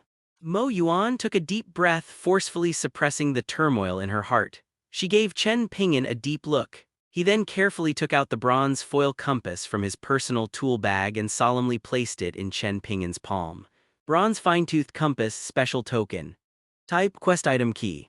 Description, a bronze compass about the size of a palm and unusually heavy. The surface is engraved with miniature star trails and moving gears, and a slowly rotating black jade pointer is inlaid in the center. When you approach the entrance to the gear dark side, the pointer will emit a faint glow and indicate the direction. This is the only proof of entry into the deepest shadows of the City of Liberty. Holder's identity, referee. Take it. Mo Yuan's voice regained its composure, tinged with a hint of solemnity. Gear Dark Side is located in the basement of the old Locust Tree Tavern in Zicheng District. With the compass in hand, the bartender will naturally lead you to the entrance. Remember, it's a place where all sorts of people mingle. The rules are stricter and more brutal than they appear on the surface, and she lowered her voice, a hint of apprehension and reluctance flashing in her phoenix eyes. That place is very close to the source of Lord Thousand Machine's power. When you're asking for information, it's best to be tactful. System, you have obtained bronze-toothed compass special token *1 quest item cannot be enhanced, please be aware. Chen Ping'an weighed the heavy, cool-to-the-touch bronze compass in his hand. The black jade pointer emitted a faint glow in the dim light of the workshop. He simply nodded, his thoughts unreadable. Mo Yuan watched as Chen Ping'an put away the bronze, fine-toothed compass that exuded an ancient aura. The shock in her heart had not completely dissipated. This guy is a walking miracle. In less than an hour, he single-handedly swept away the trap mound. She even restored the broken gear that her master had shaken his head at, saying it was only good for paperweights, to life. It even carried with it the mysterious Taoist principles of wind and thunder. Is this really something a human can do? She was lost in thought when she noticed that Chen Ping'an wasn't in a hurry to leave. Instead, he looked at her again. Is there anything else? Mo Yuan raised an eyebrow, casually picked up the bronze wrench from the ground and twirled it between her fingers to cover up her earlier lapse in composure. This guy's eyes were calm, almost frighteningly so. Chen Ping'an nodded, his tone as calm as if he were asking for directions. Do you have any blueprints for puppets that are easy to make, suitable for guarding the house? Mo Yuan was startled, and the wrench almost slipped from her grasp again. Home security. What do you need that thing for? You've seen those two big guys standing at the entrance of our forge heart, haven't you? Pretty imposing, huh? But that thing burns energy crystals like it's drinking water. Unless you're rolling in money, it's just for show. It wasn't me. Chen Ping'an shook his head. It's a friend of mine. He paused for a moment, seemingly considering his words. His place isn't very safe. Stray dogs often come to his door barking indiscriminately, which is very annoying. He asked me to inquire whether there were any guard-type puppets that could work automatically, had readily available materials, didn't make too much noise, and could also take out stray dogs when necessary. Mo Yuan's captivating phoenix eyes lit up instantly, showing great interest. Oh, a friend? What kind of friend would warrant you, the storm sword god, personally running errands to ask for blueprints? She leaned slightly forward, her overalls taut and revealing her alluring curves, a mischievous smile playing on her lips. Sister, I'm even more curious now. Tell me, what kind of materials does your friend have? I have tons of blueprints here. I have to choose the right one for the right ingredients. Don't tell me he's dirt poor with just a few broken wooden planks. I really can't conjure anything out of him. Chen Ping'an felt a little uncomfortable under her gaze, so he coughed lightly and avoided her overly probing eyes. He tapped his fingers randomly in the air a few times as if opening an invisible backpack panel. As for the materials, his tone remained flat as he began counting. The intact core mechanisms number approximately over 10,000. Mo Yuan's smile froze and she stopped turning the wrench. Bronze essence, more than 5,000 should be there. Mo Yuan's fingers tightened suddenly around the wrench, her knuckles turning white. Tough wood heart, around 8,000. Cloudy energy crystal, small. There are a few less of these, maybe a few hundred. Oh right. Chen Ping'an seemed to have just remembered, and added. There are also some odds and ends like millennial black copper ingots and immortal light-heating struck wood cores, but not many, maybe a few dozen. Boom. It felt like a bomb had been dropped into Mo Yuan's mind, leaving her completely bewildered. More than 10,000 core personnel, more than 5,000 pieces of bronze essence, 8,000 pieces of resilient wood heartwood, and 1,000-year-old black copper ingot, an immortal lightning struck wood core. You're saying this is a friend's material reserve? This looks like the strategic warehouse of Freedom City has been looted. No. Even strategic warehouses aren't this outrageous. She finally lost her grip on the bronze wrench and it slammed heavily onto the back of her foot with a loud thud. Awa. The sharp pain brought her back to her senses instantly. She cried out in pain, clutched her foot and hopped around on one leg several times, tears welling up in her eyes. Image, to hell with Image, all she wants to do right now is curse. Ouch, it hurts like hell. She grimaced, ignoring the pain in her foot, and suddenly looked up, her phoenix eyes wide open, staring intently at Chen Ping'an, her voice cracking. Are you kidding me? With so many top-tier materials, you're telling me your friend only wants to make a few guard golems for the house? Her chest heaved with anger and her finger pointing at Chen Ping'an trembled. I wouldn't need this many materials to build a shockwave beast that can conquer cities and break through city walls. It's the top-of-the-line model with diamond inlays and rune enhancements. You're talking to me now about guarding the house. Or shooting stray dogs? Is that Cerberus or some ancient monster squatting outside your friend's house? Is it really necessary to have such a luxurious lineup for shooting? Mo Yuan felt like she had used up all the shock she had ever experienced in her entire life today. This goes beyond just being rich and powerful. It's like building a doghouse with gold bricks. It's like using the imperial seal of the state to crack walnuts. It is an outrageous, utterly inhuman waste. What a waste! Chen Ping'an watched her jump and tantrum, his face remaining expressionless. He simply asked calmly, "So are there any suitable drawings?" "Yes, yes, yes, yes!" Mo Yuan practically yelled it out. She felt like she was about to be driven mad by this B********, and she even laughed in anger. She rubbed her sore, bruised foot and dragged her leg along. He gritted his teeth and rushed to a large wooden crate piled high with blueprints in the corner, roughly rummaging through it while muttering to himself, "You want to guard the house? You want to hunt stray dogs? I'll find you the most simple one. So that you, my rich friend, won't waste such good stuff." She shoveled away the sawdust and dust, sending them flying everywhere. A moment later, she abruptly pulled out a roll of unremarkable grayish-brown animal hide drawings. He slammed his fist on the workbench next to him as if venting his anger. "Here. This is it." Mo Yuan shoved the blueprints forward impatiently, then crossed her arms and huffed. "Basic sentry crossbow golem, simple enough, brutal enough, that should satisfy your primal need to shoot wild dogs, satisfied now." As the blueprints were unfolded, a system screen automatically popped up in front of Chen Ping'an. Blueprint, basic sentry crossbow golem, fine. Type, engineering manufacturing drawings for learning purposes. Requirement level, master engineering. Material requirements per unit, complete core mechanism 1. Bronze essence 30. Toughwood heart 15. Turbid energy crystal small x1 power source. Success rate, 85%. Master level engineering foundation success rate. Estimated attributes of the finished puppet. Basic sentry crossbow golem, excellent engineering. Health 25,25000. Attack power 300, physical penetration. Attack speed extremely fast, 3-shot mode. Attack range 30 yards, straight line lock-on. Skill automatic alert, automatically activates when enemy units enter within 30 yards. Triple rapid fire, once the target is locked, 3 fine iron crossbow bolts are fired instantly. Cooldown time 3 seconds, defense 50. Mobility none, fixed sentry mode. Energy consumption. Turbid energy crystal small provides the energy required for continuous operation for 72 hours. Describe, a simple and inexpensive automated defense golem. The core only has basic friend or foe identification and lock-on functions, relying on powerful repeating crossbows for rapid-fire suppression. Advantages: easy to manufacture, decent firepower sustainability, and low consumption. Disadvantages: extremely fragile, immobile, only suitable for deployment in fixed areas to clear out mobs. It is an economical and practical choice for guarding your home and getting rid of stray dogs.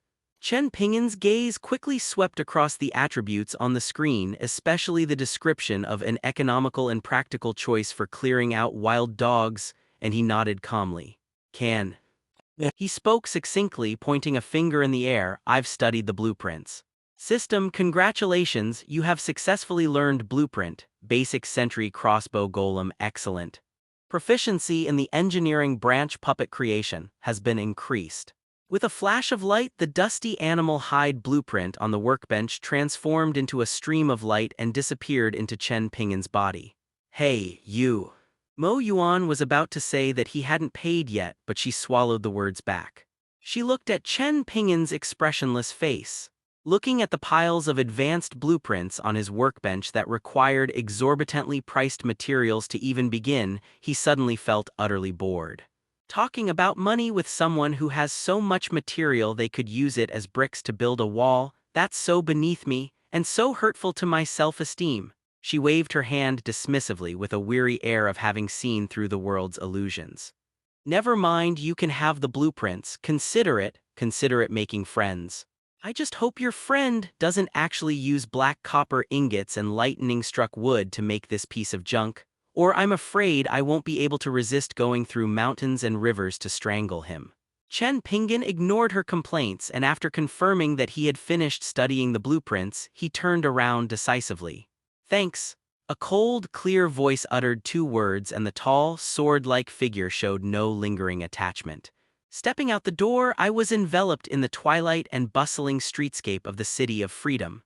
The workshop was filled with the noise of reforging, clanging, and hissing.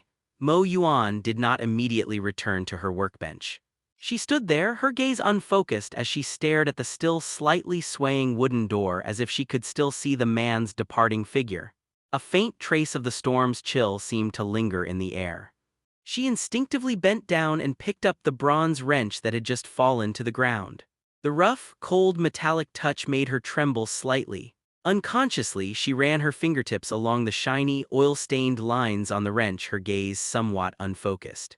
He can casually pull out tens of thousands of rare materials.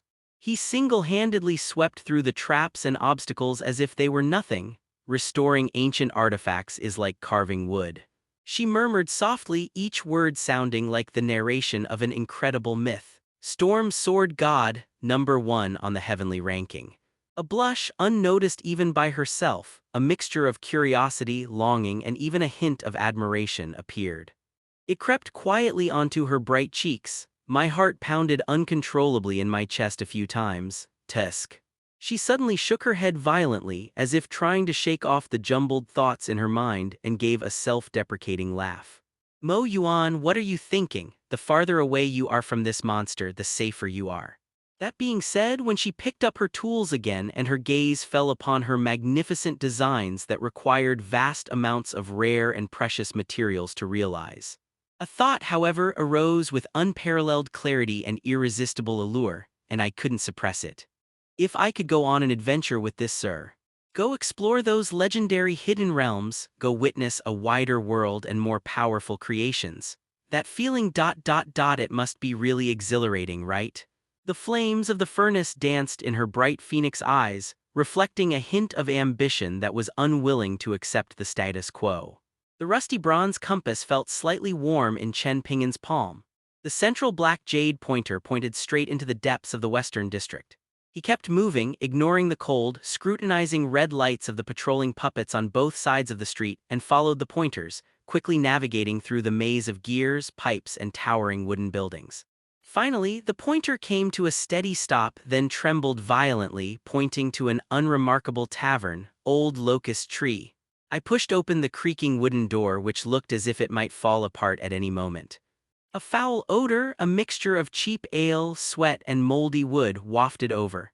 The tavern was dimly lit, with only a few tables occupied by customers, each with shifty eyes that revealed the vigilance and ruthlessness characteristic of outlaws. Chen Ping'an's entry was like a stone thrown into stagnant water, instantly drawing all eyes to him. The gaze fell upon the storm's fury, sword at his waist, its unparalleled sharpness still evident even with its light concealed. Greed, apprehension, and suspicion lingered. A mix of emotions surged within the darkness. He didn't even glance at the people and walked straight to the greasy bar at the back of the tavern. A burly bartender with one eye and a face full of scars who was wiping a wooden cup with a dirty cloth looked up. Its remaining single eye gleamed fiercely, about to utter a rebuke. With a flick of his wrist, Chen Ping'an silently placed the bronze frosted compass onto the damp wooden surface of the bar. The bartender's fierce glint in his single eye froze instantly, then transformed into deep fear.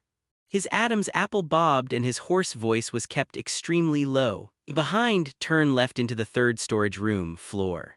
After saying that, he immediately lowered his head, as if the compass would burn his hand, and scrubbed the cup, which he could never get clean, even more vigorously. Chen Ping'an put away the compass and turned to walk in the direction the bartender pointed. Pushing open the creaking wooden door of the storage room, one finds it filled with dusty, empty wine barrels and miscellaneous items. His gaze swept across the room, landing precisely on a slightly darker patch of floor in the corner. Power is channeled into the soles of the feet and a gentle stomp is made. Click, click, click, click, click. A dull, precise sound of machinery turning came from beneath my feet, that floorboard along with the half-meter square area below it. As if controlled by an invisible giant hand, it slowly slid to one side, revealing a deep cave entrance that could only accommodate one person at a time. A chilling aura, a mixture of rust, engine oil, dust, and some strange energy fluctuation wafted through the air. Mixed with the faint sounds of voices coming from below, it suddenly surged up, dark side of the gear. Without the slightest hesitation, Chen Ping'an leaped into the cave entrance. My body plummeted for less than 2 seconds before my feet touched the hard, cold ground. The view before me suddenly opened up, completely different from the dilapidated tavern above. This is an underground cavern space that is far larger than imagined. The cave walls are not natural rock. Instead, it was covered, supported, and transformed by countless enormous, rusted bronze gears that were still slowly turning and incredibly thick wooden drive shafts. The enormous gears meshed and turned, producing a perpetual click-click rhythm. Some are rusted and solidified like the fossilized skeletons of giant beasts. Countless thick wooden pipes like giant pythons clung to the gears and cave walls. A ghostly blue, crimson, or pale green energy flowed from the gaps in the pipes. The light reflected in the entire space was bizarre and surreal, creating a sense of surreal light and shadow. Narrow, winding passages meander through a vast forest of gears and a labyrinth of pipes, with stalls and makeshift shacks crammed along the sides. The sounds of hawking, arguing, haggling, clanging metal, and humming energy. Various noises converge and ferment here. Take a look, newly unearthed ancient core fragments containing unknown energy leftovers for forging divine artifacts. Black market exclusive, high-potency stamina potion. 1 bottle lasts 3 days, side effects as long as you don't die. Fine gold bracers, top-tier defense. I'll only exchange them for fire-type materials or finished blueprints of the same level. Intelligence. Latest patrol route map of the puppet guards. Anyone interested in a big deal, come quick. A bald, burly man with the ID cool and aloof male god shield warrior LV.35 above his head, swaggered in front of Chen Ping'an with 3 henchmen. Hey new guy. Don't you know the rules? You have to pay protection money to enter the dark side of the gear. Looks like you're well-equipped, kid. That sword, let us brothers have a look at it. I guarantee you'll be unstoppable around here. Behind him, a shifty-eyed thief, the #1 slacker in the Huxia server, chuckled and added, "That's right, it's your good fortune that our male god is protecting you. Be smart or else." He made a throat-slitting gesture, his eyes glancing at Chen Ping'an's backpack. Chen Ping'an didn't even lift his eyelids, as if what he was seeing were just a few stones blocking his way. Talking to this kind of person is a complete waste of time. He didn't even pause for a moment, continuing to walk forward. Damn it, you're asking for it. Enraged by this disregard, the cool and aloof male god sneered, slammed his massive metal shield into the ground, and unleashed his skill. Shield wall effect. Defense plus 500%, damage taken minus 28%. A thick, illusory shield of light instantly unfolded in front of him, attempting to knock Chen Ping'an back and control him. The mage, don't scold me, I'm practicing, and the archer Tiga is last hitting minions behind him also attacked simultaneously. A blazing fireball and a gleaming arrow tore through the air, heading straight for Chen Ping'an's vitals. Just as the attack was about to strike, Chen Ping'an moved. There are no flashy skill effects, only incredibly fast afterimages. Swift step, activated instantly. His terrifying speed allowed him to vanish from his spot as if by teleportation, easily dodging fireballs and arrows and appearing directly beside the #1 player in the Huxia server. Clang, the storm's fury was drawn half an inch and a condensed bluish-white wind and thunder sword aura flashed and disappeared. Phantom combo, puff, puff, puff, puff, puff, puff, minus 401,235. Critical hit. Minus 398,765. Critical hit. Minus 405,123. Critical hit. Minus 399,876. Critical hit. Minus 402,341. Critical hit. Minus 407,899. Critical hit. The No.1 player in the Huxia server didn't even have time to scream before 6 breathtaking crimson numbers instantly appeared above his head. His pitiful health bar evaporated instantly like bubbles in the sunlight. His body was torn to pieces by the violent sword energy, turning into a white light, leaving only a few bottles of potions and a wristband that shimmered with blue light. System, I am a reverse butterfly has killed player #1 misfit in the national server. Due to their initiation of the attack and being grayed out, there will be no penalty for PvP. Instant kill, absolutely instant kill. You scoundrel. The aloof male god was utterly horrified, even his roar changed tone. Just as he was about to turn around, a wide-ranging arc of sword energy swept towards him, swift wind slash. A massive, bluish-white wind blade tore through the air, engulfing the three. The cool male god, stop scolding, I'm practicing, and Tiga is last hit minions. Minus 188,456. Critical hit. Minus 385,678. Critical hit. Minus 390,112. Critical hit. The three of them were struck as if by an invisible giant hammer. Their shields shattered and their health bars were instantly emptied. Cold and aloof male god, stop scolding, I'm practicing, and Tiga is last hitting minions, followed in the footsteps of the number 1 player in the Huxia server and turned into white light. System, I am the reverse butterfly, killed player cold and aloof god, stop cursing, I'm practicing, Tiga is last hitting minions. Because it initiated the attack and its name was grayed out, there is no penalty for PvP. The entire entrance area fell silent instantly. All the clamor of hawking and arguing seemed to be choked by an invisible hand. Both the NPCs setting up stalls and the wandering players stared in disbelief at the scene. Fast. Too fast? Ruthless? Absolutely ruthless. Squishy characters like mages and archers are out of the question. Even a shield warrior like the cool and aloof male god with his defensive skills activated could be instantly killed. Is this the true value of being number 1 on the leaderboard? No, this is simply the gods crushing mortals. Chen Ping'an didn't even glance at the scattered items on the ground as if he had casually swatted a few buzzing flies. He sheathed his sword and the suffocating sword intent subsided as well. Without pausing, he walked straight into the depths of the black market, and wherever he went, the crowd parted automatically like a tide, creating a wide path.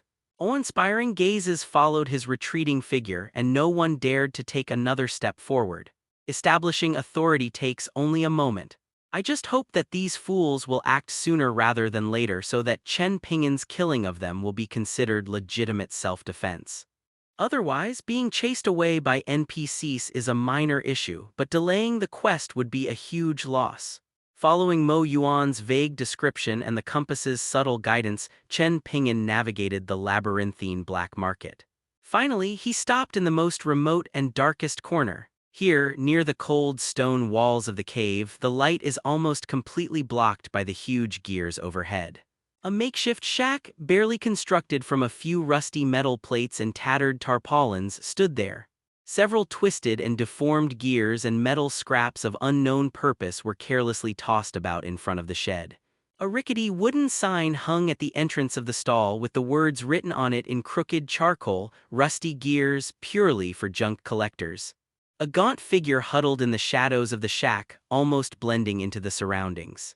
He was wrapped in a thick cloak stained with oil, its original color unrecognizable. He wore a rusty bronze mask that only revealed his eyes and mouth. Hearing footsteps, he suddenly looked up. Behind the mask's holes, a pair of cloudy yet unusually sharp eyes like those of a startled mouse instantly locked onto Chen Ping'an, especially the sword at his waist. Chen Ping'an stopped in front of the shack, said nothing, and directly showed the bronze foil compass. Was it introduced by that girl Mo Yuan? A hoarse, dry voice came from behind the mask, carrying a strong sense of vigilance and a hint of barely perceptible tension. He recognized the compass, and he recognized even more the invisible yet chilling sense of oppression emanating from the person before him. Storm Sword God, number 1 on the heavenly ranking, a prominent figure among gamers.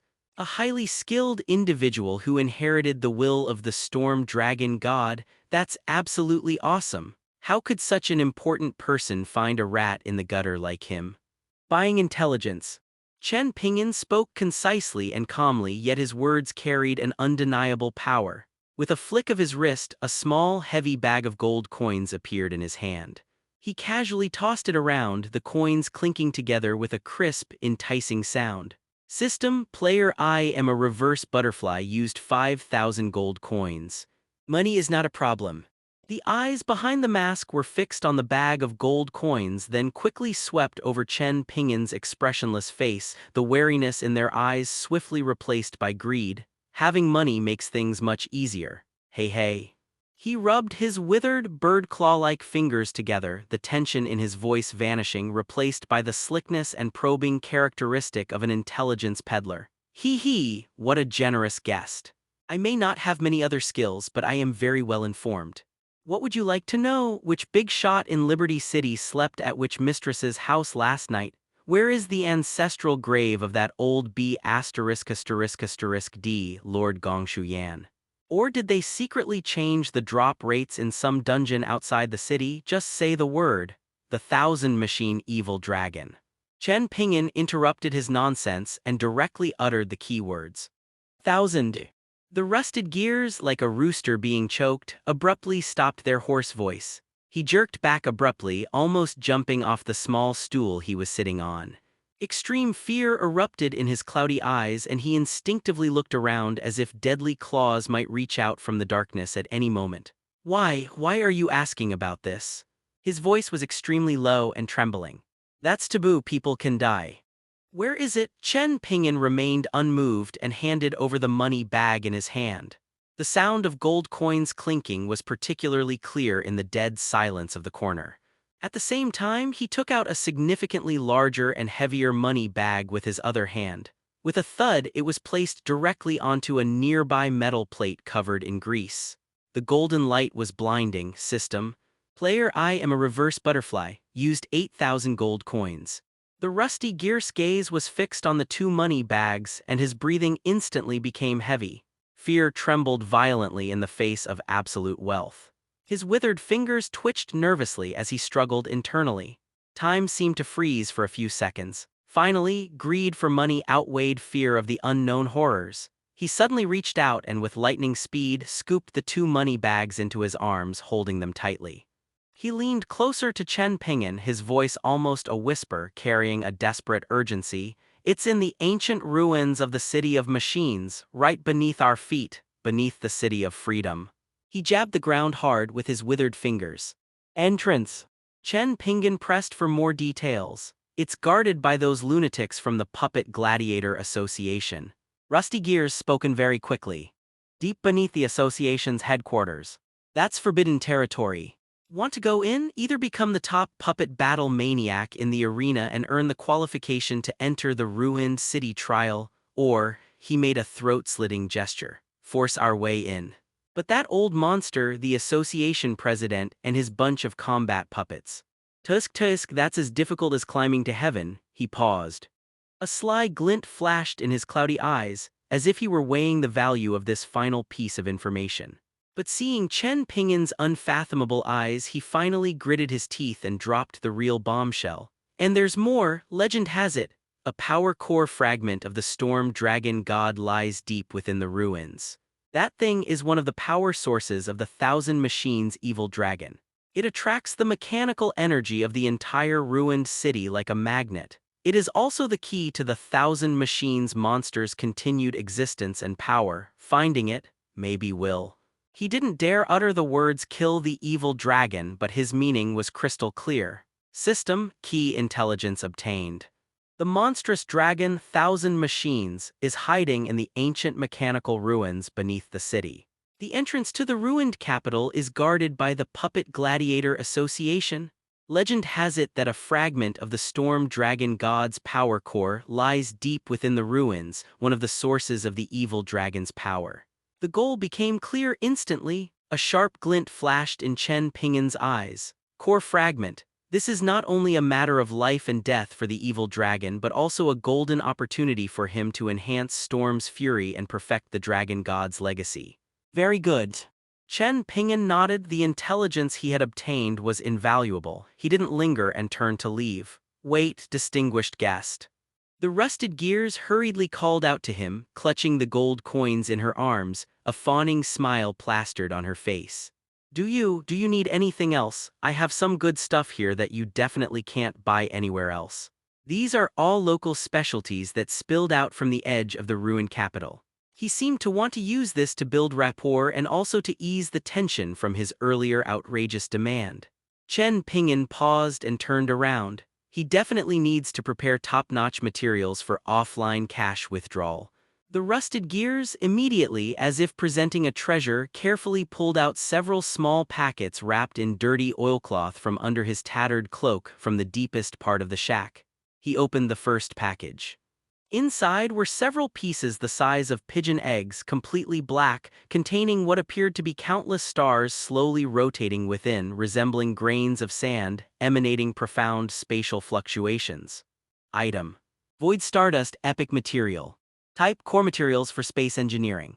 Description: Strange gravel originating from the edge of a spatial rift, containing a faint but pure force of spatial origin. It is the ultimate medium for crafting spatial equipment such as expanded backpacks and teleportation items, stabilizing spatial passages, or performing advanced spatial enchantments. Extremely rare. The second package contained crystals about the thickness of 3 fingers, entirely crimson, resembling solidified magma, scorching to the touch with flames flowing inside. Item: Molten Core Epic Material. Type: Fire-based forging core material. Description: Formed by condensing the essence of the Earth's lava core. It contains a violent yet pure source of fire. It is one of the ultimate materials for forging top-tier fire-based weapons and armor, creating high-energy golem cores, or performing forbidden fire-based enchantments. Its energy is extremely explosive and requires master-level techniques to handle. The last package was the smallest, containing only a palm-sized, thin as a cicada's wing, strange metallic foil that shimmered with iridescent colors.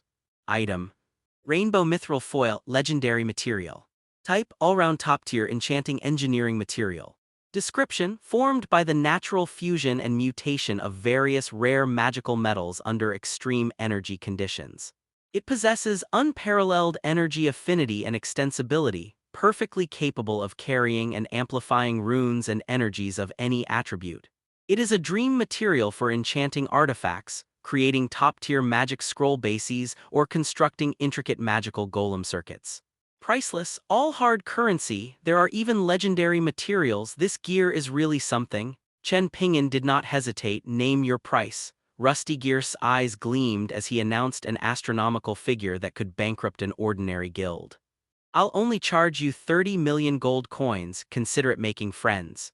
Chen Ping'an didn't even blink. With a wave of his hand, a mountain of gold coins appeared directly on the ground in front of the shack.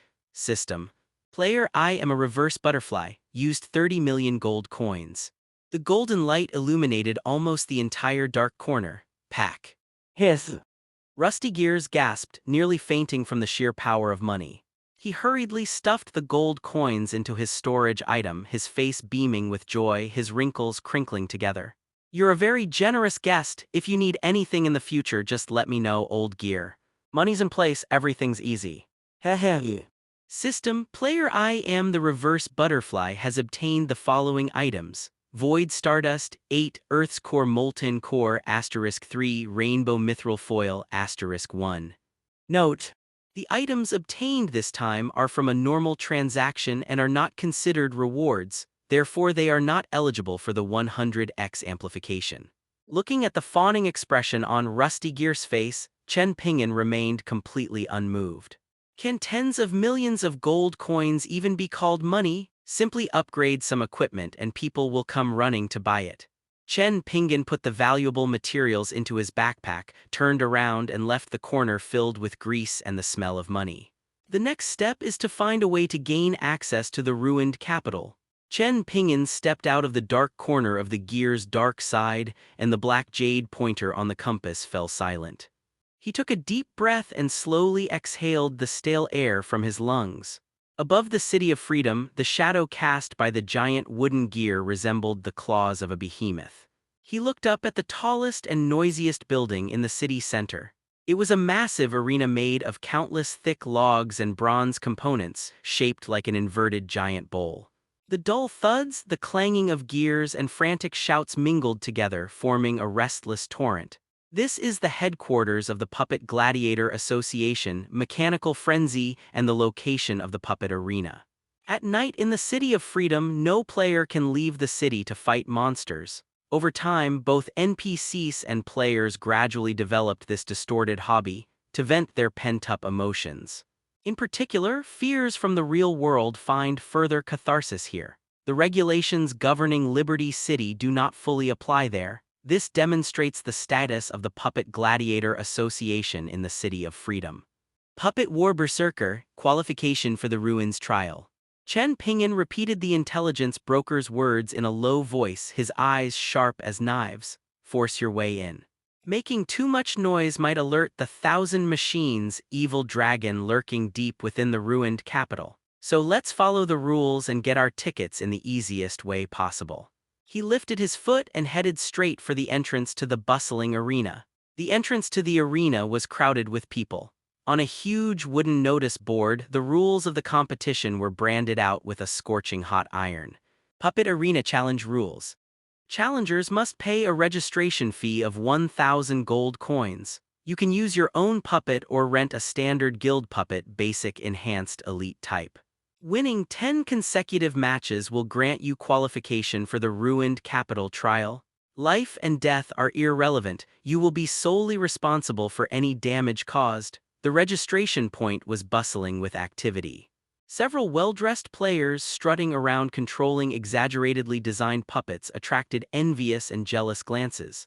Tusk, look at that mountain-splitting giant ape. Its entire body is made of cold ironwood, its joints are refined steel, and it even has a built-in fire-breathing mechanism. How much would that cost? And that shadow mantis is as fast as a ghost. It has a built-in venomous stinger, it can kill you without hesitation. Damn, it's good to be rich. I can only afford to rent a basic metal robot to play with just to satisfy my craving for mechas. Ignoring the noise, Chen Ping'an walked to the rental counter. Behind the counter was an old NPC who was yawning, too lazy to even lift his eyelids. Which type to rent? Basic, 200 gold per round. Enhanced, 1,000 gold. Elite, 5,000 gold. Damage will be charged accordingly. Chen Ping'an's gaze swept across the exhibition area, the so-called basic type. It's a wooden frame in the shape of a human figure. The joints were fitted with the simplest bronze bearings and the torso was covered with a thin sheet of iron. His movements were stiff and slow, he looked as if a gust of wind could blow him apart. The enhanced and elite models next to them were much more imposing, covered in thick bronze plates with flexible joints. They might even be equipped with sharp claws or small crossbow bolts. Basic type. Chen Ping, pretending to be a novice who was new to puppetry, spoke in a calm voice and simultaneously offered 1,200 gold coins. What? The old man thought he had misheard and finally looked at Chen Ping'an properly, glancing again at the longsword at his waist, its aura restrained yet its sharpness undeniable. Kid, are you sure? This piece of junk is just asking for trouble, it doesn't even have a decent attack component. He pointed to the basic puppet's bare wooden arm. Sure. Chen Ping'an's tone was completely calm. Hey. Another one looking for trouble. A burly player next to him who had just rented a heavily modified bronze bear chuckled. His ID was Invincible Mad Bear. Dude, if you think the gold coins are too hot to handle, just give them to me. Using this thing in a tournament? Are you kidding me? Don't get punched into a pile of firewood later. A burst of laughter erupted around him, and they looked at Chen Ping'an as if he were an idiot. Chen Ping'an ignored him and accepted the bronze control token covered in greasy fingerprints that the old man handed him.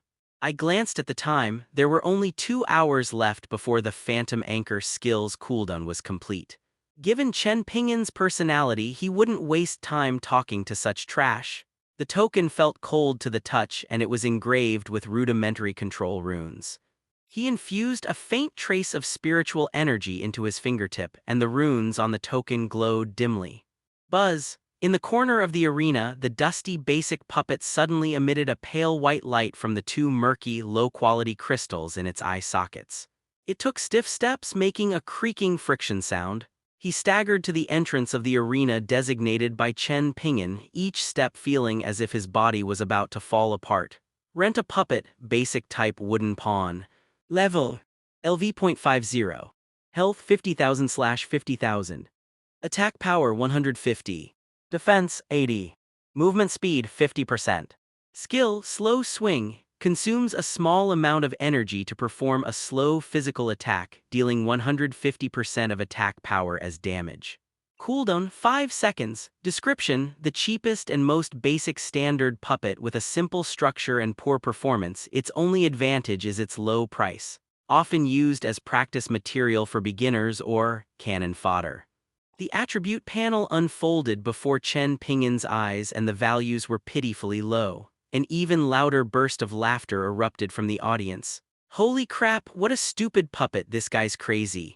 Even a newbie wouldn't choose a puppet like that, it's just throwing money away. 50,000 HP, that's hilarious. One punch from Mad Bear Bros' bronze-armored bear would probably take it all. A money loser, assessment complete. The betting's open, let's bet on how long it can last. Chen Ping'an remained expressionless, fingertips lightly brushed across the control token. The immense spiritual power, like an invisible thread, instantly pierced through the token's rudimentary rune restrictions. In a way that far exceeds the system's settings, almost achieving human-machine integration. It directly took over every minute control node of the wooden pawn core. Clang. The heavy bronze gate rose. Invincible Mad Bear, controlling his bronze armor bear enhanced type, which was over 3 meters tall, covered in heavy bronze armor and whose fists were like battering rams, strode aggressively into the arena.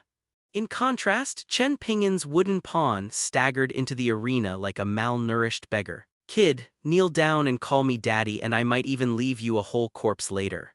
Invincible Mad Bear laughs arrogantly from his exclusive control seat, the laughter echoing throughout the venue via loudspeaker.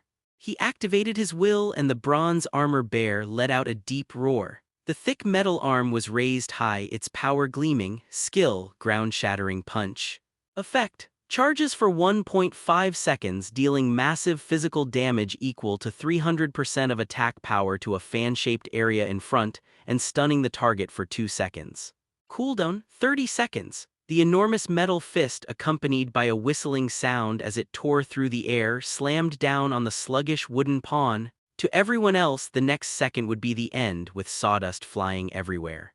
In the control seat, Chen Ping'an's eyes remained calm and expressionless. These fools, you know nothing about power, just as that devastating fist was about to strike. Great fortune triggered. Passive dodge detection has been activated. Wooden Soldier, that seemingly clumsy body at the critical moment, seemed to be suddenly pushed half a step to the side by an invisible wind. Boom!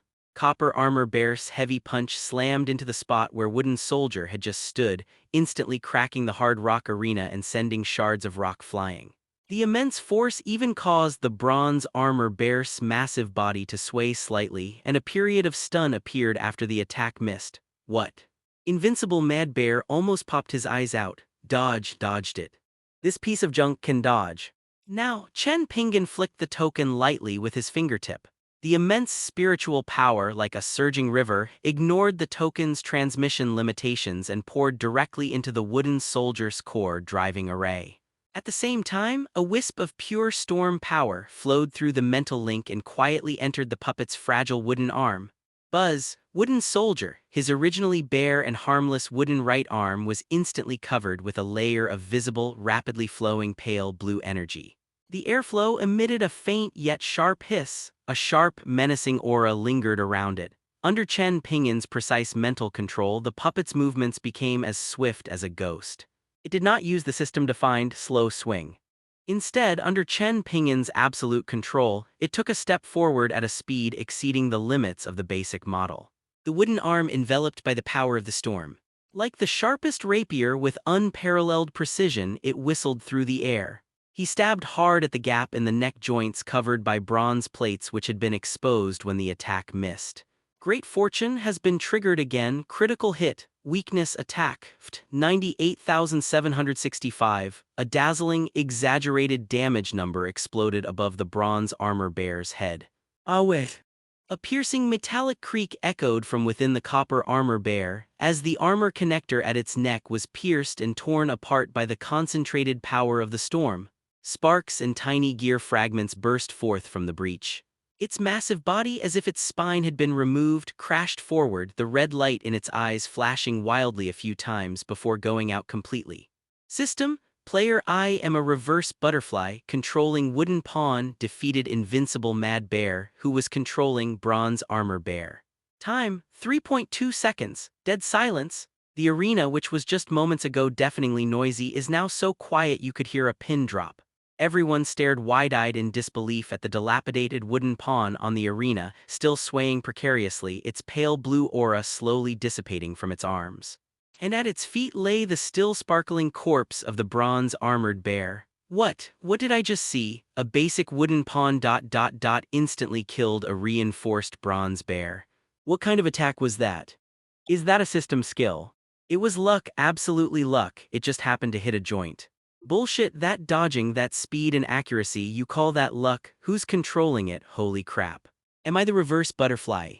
Invincible Bear sat frozen in the control room, his face deathly pale. My mouth opened and closed unconsciously, my mind was completely blank. His prized bronze armor bear couldn't even withstand a single blow from its opponent. Inside the control room, Chen Ping'an expressionlessly withdrew his mental energy.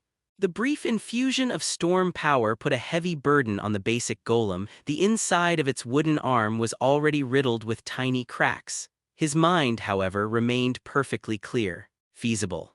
A direct takeover with up to 820 mental power and localized enhancement with storm power is sufficient to compensate for the basic puppet's shortcomings. Abundant fortune, the effect is outstanding. Impossible. It must be a bug. How could that piece of wood possibly pierce my Yuanyuan iron tortoise shell? After losing the second match, a shield warrior player with the ID Iron Wall roared in frustration from the control panel. His mysterious iron-heavy shield puppet boasts a defense of up to 1,500 points. However, Wooden Soldier found a tiny weak point on the edge of the shield in the same bizarre way. The finger sword, infused with the power of the storm, pierced through the core in one strike, instantly causing it to overload and burn out. In the third match, the opponent was the speed-oriented Shadow Mantis Elite, controlled by Shadowless Blade. As soon as the battle began, the Shadow Mantis transformed into a green afterimage circled behind the wooden pawn and unleashed its venomous stinger with lightning speed. Great fortune triggered, passive dodge. Wooden pawn stumbles awkwardly but perfectly timed, the poison needle grazing its worn-out iron shell. At the same time, Chen Ping'an's mental energy surged into the lower limb joints of Wooden Soldier like a tidal wave, and the power of the storm erupted instantly. Wooden Pawn suddenly launched a low spinning kick with a speed completely inconsistent with its basic structure. The wooden foot, imbued with the power of wind and thunder, swept precisely across the Shadow Mantis's fragile tail-fin connection. Click -102,341, critical hit, weakness. The Shadow Mantis spun out and crashed into the energy shield at the edge of the arena, scattering its parts all over the ground. The fifth game. In Chen Ping'an's hands, Wooden Soldier seemed to be a peerless swordsman imbued with a soul. Despite its clumsy movements, it always manages to narrowly avoid fatal attacks. The attacks are monotonous, yet they always precisely strike the opponent's puppet's absolute weakness. Each seemingly clumsy dodge was followed by the instant paralysis or disintegration of the opponent's core puppet, monster. The one controlling that wooden pawn is a monster. The players in the audience went completely wild, from initial mockery to shock, and now to frenzy. Each time Wooden Soldier's dilapidated body unleashed an incredible attack while enveloped in the power of the storm, it would trigger a roar of shouts and screams like a tsunami. Kill one puppet in 10 steps, leave no trace for 1,000 miles. This control, it's practically man-machine integration. How did he do that? Even basic pawns are more terrifying in his hands than elite golems. This contrast ... it's so satisfying. The number one on the heavenly ranking is actually a monstrous talent who manipulates puppets. You're telling me this as a human. It's definitely a Reaper clone. The announcements of their winning streak kept flooding the screen, and the atmosphere in the VIP box at the highest point of the arena became heavy. An elderly man with a stern and solemn face, wearing a dark purple robe embroidered with gold thread. Through the one-way crystal screen, he stared intently at the teetering yet invincible wooden pawn on the arena. He is none other than Master Lu, LV.85 Master-Level Mechanic, the Vice President of the Puppet Gladiator Association. Have you figured it out? Master Lu asked in a deep voice to a middle-aged man in a gray robe beside him who was sensing with his eyes closed. The gray-robed man opened his eyes, and deep within his pupils seemed to be intricate gears turning. He was the association's chief puppeteer, Shadow Puppet LV.82. Incredible, Vice President. That person's mental strength is unbelievably powerful. He almost completely ignored the limitations of the basic control token, using his immense mental power to directly overwrite and take over every action node of the puppet core. What terrifying mental fortitude and micromanagement skills would that require? And, he paused, a look of disbelief on his face. At the moment of his attack, he seemed to briefly and precisely channel an extremely pure and destructive wind and thunder attribute power into the puppet's attack point. It is this very power that gives basic golems the ability to break through advanced defenses. This has gone beyond the scope of conventional puppet control. It's more like a forced fusion of martial arts will and mechanical arts. Master Lu's brows furrowed tightly. Forced fusion, the power of the storm. Could it be him? He thought of the mysterious storm sword god, who had recently caused a great stir and suddenly appeared at the top of the heavenly ranking in Freedom City. Inform the guild leader that the qualifications for the ruined capital trial need to be sent out ahead of schedule. Such people must be kept under the control of the association, or a cold glint flashed in his eyes. In the shadows of a corner in the enthusiastic audience, several figures dressed in inconspicuous gray linen cloaks also had their eyes fixed on the wooden soldier on the arena. Their eyes, hidden beneath their hoods, were cold, fanatical, and tinged with a twisted devotion. On the cuff of one of them, a tiny brand composed of gears and a twisted dragon shadow was faintly visible. A storm, the scent of a storm again. The leader's voice was hoarse, filled with deep-seated hatred and a hint of barely perceptible fear. He really came for the 1,000-machine Saint Master. We must send the message back to the ruined capital immediately. This storm sword god is the greatest threat to the Holy Lord's resurrection. Instruct your subordinates to find a way to keep a close eye on this person's movements. The deafening cheers nearly lifted the massive wooden dome of the arena. 10 consecutive wins, pawn, pawn. A basic puppet took down the elite windbreaker falcon. Am I dreaming? Who's manipulating this? I want to become their apprentice. I'll sell everything I own to learn. In the center of the arena, the basic puppet known as the wooden pawn now resembled a soldier who had completed its final mission. Its broken wooden body was covered with cracks, and at the joint of its left leg, which was barely able to stand, a short bronze axle that served as a bearing was twisted and deformed, making an incongruous creaking sound. Its torso, covered in thin sheet metal, was riddled with holes by the sharp wind blades of its last opponent, the elite-class Raging Wind Falcon. The rough wooden frame and several broken transmission ropes were exposed. The two murky, low-quality crystals in its eye sockets dimmed like candles flickering in the wind, as if they would be extinguished completely at any moment. Chen Ping'an stood in his designated control seat, his expression indifferent. He lightly brushed his fingertips across the bronze control token covered in greasy fingerprints, and his vast, ocean-like mental energy instantly receded. Without the forceful support of this power, the wooden pawn let out a final, unbearable groan, then collapsed with a crash, turning into a pile of real scrap metal, raising a cloud of dust. System, you have achieved a 10-game winning streak. Special rewards. Freedom City reputation plus 5000. Ruined capital trial qualification activated. System, the rented puppet wooden pawn you are controlling has been completely destroyed. Please go to the rental office to pay compensation, 200 gold coins. The cold system notification flashed through Chen Ping'an's mind, but he didn't even lift his eyelids. 200 gold coins, that's a drop in the ocean. Just as he was about to turn and leave this noisy place, a figure appeared beside him like a ghost, without any warning. The newcomer wore a well-tailored dark brown brocade robe with wide sleeves, the edges of which were embroidered with intricate gear and cloud patterns in gold thread, exuding understated luxury.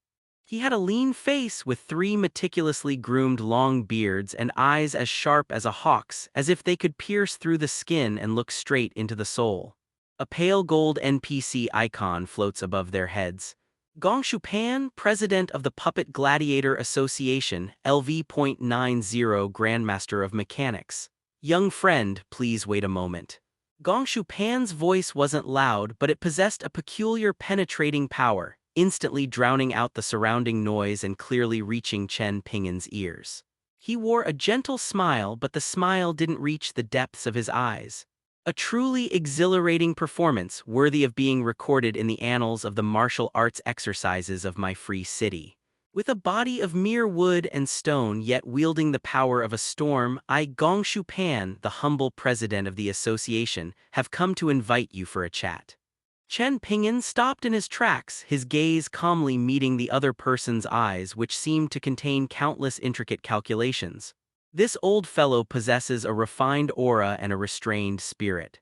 He seems far more troublesome than that stubborn Lord Gongshu. He nodded slightly. Lead the way. A barely perceptible hint of surprise flashed in Pan's eyes, then his smile deepened. Excellent. Please follow me. With a flick of his sleeve and without any visible movement, the crowded people ahead parted as if by an invisible force, creating a path. The two walked one after the other, passing through the still frenzied crowd and deafening roar. Walking deeper into the arena, one encounters a large gate carved from a single piece of dark ironwood, its intricate mortise and tenon joints meticulously crafted. The door slid open silently, completely shutting out the noise from the outside world. Behind the door is a downward-sloping corridor. The walls on both sides are not made of brick or stone, but are composed of countless layers of bronze gears of varying sizes that slowly mesh and rotate. It emits a deep, persistent click, click sound. Smoothly polished black jade slices are inlaid between the gears, emitting a soft and stable cool light that illuminates the path ahead. The air was filled with the scents of pine resin, tung oil, and a faint, dry aroma characteristic of fine wood. In stark contrast to the stench of sweat and blood in the arena outside, it exudes a cold sense of order. At the end of the corridor was a quiet room with a unique style. There are no luxurious decorations. The vast space is filled with various strange wooden structures. A huge desk, shaped like an unfolded Lubin lock, occupies the center, its surface as smooth as a mirror. On it were several parts of a miniature mechanical beast that were being disassembled, their intricate structure dazzling. The walls were covered with yellowed ancient leather scrolls and drawings depicting unimaginably complex wooden transmission structures, energy circuits, and strange arrays of runes. In the corner were several strange metal ingots emitting different energy fluctuations and pieces of wood exuding a faint fragrance. Pan walked to the desk but did not sit down.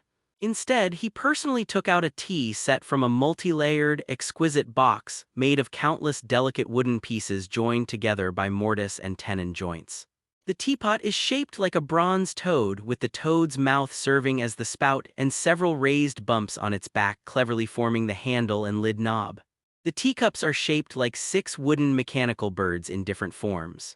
The bird's beak was slightly open, just enough to catch the tea. His movements were fluid and graceful as he poured in boiling water. A moment later, a clear and lingering aroma of tea filled the air. My humble abode is simple and unadorned. The only thing I can barely drink is this tea brewed from the morning dew of the everlasting pine. Please, young friend. Pan personally pushed a cup of tea in front of Chen Ping'an. The tea, a vibrant green, rippled gently in the bird-shaped cup, exuding a refreshing and invigorating aroma.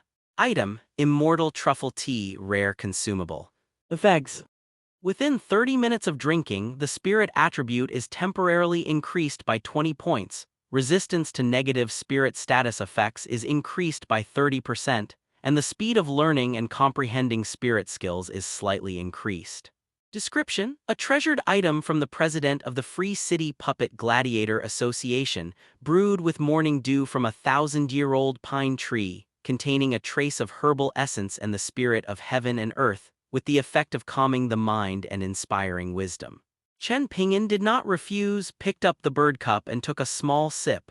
A refreshing sensation instantly spread from my throat, rushing straight to my mind, instantly invigorating my tense spirit as if it had been gently cleansed. He put down his cup and got straight to the point. The president invited you, surely it wasn't just for tea. Pan stroked his long beard and let out a low laugh. Young friend, you speak so frankly and directly. I greatly admire that. Indeed, the puppet manipulation skills you displayed just now, young friend, were truly the most amazing I have ever seen in my life. That was far more than just powerful mental strength.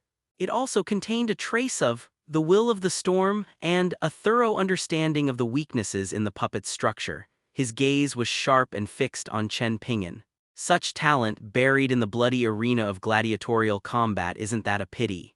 He leaned forward slightly, his tone carrying a hint of seduction. Our Puppet Gladiator Association is eagerly seeking talented individuals. If you are willing, young friend, I would like to offer you the position of chief advisor. The blueprints accumulated over 1,000 years by the association, the rare materials in the secret vault, and the highest-level workshop access. All can be open to you. There's even a chance to study the incomplete Tiangong Kaiwu, the exploitation of the works of nature, a secret text passed down by the Gongshu family. With these resources, young friend, your mastery of mechanical puppets will surely advance by leaps and bounds, reaching the pinnacle. Gongshu Pan's voice possessed a convincing allure, and the prospect he depicted was incredibly tempting. He observed Chen Ping'an's expression, trying to catch a hint of attraction.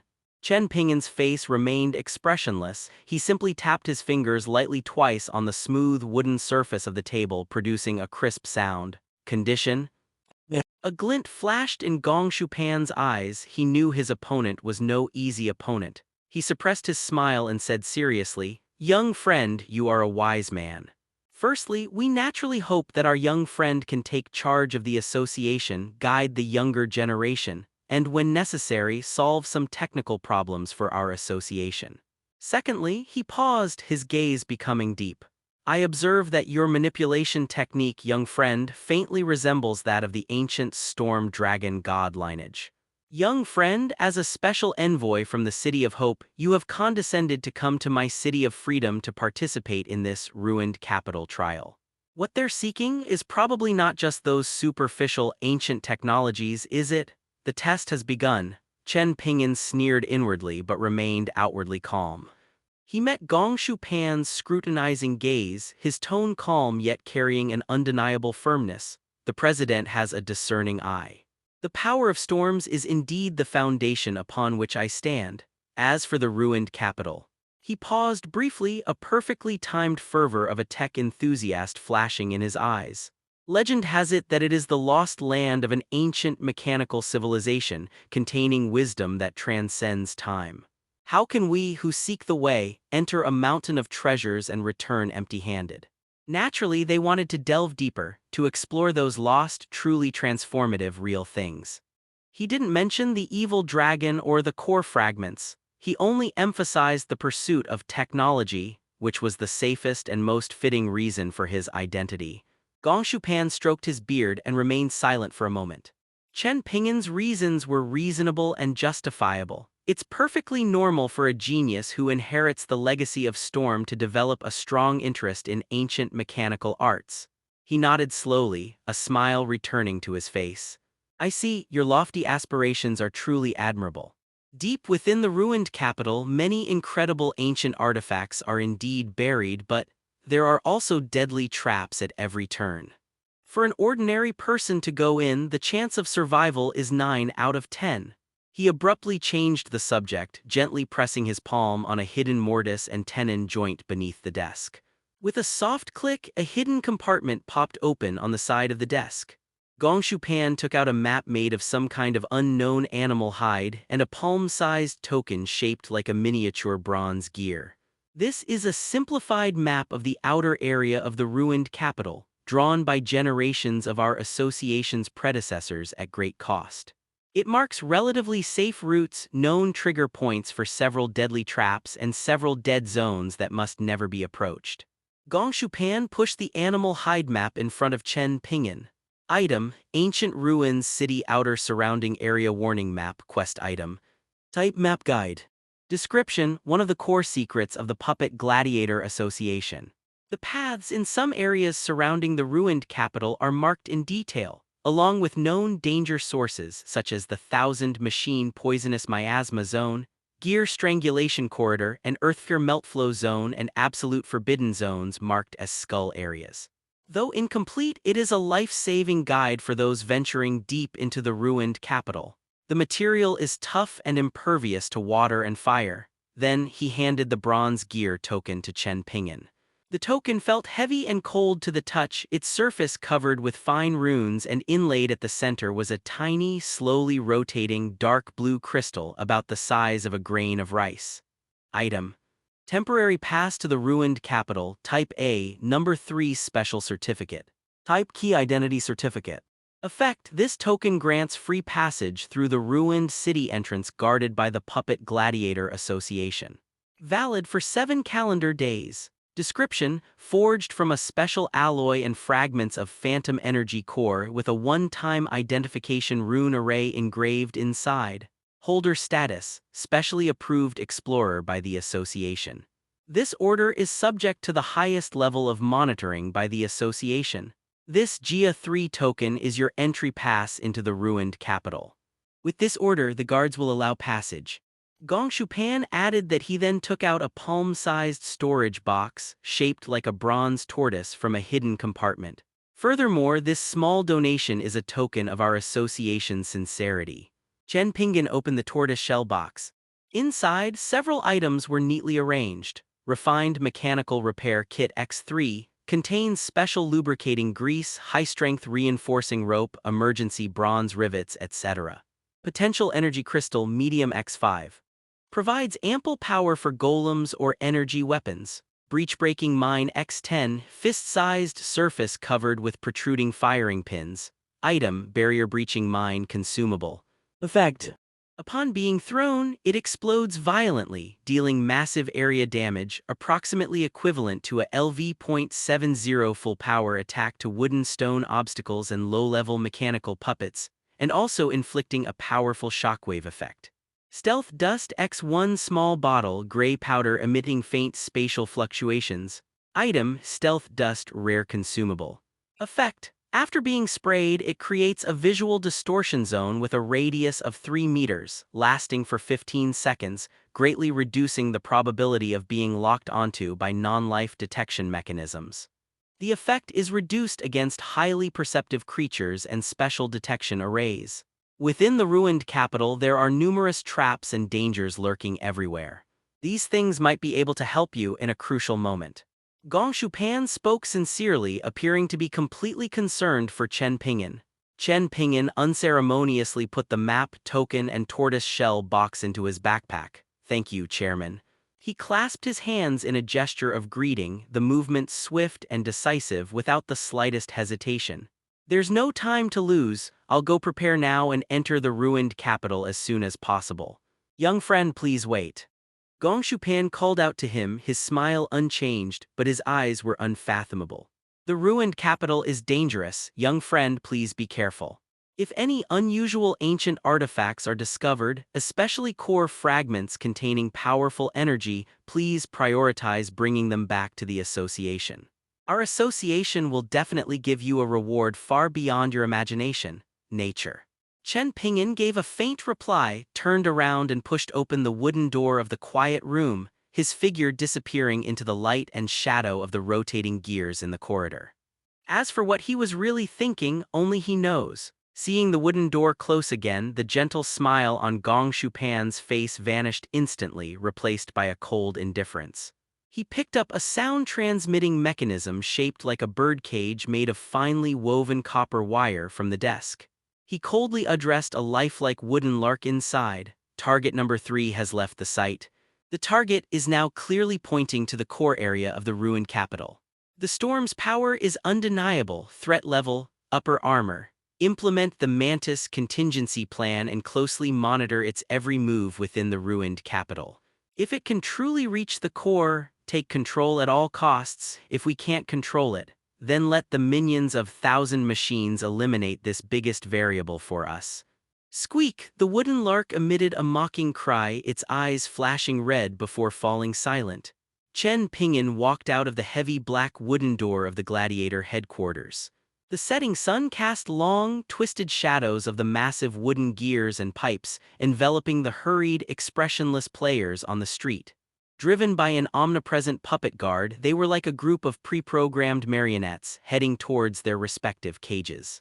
This bizarre contrast. Intelligent NPCs as intelligent as real people rule over players who are as numb as puppets. This made Chen Ping'an's sneer even stronger. This city of freedom, it truly is free. He had just stepped off the stairs, preparing to find a quiet corner to process the supplies he had just acquired, when a deliberately lowered, obsequious voice rang out from the shadows beside him. Wait. Wait. Chen Ping'an glanced sideways and saw the information broker, Rusty Gear, looking like a frightened mouse. It was peeking out from behind a pile of discarded bronze parts, its withered hand waving frantically at him. The rusty bronze mask on his face was askew, revealing half of his face which was filled with tension and ingratiation. What's up? Chen Ping'an's tone was cold. He had no good feelings towards this person. It was purely a monetary transaction. The rusted gear glanced warily left and right. Only after confirming that no patrolling puppets were approaching did it dart over to Chen Ping'an's side like a thief. The sound was reduced to almost nothing but a breath. Just now you were invited in by that old fox Gongshu Pan and I was really on edge. I just received a tip and without delay came to inform you immediately. He swallowed hard, his cloudy eyes filled with lingering fear. The association is a murky place. That old fox may be all smiles on the surface, but secretly he probably wants to chew you up and swallow you whole. The map he gave you is real, but that pass is number 3. I've heard that anyone who went in with this numbered token has never come out. Rumors are circulating within the association that this is a suicide order. It's specially prepared for those powerful individuals they both want to use and fear to the core. Chen Ping'an's eyes narrowed slightly. He had anticipated this, but he hadn't expected the other party's mark to be so blatant. Order number 3 Type A death warrant, that's interesting, besides. His voice was even lower, tinged with fear. He's a spy for the Thousand Machines cult. Those people are elusive, and their worship of the monster Thousand Machines is insane. You possess the power of a storm, making you their greatest nemesis. They will definitely try to harm you in the ruins. Butterfly Goddess, the ruined capital. That's a den of dragons and tigers. You really want to go? After listening, Chen Ping'an's face remained expressionless, but a cold mockery flashed in his eyes. The venomous snakes of the Thousand Machines cult and that smiling tiger president of the association, everything is collected. New. He uttered 3 words casually as if the other person were simply asking what to eat for dinner. With a flick of his wrist, a small bag of gold coins was tossed precisely into Rusty Gear's arms. Your message is worth the price. Rusty Gears, he hurriedly caught the money bag, feeling its heavy weight, and the fear on his face was instantly replaced by ecstasy. Oh, thank you for the reward. Thank you for the reward. You are blessed with good fortune and will surely turn misfortune into good luck. I'll get out of here right now, I'm not in your way. He bowed and scraped like a mouse that had stolen some oil and quickly scurried back into the shadows and disappeared. Chen Ping'an stood still, the afterglow of the setting sun casting a long shadow of his tall figure. The cooldown of the fake anchor skill is now ready, it's time to log off and cash out. The helmet's neural connections were severed. Instead, the familiar scene of the safe house's core basement was revealed. The air purification system emitted a low hum, and the constant temperature and humidity environment isolated it from the chaos and filth of the apocalypse outside. Chen Ping'an took a deep breath. I'm back. He muttered to himself, it's time to pick up the goods. He muttered something to himself and placed his hand on his chest. Their time rift fragment anchoring is emitting a faint glow, indicating that the illusory anchoring skill has finished its cooldown. With a thought, activation, the fragments of the time rift were about to be reflected from the I am a reverse butterfly character's backpack in front of Chen Ping'an. The piles of materials inside shimmered with various colors of light. Based on the skill prompt anchoring reality illusion, you can obtain items and materials from the character's inventory. However, there are restrictions on the volume of the item being less or equal to 1 cubic meter and the weight being less or equal to 10 kilograms.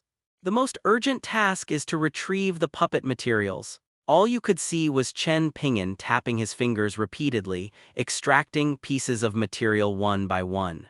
On the floor of the core area of the safe house, the air suddenly distorted as if stirred by an invisible hand. As light refracts, the space ripples like water, revealing a circular entrance about 1 meter in diameter. Buzz. With a deep spatial tremor, the light abruptly vanished. The entrance vanished instantly, and a pile of sharp-edged materials gleaming with metallic and woody luster appeared out of thin air on the ground. Call. Chen Ping'an took a deep breath, his forehead covered in sweat. Transferring such a large amount of material at once put a considerable strain on his mental energy. The items were neatly stacked on the ground within a 1 cubic meter space, with edges so clear they looked as if they had been measured with a ruler. The faint glow of time rift fragment anchoring has disappeared. You will need to wait another 24 hours to use it again.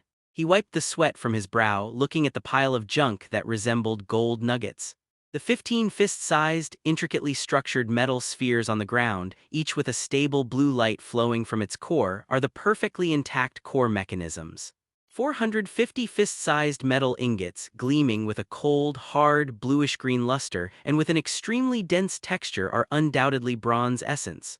165 palm-sized, dense and tough, warm to the touch yet unusually heavy dark brown wood blocks. Yes, the resilient heartwood is also reflected. Most importantly, there were 15 pigeon egg-sized, dim crystals inside that seemed to contain turbid, flocculent material slowly rotating. This can be understood as the battery used by the puppet, which is the turbid energy crystal small in the game. The cold touch and the faint energy fluctuations emanating from the materials themselves silently tell of their origin from another world. It's done. Chen Ping'an grinned, a huge weight lifted from his shoulders. Exactly 15 sets of materials, no more, no less. These were the core materials he needed to manufacture 15 basic Sentinel crossbow puppets. Gooey. A feeling of extreme hunger instantly overwhelmed me. Eating only 1 meal a day simply can't sustain that lifestyle. After eating compressed biscuits and nutritional supplements for several days, Chen Ping'an felt he really couldn't take it anymore. The mental exhaustion from intense gaming manifests in the physical body as extreme fatigue and hunger. He walked to the small food storage area in the corner. She quickly steamed a large pot of white rice for herself.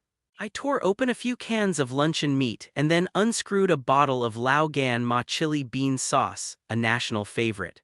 The rich aroma of chili oil mixed with fermented black beans and minced meat instantly filled the air, making one's mouth water. Chen Ping'an sat down directly on the ground with steaming rice, oily luncheon meat, and bright red Yuanyuan.Ma chili sauce in front of him. I imagine some young girls outside would be scrambling to offer themselves up for these supplies. He shook his head, stopping his wild thoughts. I scooped up a big spoonful of chili sauce and mixed it vigorously into the rice, then swallowed it down in big mouthfuls along with the savory luncheon meat. The piping hot rice, mixed with the spicy, salty, and savory flavors and the fat of the meat, was roughly stuffed into my empty stomach.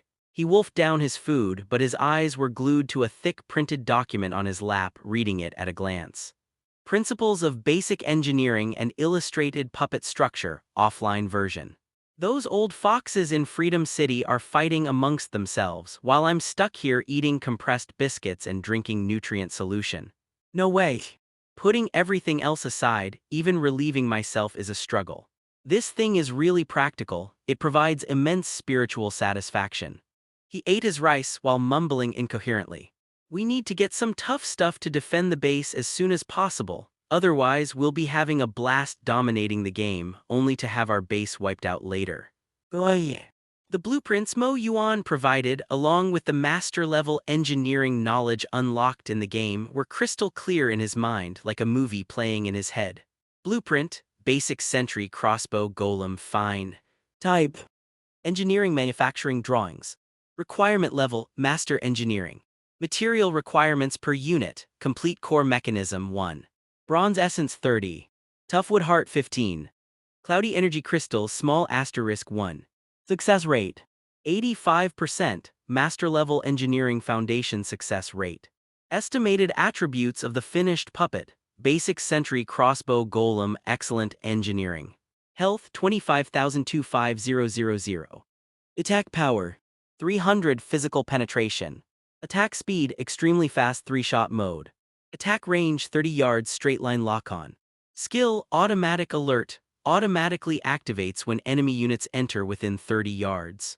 Triple rapid fire, once the target is locked, 3 fine iron crossbow bolts are fired instantly. Cooldown time 3 seconds, defense 50. Mobility none, fixed sentry mode. Energy consumption. Turbid energy crystal small provides the energy required for continuous operation for 72 hours. The blueprints were disassembled and reassembled in my mind.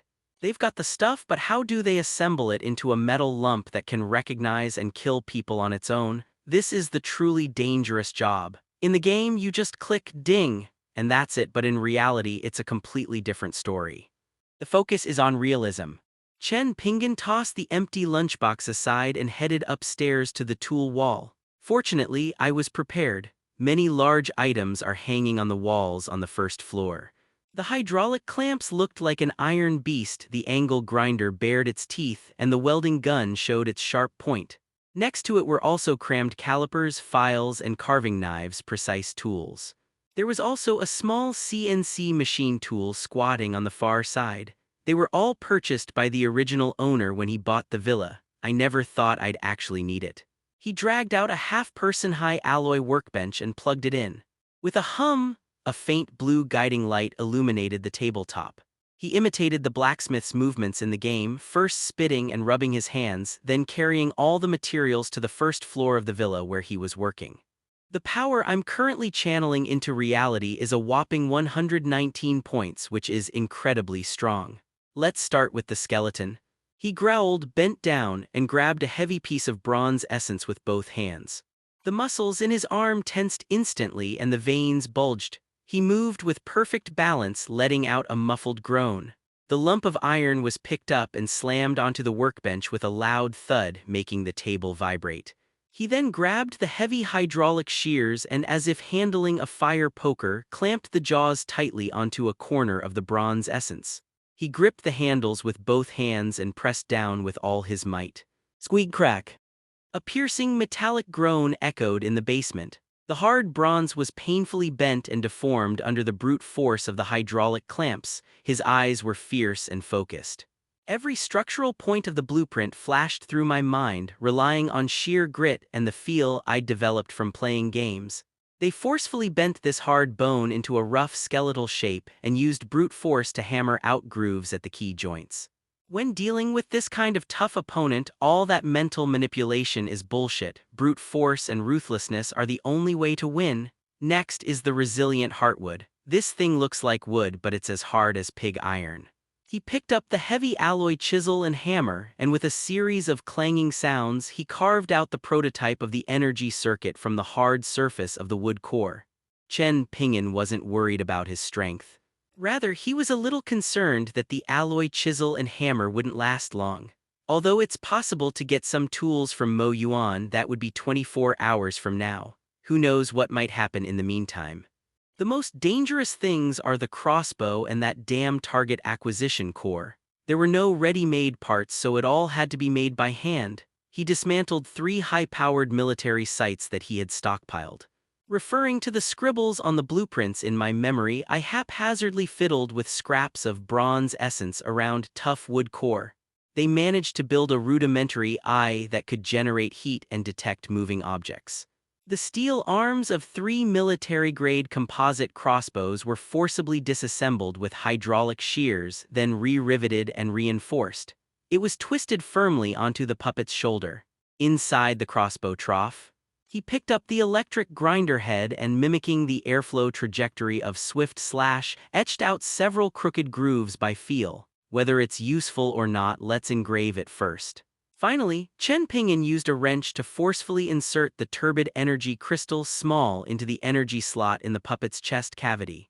By the time the cut copper plate was hammered into the wall and sealed off the intact core of the mechanism, the wall clock had already completed 2 full rotations. Buzz, as Chen Ping'an used a stainless steel screwdriver as a conductor, he forcefully shoved it into the last energy circuit interface, forcibly reconnecting the broken point. On the workbench stood a 1.5-meter tall thing covered in dark gold and green wood grain, so ugly it looked like a monster cobbled together from scrap metal. I shuddered violently. The murky crystal in his chest cavity suddenly emitted a dazzling, eerie blue light. The light, like flowing water, surged along the bronze essence embedded in the skeleton, illuminating the energy nodes pre-installed at the joints.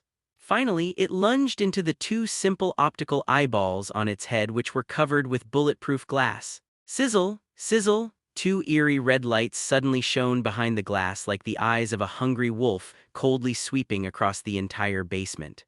"It's done. I actually managed to rub it out by hand. How should I put it?"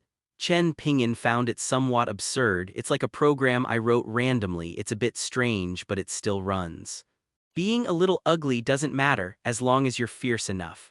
Chen Ping'an let out a long sigh of relief, wiping the sweat from his forehead caused by nervousness. "Thankfully, I managed to light it up myself and it didn't self-destruct or anything. Otherwise, it would be hilarious if other players knew that the top-ranked player on the leaderboard, Chinese letter, Chinese letter, Chinese letter, Chinese letter, died from a self-destructing puppet he created in a safe house."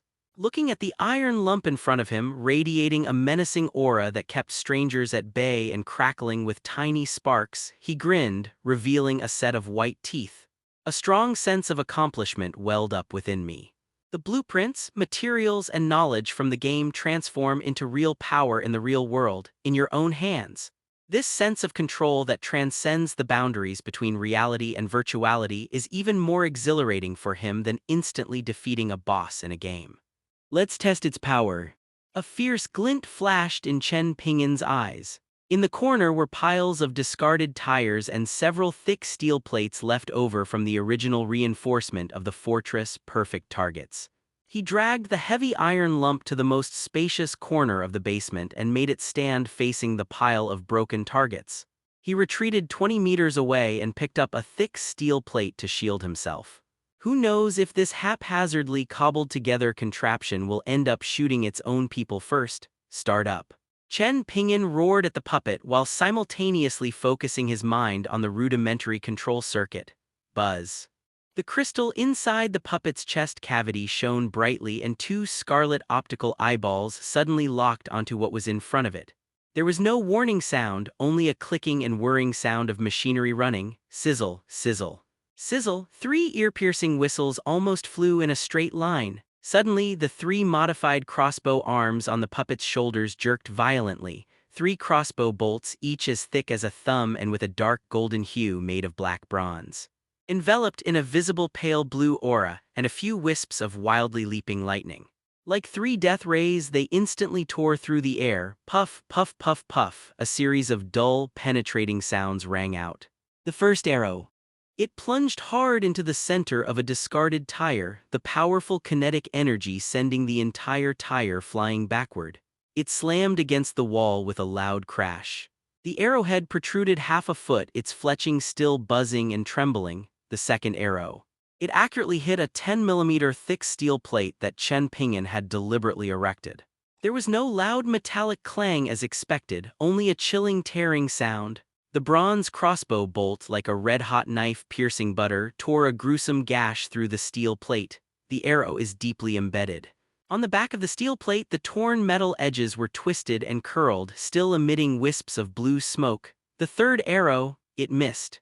With a trail of sparks, it grazed the edge of the steel plate and rammed into the concrete wall behind it until the hilt was gone. "Hiss!" Chen Ping'an gasped, his eyes widening in shock. This power far exceeded his expectations. 300 punctures on the blueprint, that's at least double. That steel plate is genuinely bulletproof. What alarmed him even more was the faint arc of electricity and the airflow wrapped around the arrow. Although unstable, it clearly made a crackling sound when it hit the steel plate, leaving charred marks. Could it be that I'm actually a genius? Chen Ping'an couldn't help but let out a low roar and excitedly punched the steel plate in front of him. This haphazardly cobbled-together contraption has terrifyingly high firepower. While its accuracy is somewhat unpredictable, it's more than enough for defending your base and covering the perimeter of a safe house. Using game materials and brute force, they managed to create a monster far exceeding the blueprints. Come on, I'll show you what real firepower suppression is. Without any hesitation, he immediately grabbed the second document. Goo. A wave of hunger washed over me. Chen Ping'an quickly went down to the basement, scooped out the leftover rice from the incubator, and continued with his Laogan Ma chili sauce and luncheon meat combo. Show off, creating puppets is indeed a physically demanding task that consumes a lot of resources, but times have changed, so it doesn't matter if we eat all these supplies. You can just withdraw the money directly in the game. Once things settle down, you can even get an old hen to make chicken soup. Just as I was lost in thought, half a pot of rice was finished. Hiccup. This feels so good. This is the kind of relaxed feeling one should have in the apocalypse. Next, with the experience of the first success coupled with the practice makes perfect effect brought about by high concentration, the assembly speed of the second puppet was significantly improved. Core activation, energy guidance, component assembly, the entire process flows smoothly and is incredibly efficient. Sweat dripped continuously, leaving small damp patches on the cold floor, but he was completely unaware. Only the sounds of metal deformation, component meshing, and energy flow remained in the core area of the safe house.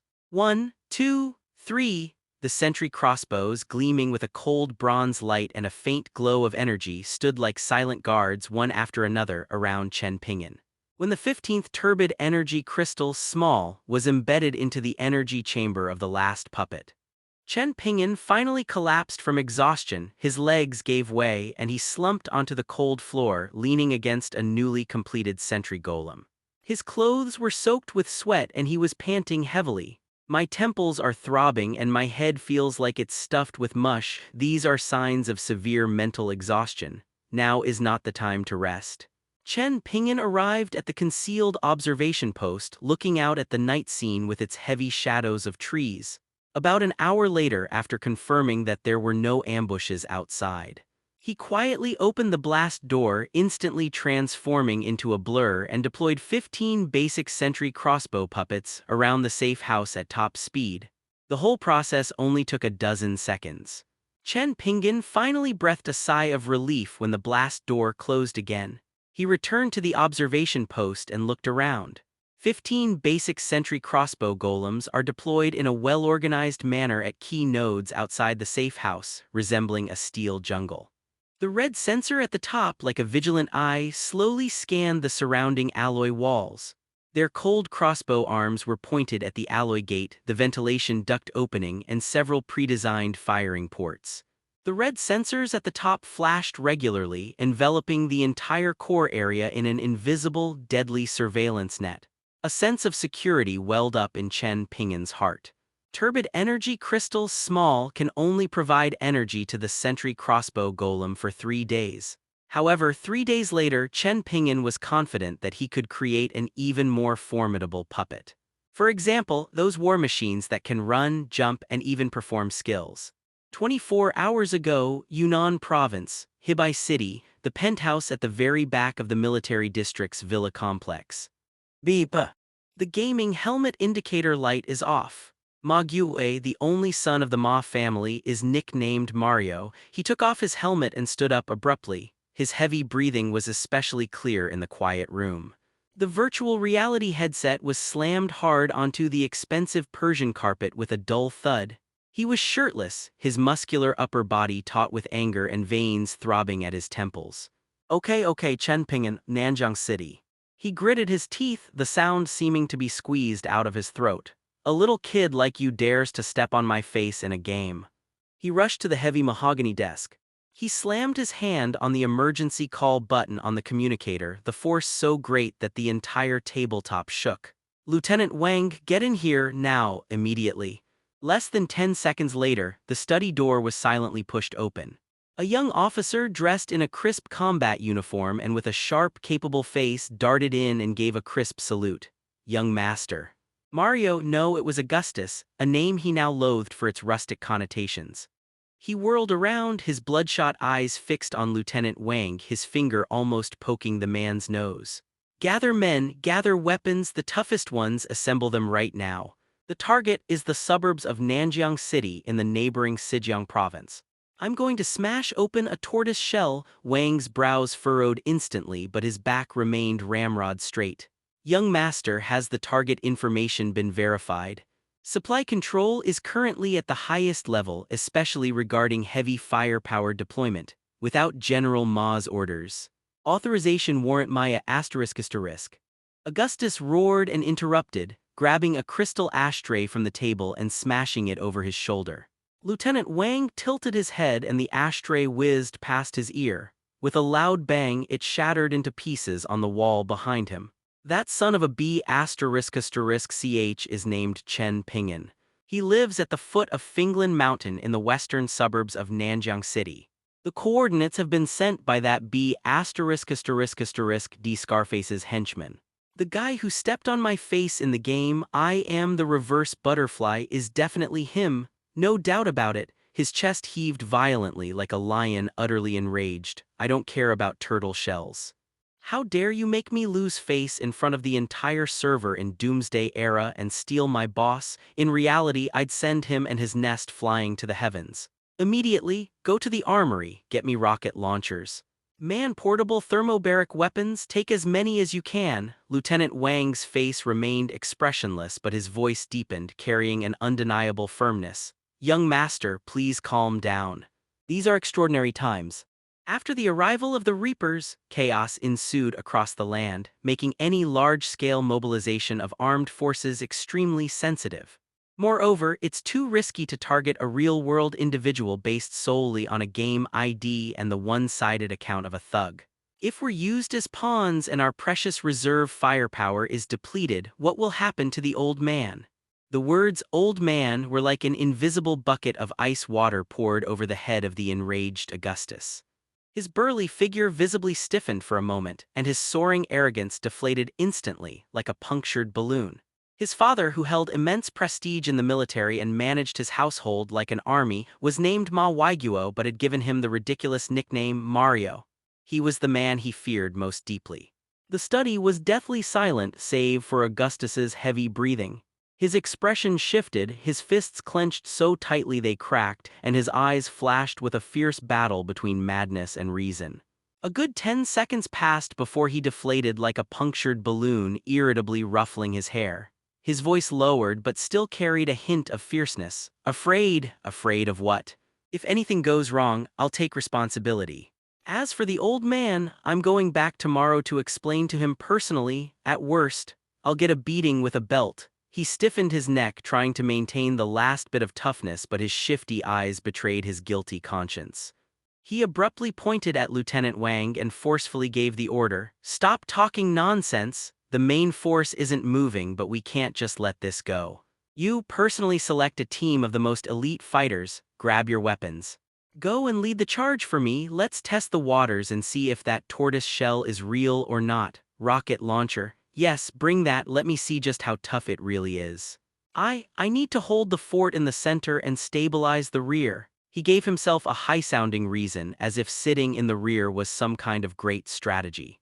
Looking at his young master's blustering yet cowardly demeanor, Lieutenant Wang understood perfectly. He stopped arguing and simply gave a silent salute. Yes, mission accomplished. As he turned to leave, a barely perceptible hint of worry flashed deep in his eyes. To use a rocket launcher to shoot a student? This mess is probably going to be difficult to clean up. Zhejiang Province, Nanjiang City, on the edge of an abandoned urban area.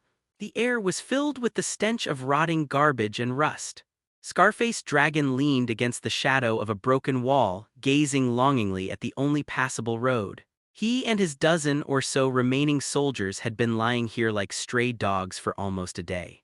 My stomach was growling loudly. I was so hungry that my stomach felt like it was sticking to my back and I could see double. My lips are dry, cracked, and peeling. My throat is burning. His henchman, Mushroom Head, was listlessly picking at a bit of damp moss at the base of the wall, trying to put it in his mouth when Scarface Dragon kicked him away. Damn it, where are they? What happened to the firecracker we were promised? Are those grandsons of the Hall of Oracles going to play a trick on their father? Scarface Dragon licked his dry, bleeding lips, cursing anxiously, his heart pounding with anxiety. The agreed time has long passed. Just when he was about to despair, wondering if he should take some men to gather some tree bark and grass roots, a deep, rumbling engine roared as it approached from afar. It wasn't the noise of a beat-up car, but the steady, powerful roar of a military diesel engine.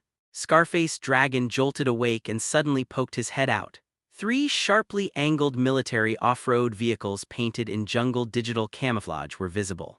Like three silent, steel behemoths, they rolled over the broken road surface. It kicked up a cloud of dust and came to a steady stop in front of the broken wall where they were hiding.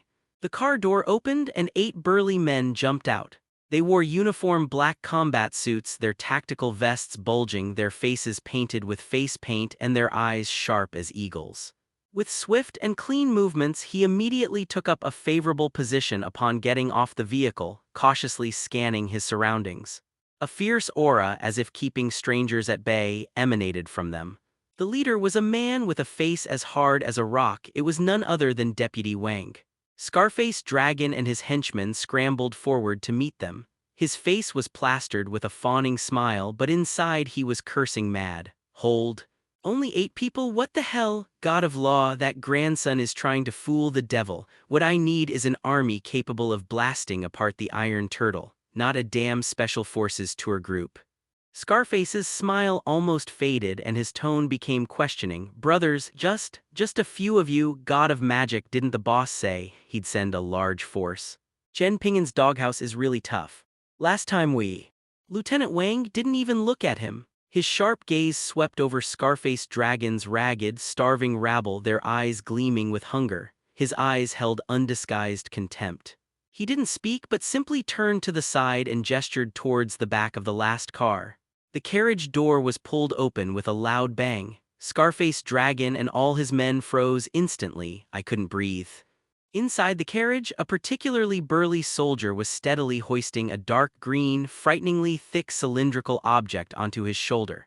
The thing had a cold, metallic feel, with a menacing horn-shaped muzzle at the front and a complex grip and sights at the rear. Another soldier quickly handed him a similarly thick and long ammunition, which was then steadily loaded. M202 quadruple rocket launcher. In Scarface Dragon's limited understanding, this thing was practically the demolition office's ultimate weapon. Taking down tanks is like child's play. Hiss. A collective gasp filled the air. All the dissatisfaction and doubt on Scarface's face vanished instantly. His eyes widened in disbelief and his mouth opened wide enough to fit a duck egg. Just moments ago he was mentally ranting and raving, but now he felt a surge of excitement rush to his head, making his hair stand on end. Cannon, it's a cannon, a real one. One of the underlings cried out, his voice distorted. My goodness, this thing can really be obtained.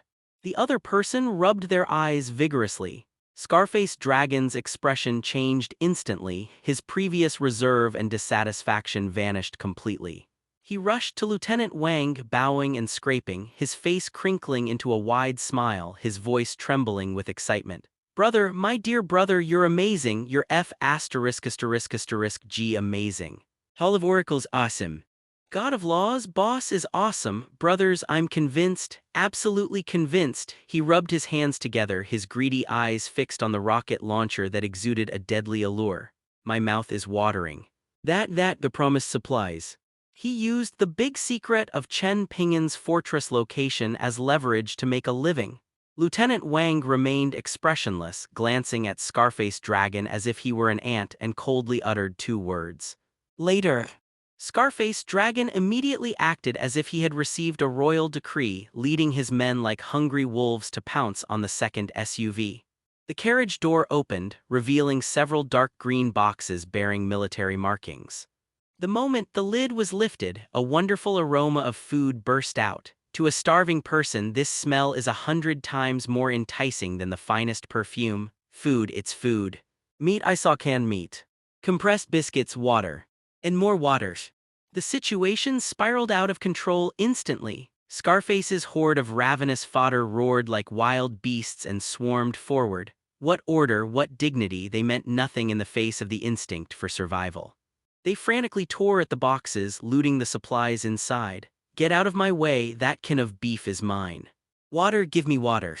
"Cookies, don't take them, damn it bit my hand." Mushroom Head snatched a large piece of military-grade compressed biscuit. Completely disregarding the packaging, it gnawed at the hard packaging with its dirty teeth like a starving wild dog, making a chilling, crunching sound mixed with indistinct whimpers. The other guy who snatched the canned meat was even more ruthless. He smashed the can lid with the half-brick he found.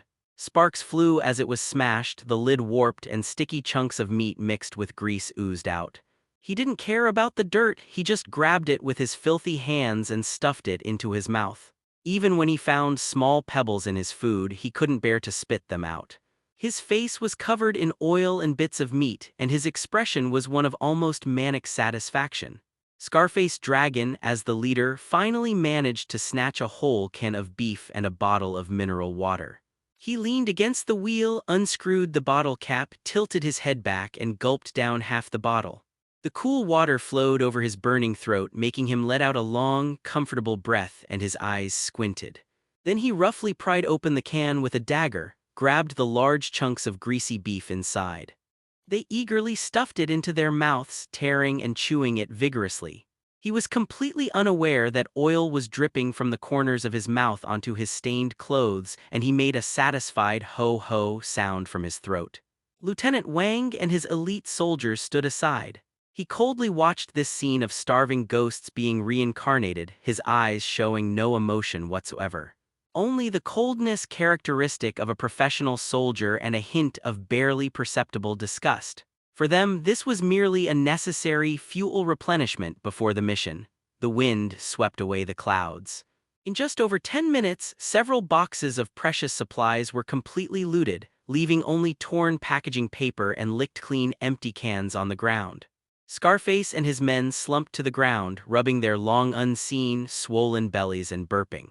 His face showed a mixture of exhaustion and satisfaction, as if he had survived a disaster.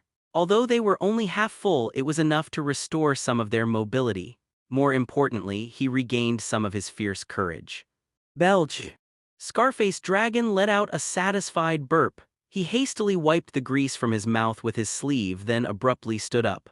His eyes flashed with a fierce light and his previous dejection vanished completely. He patted his chest in confidence to his adjutant Wang. "Brother, we've eaten and drunk our fill, let's not delay, I'll lead the way.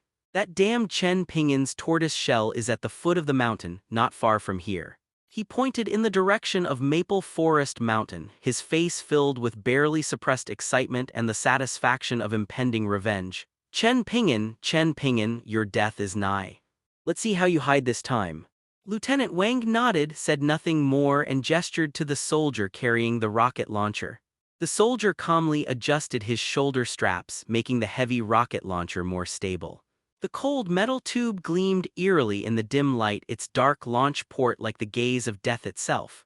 The three SUVs started up again, their engines roaring low. Scarface and his men, who had just filled their bellies and whose ferocity had returned, were now behaving like jackals. Some squeezed onto the train, while others jogged alongside, like a pack of hyenas that had caught the scent of blood, rushing menacingly toward Chen Ping'an's impregnable safe house at the foot of Maple Forest Mountain. Dust flew everywhere and a murderous aura filled the air. At the same time, at the foot of Maple Forest Mountain in a safe house, inside the control room on an inconspicuous monitoring screen, the small dots representing the peripheral passive motion sensors suddenly changed from green to red and began to flash silently. A clear intrusion trajectory was drawn, pointing directly to the core area of the safe house. Meanwhile, Chen Ping'an, who was standing next to him, had just entered the game Doomsday Era. They were completely unaware of the invasion by Scarface Dragon and his men. All they could rely on were the 15 sentry golems they had just made and set up. 3 military off-road vehicles roughly rolled over the last sparse patch of bushes at the foot of the mountain. With unwavering determination, they plunged headlong into the sparse woodland surrounding the core area of the safe house. Scarface Dragon had half his body sticking out of the car window, his greasy hair blowing wildly in the wind. He pointed to the massive alloy portal, almost seamlessly integrated with the mountainside, which was faintly visible ahead, and spoke with great excitement, spitting as he spoke. "See that? It's over there. That iron turtle shell.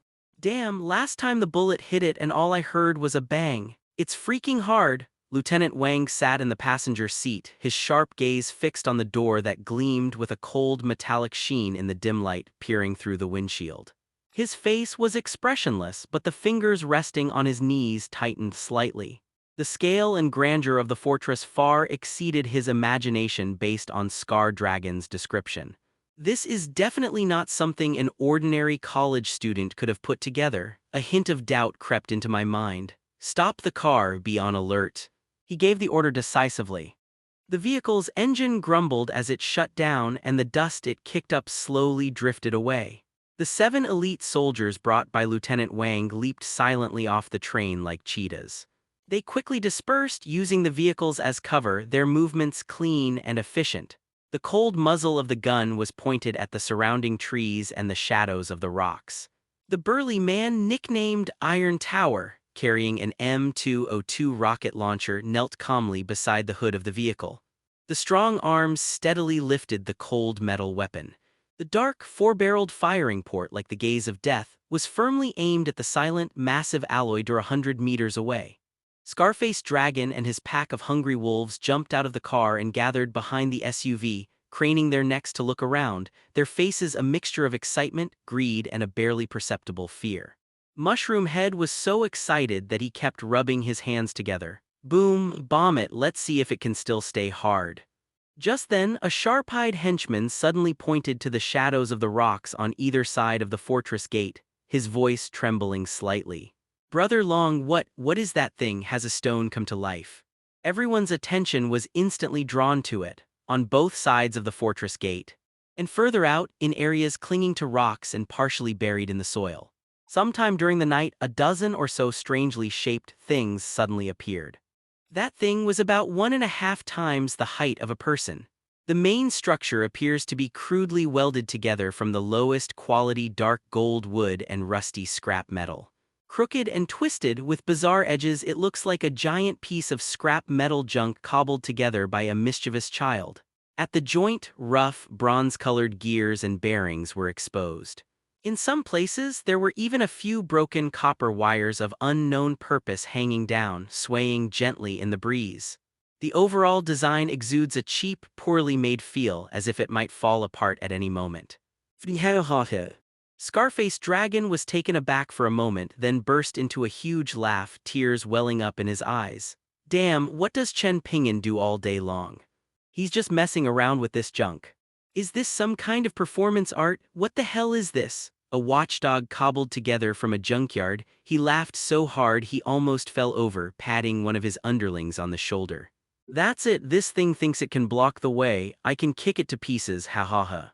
His men joined in the laughter, their earlier tension vanishing completely. They simply thought the fortress's owner was out of his mind. Lieutenant Wang frowned. As a professional soldier, his intuition was far sharper than that of Scarface Dragon and his gang of thugs. Although those scrap metal monsters were ugly, their distribution subtly formed a blockade, blocking the only way to the fortress gate. And they were so quiet, eerily quiet. The very presence of something with this shape in this place exudes an inexplicable eeriness. Forget the junk, the tower, the target, the gate. "Bomb it." Suppressing his unease, Lieutenant Wang decisively gave the order. He wanted a quick and decisive victory as the night was long and uncertain. "Smash this door open with the most violent means, drag out the student inside named Chen Ping'an and take him back to report." "Yes." The burly man, codenamed Iron Tower, responded in a muffled voice, his thick fingers steadily pulling the trigger of the rocket launcher. His gaze was focused and cold, as firm as a rock. The surrounding air seemed to freeze instantly, and everyone held their breath. Scarface Dragon clenched his fists in excitement, his eyes fixed on the cold launch tube, anticipating the earth-shattering explosion. Boom. A deafening, terrifying explosion, far exceeding everyone's expectations, suddenly erupted in front of the SUV without warning. That wasn't the whooshing sound of a rocket leaving its barrel and flying towards its target, but Right inside the launch tube of that M202 rocket launcher on the shoulder of the Iron Tower. A fiery, raging fireball, like a lava demon breaking free of its restraints, instantly engulfed most of the Iron Tower's massive body as he knelt on the ground. Blinding flames and thick black smoke shot into the sky. The enormous shockwave, like an invisible giant hammer, slammed violently in all directions. Clang, crash. The windshield of the nearest SUV was instantly shattered into a spiderweb pattern and then completely smashed. The heavy hood was ripped off and slammed twisted against a nearby tree trunk. Ah! My legs! A piercing scream so shrill it was inhuman, instantly shattered the brief silence. The tower was like a tattered rag doll, its charred and twisted remains thrown violently by the explosion. An arm, covered in charred fragments of combat clothing, spun through the air before crashing heavily at Scarface Dragon's feet, its fingers still twitching nervously. Around the explosion site, the two elite soldiers brought by Wang's adjutant who were closest to the site were torn apart by the violent shockwave without even uttering a sound. Blood and flesh mixed with tattered combat suit fragments splattered everywhere, covering the heads and faces of several of Scarface Dragon's henchmen. One of Scarface Dragon's henchmen was craning his neck to watch the spectacle when half his head was instantly sliced off by flying shards of hot metal. Red and white splattered out, his body swayed, and he collapsed softly. Even though Mushroom Head was standing a little further away, a piece of shrapnel from a high-speed spinning rocket launcher pierced his stomach.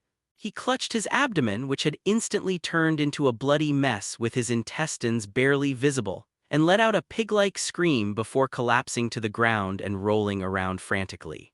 The strong smell of gunpowder, the pungent smell of blood, and the stench of burning flesh instantly filled the air. The scene, which was just moments ago filled with laughter and anticipation, instantly transformed into a bloody hell on Earth. At the moment of the explosion, Lieutenant Wang, relying on the instinctive reactions honed from countless brushes with death. With a sudden sideways roll, he narrowly avoided the core impact of the explosion and most of the deadly shrapnel.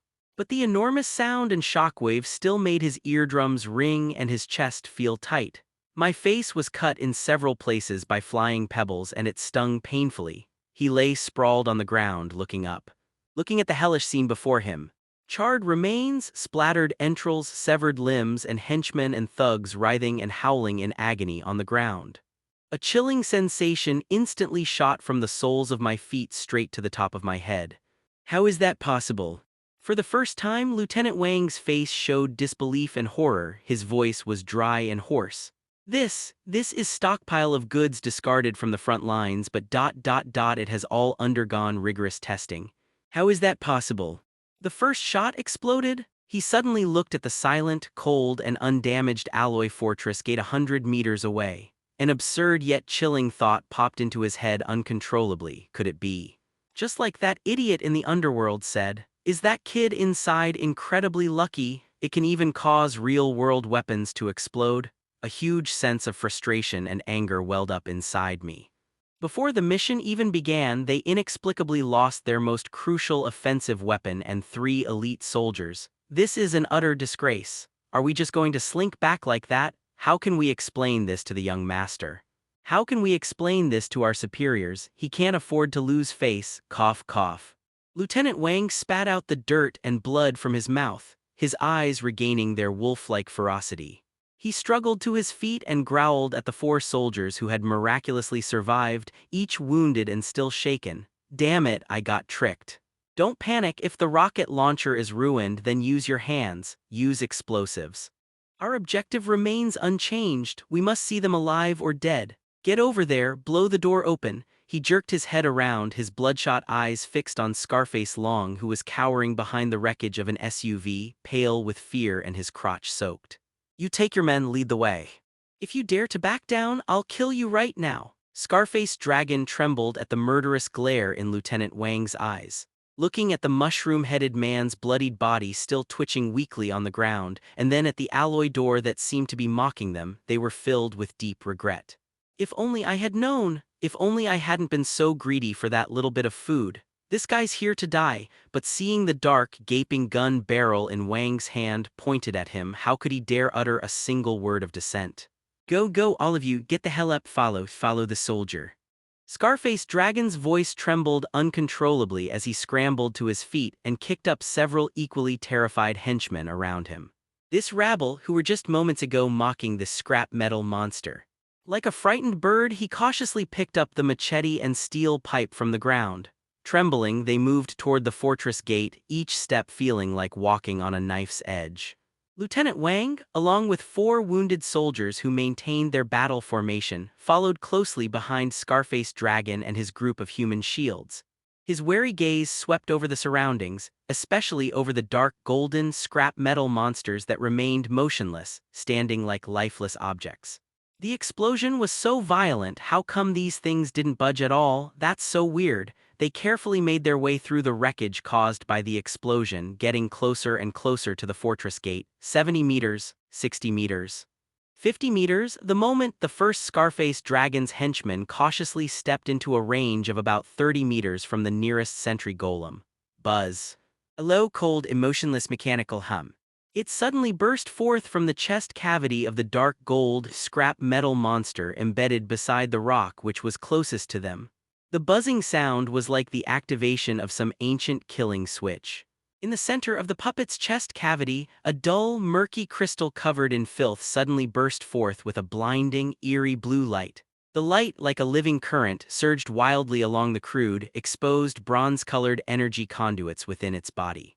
Wherever it passed, the energy nodes which were pre-installed at the joints and resembled cheap light bulbs lit up one after another with a sizzle. Finally, the violent torrent of energy surged into the puppet's ugly head. Inside, 2 simple optical eyeballs covered with thick bulletproof glass, sizzle, sizzle, 2 extremely eerie scarlet lights brimming with murderous intent shone suddenly behind the thick bulletproof glass like the open eyes of hell. They have locked onto the intruder who stepped into the warning area. Holy crap, it's alive. The thug who stepped into the cordon was terrified and screamed as he tried to run back. It's too late. Hiss. 3 piercing shrieks that tore through the air rang out almost simultaneously. Suddenly, 3 short, dark, cold metal tubes shot out from the puppet's chest, their tips flashing with fire. 3 crossbow bolts, each as thick as an adult's forearm, forged entirely from refined iron, gleaming with a deadly glint. Like 3 venomous snakes pouncing on their prey, they moved with a speed too fast for the naked eye to detect, forming a triangular shape and instantly covering a distance of 30 meters. Puff, puff, puff, precise, ruthless, merciless, the thug who was trying to run away suddenly jolted. 3 dazzling flowers of blood simultaneously burst open at the chest, throat, and lower abdomen. A penetrating wound the size of a bowl appeared on his back. He didn't even have time to scream before the terrifying kinetic energy lifted his feet off the ground. It flew backwards more than 2 meters like a tattered sack and crashed to the ground with a thud. His body twitched twice in a bizarre manner, and he died on the spot. Blood spread rapidly from beneath him like a small stream. Enemy attack. Lieutenant Wang's pupils constricted sharply and he roared in fury. He finally understood where that eerie feeling came from. This is not scrap metal at all. It's an automatic defense golem. His roar was like the clarion call of death. Buzz, buzz, buzz. In an instant, around the fortress gate, the turbid crystals within the chest cavities of more than a dozen basic sentinel crossbow puppets, which had previously appeared lifeless, suddenly erupted with blinding, eerie blue light as if they had received a unified killing command. Sizzle, sizzle, sizzle! A dozen or so scarlet eyes lit up one after another in the dim forest like will-o'-the-wisps spreading across the land. Cold, bloodthirsty, and emotionless eyes instantly locked onto every living creature that intruded into their deathly domain. Hiss. Hiss. Hiss. The dense, piercing shrieks that sent chills down one's spine instantly coalesced into a deathly symphony. It was like a sudden, violent storm. Thick, finely crafted iron crossbow bolts transformed into a cold, metallic storm, raining down from all directions at speeds exceeding the limits of the naked eye. Puff, puff, puff, puff. Ouch, my arm. Help, help, ah. Oh my god. Don't come any closer, ah. Screams, the cracking of bones, and the muffled thuds of flesh being pierced all mingled together in an instant. The 4 soldiers brought by Lieutenant Wang reacted extremely quickly, immediately dropping to the ground and seeking cover the moment the first puppet was activated. However, the crossbow bolts were too fast, too dense. The coverage area is too large. Just as a soldier lunged behind a rock, a crossbow bolt whistled and pierced the edge of the rock where he was hiding, sending shards of rock flying. Before he could recover from the shock, a second crossbow bolt shot out from a tricky angle, grazing the edge of his helmet and sending sparks flying. The third one, he didn't have time to react. A crossbow bolt pierced with perfect accuracy the forearm of Lieutenant Wang, who had just extended it to retaliate.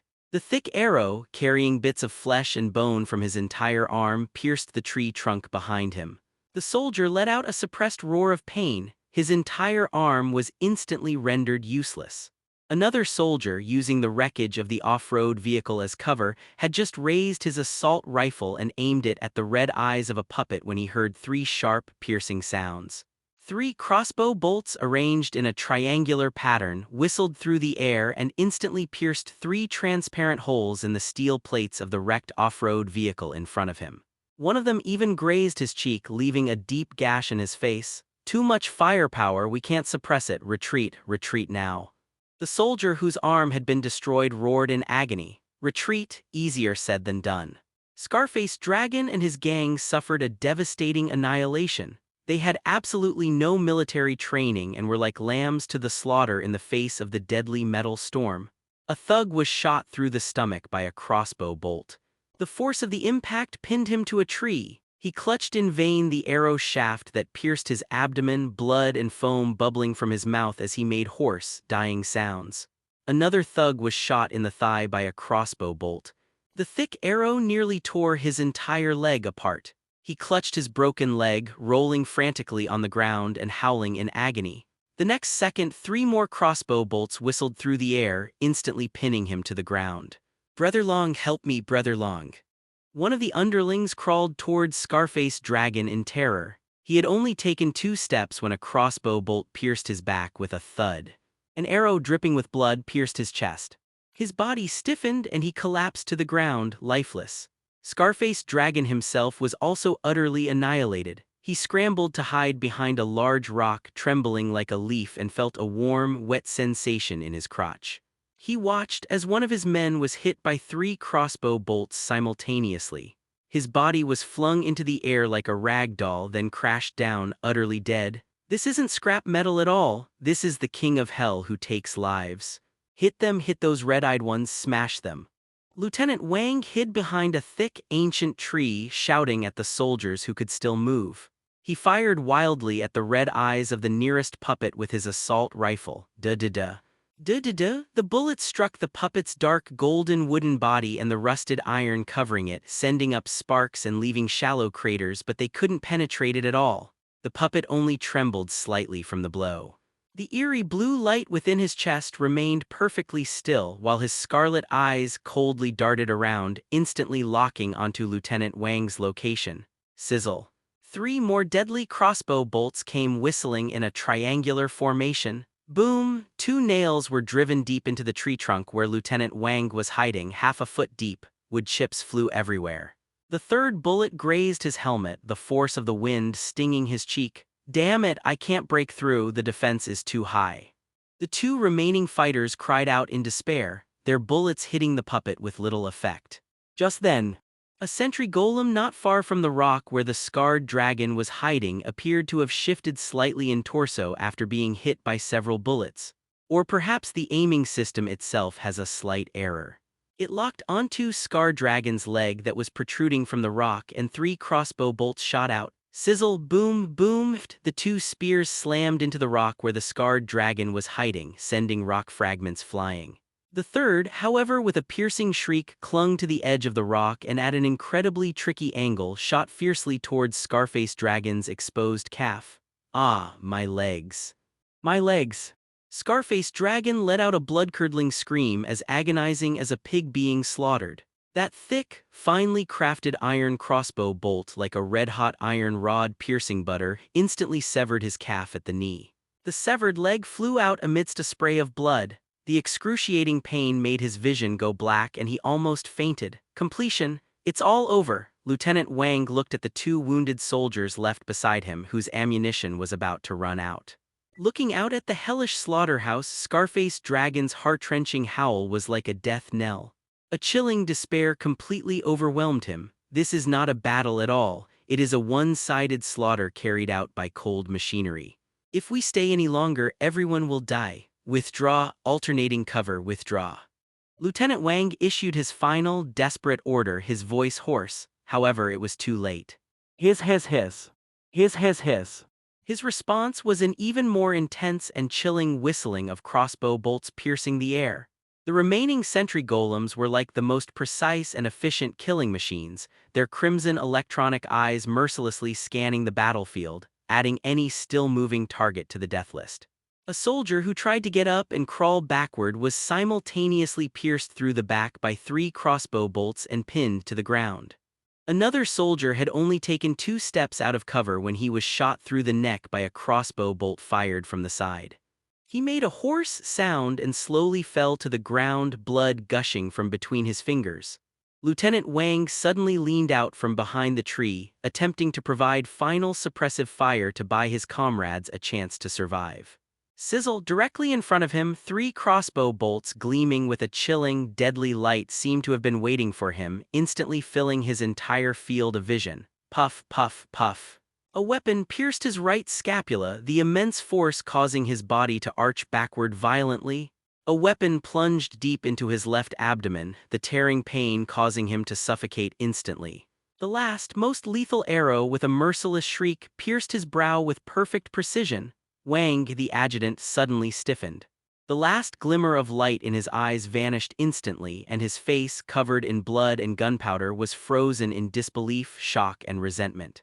His burly body swayed and he fell heavily backward, the trembling iron crossbow bolt lodged between his eyebrows. On the other side, Scarface Dragon with a missing leg. A long, shocking trail of blood trailed behind. Using its hands and its remaining leg, it crawled frantically away from the fortress, like a dying maggot. The excruciating pain and overwhelming fear brought tears streaming down his face, and he let out incoherent whimpers. Don't kill me, I was wrong, Grandpa Chen, have mercy, have mercy. Sizzle, his response was a ruthless triple volley from a sentry golem not far behind him. 3 crossbow bolts like death calling out names. Puff, puff, puff, a bullet pierced through his lower back, a bullet severed his ankle, the only leg he had left. The last one, carrying the meaning of ending, pierced his heart as he crawled.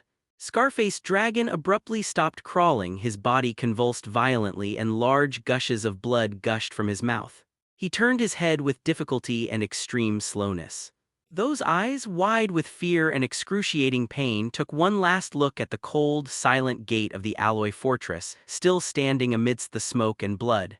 His eyes were filled with endless resentment and a hint of absurd disbelief.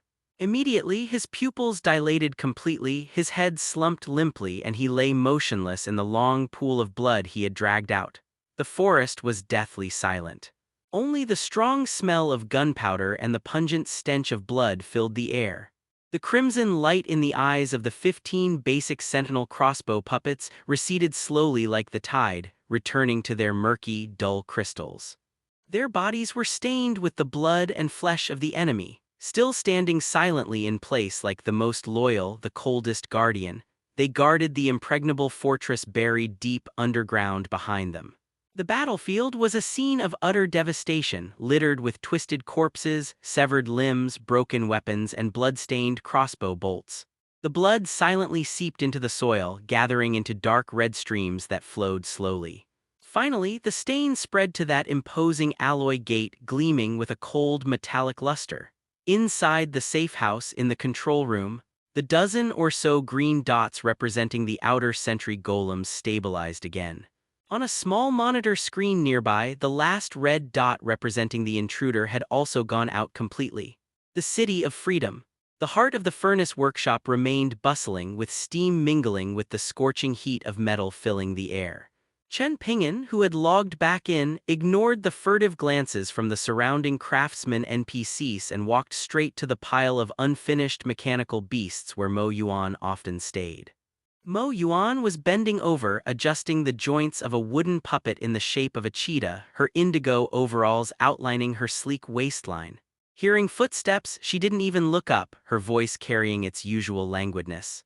"Hey, long time no see, how come you have time today, you busy person?" She stopped before she could finish speaking. With a flick of his wrist, Chen Ping'an conjured two palm-sized, intricately structured compass-like objects in his palm. The compass surface is engraved with fine, star-like runes, and a slowly rotating deep blue crystal is inlaid in the center, emitting a soft yet clear spatial fluctuation. "What is this thing?" Mo Yuan straightened up, her nonchalant expression instantly replaced by curiosity, and she even forgot to put down the bronze wrench in her hand. "The craftsmanship of the City of Hope? Such refined spatial fluctuations, quite interesting."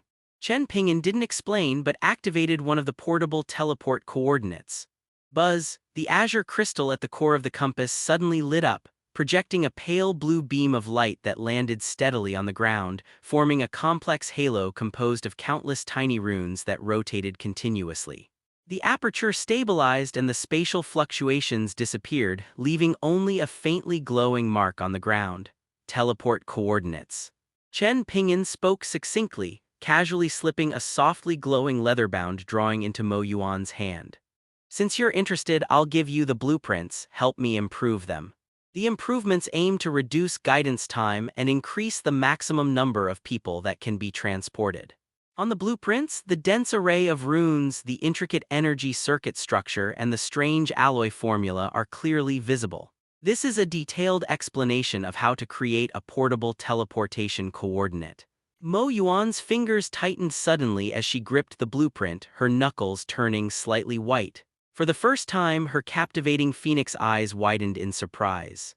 Looking at the stable teleportation coordinate array on the ground, and then at the valuable blueprint in his hand.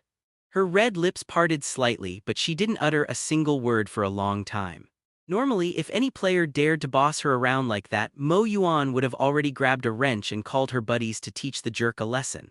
But at this moment, looking at Chen Ping'an's expressionless face that inexplicably made her heart tighten, the word "get lost" rolled around in her throat a few times before she swallowed it back. "Okay." Mo Yuan practically spat out the word through gritted teeth, quickly tucking the blueprints away from her body as if afraid Chen Ping'an might change his mind. She turned her head, pretending to be very interested in a half-finished mechanical beast next to her, but a barely perceptible blush crept up her ears. "Wow," a bearded craftsman NPC nearby who was hammering a bronze plate nearly popped his eyes out. He nudged his companion with his elbow, lowered his voice, but it was still loud and clear. "See that? The blueprints." Even the mighty sister Mo Yuan didn't lose her temper, she even blushed. "The sun must be rising in the west. This is definitely budding romance, no doubt about it." "Exactly." The other, tall, thin craftsman nodded repeatedly, his face showing an "I understand" expression. Last time, the master chef from the next workshop tried to invite the eldest sister for a cup of tea, and he ended up breaking 3 of her legs. This guy just threw the blueprints at me, and the lady actually accepted them. Wow, a psychic blooming, it happens only once in 1,000 years. Mo Yuan's body visibly stiffened, the bronze wrench in her hand creaking under her grip. She whirled around, her eyes flashing with a murderous glint. "Wang Taichui. Li Chang'an, you finished your work right. Today's workload for the omnidirectional gear project has doubled. No food until you finish." The 2 craftsmen shrank back in fright, daring not to utter another sound, and buried themselves in their hammers, working diligently. But the mischievous smile on his face was impossible to hide. Chen Ping'an ignored the minor commotion. He glanced at the stable teleportation coordinate array on the ground, and after confirming that everything was in order, he turned and left. There's not much to say to these NPCs. The guide sent by the association was already waiting at the entrance of the heart of the furnace. He was a young NPC with fair skin, wearing a gray uniform robe. The badge above his head reads, "Observer Zhao Ming, LV.65 of the Puppet Gladiator Association." Upon seeing Chen Ping'an emerge, Zhao Ming immediately adopted a professional and respectful smile, though a fleeting, almost imperceptible look of scrutiny and apprehension flashed in the depths of his eyes. "My lord, the entrance to the ruined capital is ready. Please follow me." Zhao Ming bowed and led the way. The two walked through a heavily guarded corridor behind the arena headquarters. Then take an old-fashioned elevator and descend for a full minute.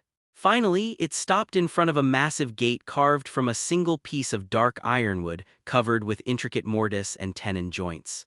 The temporary access pass to the ruined capital, Class A, Number 3 Special Certificate, lying in Chen Ping'an's backpack flashed with light as if its access privileges had been recognized. At this moment, Zhao Ming took out a bronze token engraved with a gear mark and pressed it into a groove on the door. Without a sound, the heavy wooden door slid open to both sides and a chilling aura rushed out. Behind the door lies the legendary ancient ruins of mechanical devices. The sight before him was enough to shake even Chen Ping'an, who had lived 2 lives. What lay before them was a vast, seemingly endless, utterly dilapidated and decaying wooden jungle of mechanisms. Countless unimaginably massive wooden structures like the skeletons of ancient behemoths collapsed, piled up, and crushed each other. The broken beams and columns were over 10 meters in diameter, and their surfaces were covered with a thick layer of verdigris-colored rust. The exquisite cloud patterns and auspicious animal designs in relief are still faintly visible. The enormous bronze gears, some rusted solidified, resembled mountains. Driven by some remaining force, some of them are still slowly and laboriously meshing and rotating, emitting a low, resonant click, click sound. It's as if time is struggling to move forward within rusted joints. Some of the incredibly thick wooden drive shafts lay sprawled on the ground like broken, towering pillars. Some were broken and hanging down, with the ends still connected to huge bronze components that were already twisted and deformed, their purpose unrecognizable. The ground was covered with a thick layer of wood chips and metal scraps that had accumulated over countless years, making it soft and silent underfoot. Visible dust particles floated in the air, slowly rising and falling in the dim, sunset-like light that seemed to come from nowhere. Deathly silence is the dominant theme here, only the slow turning of those enormous gears adds to the desolation and eeriness. "Sir, please be careful." Zhao Ming's voice was slightly tense as he cautiously followed half a step behind Chen Ping'an. The ruined capital is riddled with traps and mechanisms and is also home to many ancient guardian puppets that have gone out of control due to energy corruption. They have extremely high physical defense and are very difficult to destroy. As for those mutated mechanical creatures, I suggest you use the outer perimeter warning map that Guild Master Gongshu gave you. Before he could finish speaking, a dozen or so murky red lights suddenly shone from the shadows of the massive pile of gear wreckage ahead. Click, snap, snap, accompanied by the sound of metal scraping. A dozen or so twisted figures staggered out. They come in various shapes and sizes. Some resembled spiders forcibly pieced together from countless broken bronze rods, their 8 rusted leg joints emitting a harsh scraping sound. Some pieces consist of 3 rusted gears of varying sizes, barely serving as torsos and heads, with twisted metal plates acting as arms, their movements stiff like those of marionettes. Others resemble bronze beetles magnified 1,000 times, with thick carapaces, moving slowly and emitting a dull thump-thump sound. Degraded guardian of the ruined capital, gold-splitting spider LV.70. Health 380,003, 80000. Attack power 720. Defense 1800, physical resistance plus 35%. Skills rust piercing, web entanglement. Description: compiled from the decayed remains of an ancient guardian puppet, it possesses extremely high physical defense, with its weak points being its joints. Degraded guardian gear corpse of the ruined city LV.71. Health 420,042, Attack power 680. Defense 1950, physical resistance plus 30%. Skills slow swing, self-destruct gear. Description: slow-moving but with an exceptionally robust body, may detonate its core gears upon death. Degraded guardian heavy beetle puppet of the ruined capital LV.72 Elite. Health 850,085,000. Attack power 580.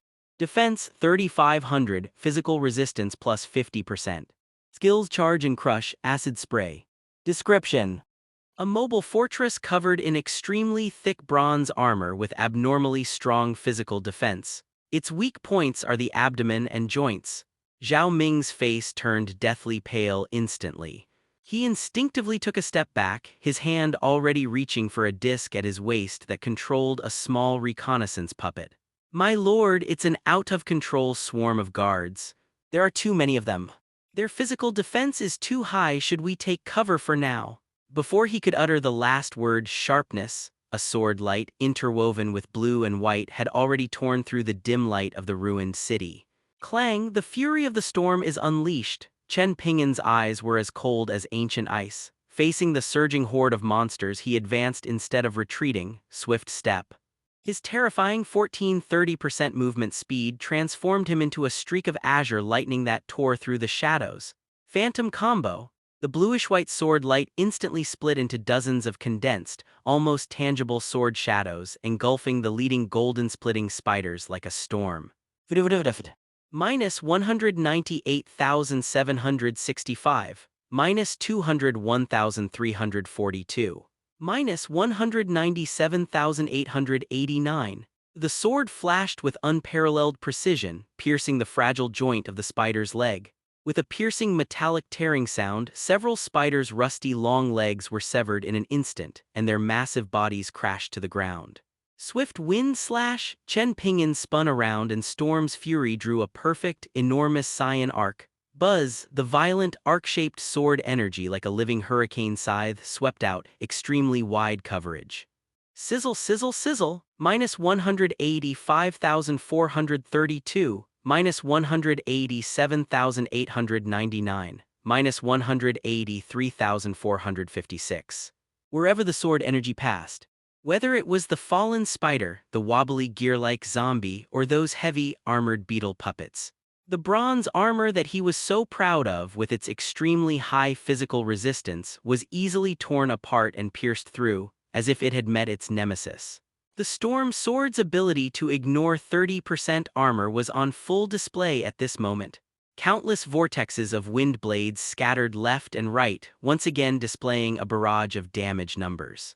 Minus 88,868, minus 98,244, minus 95,236. A great fortune abounds.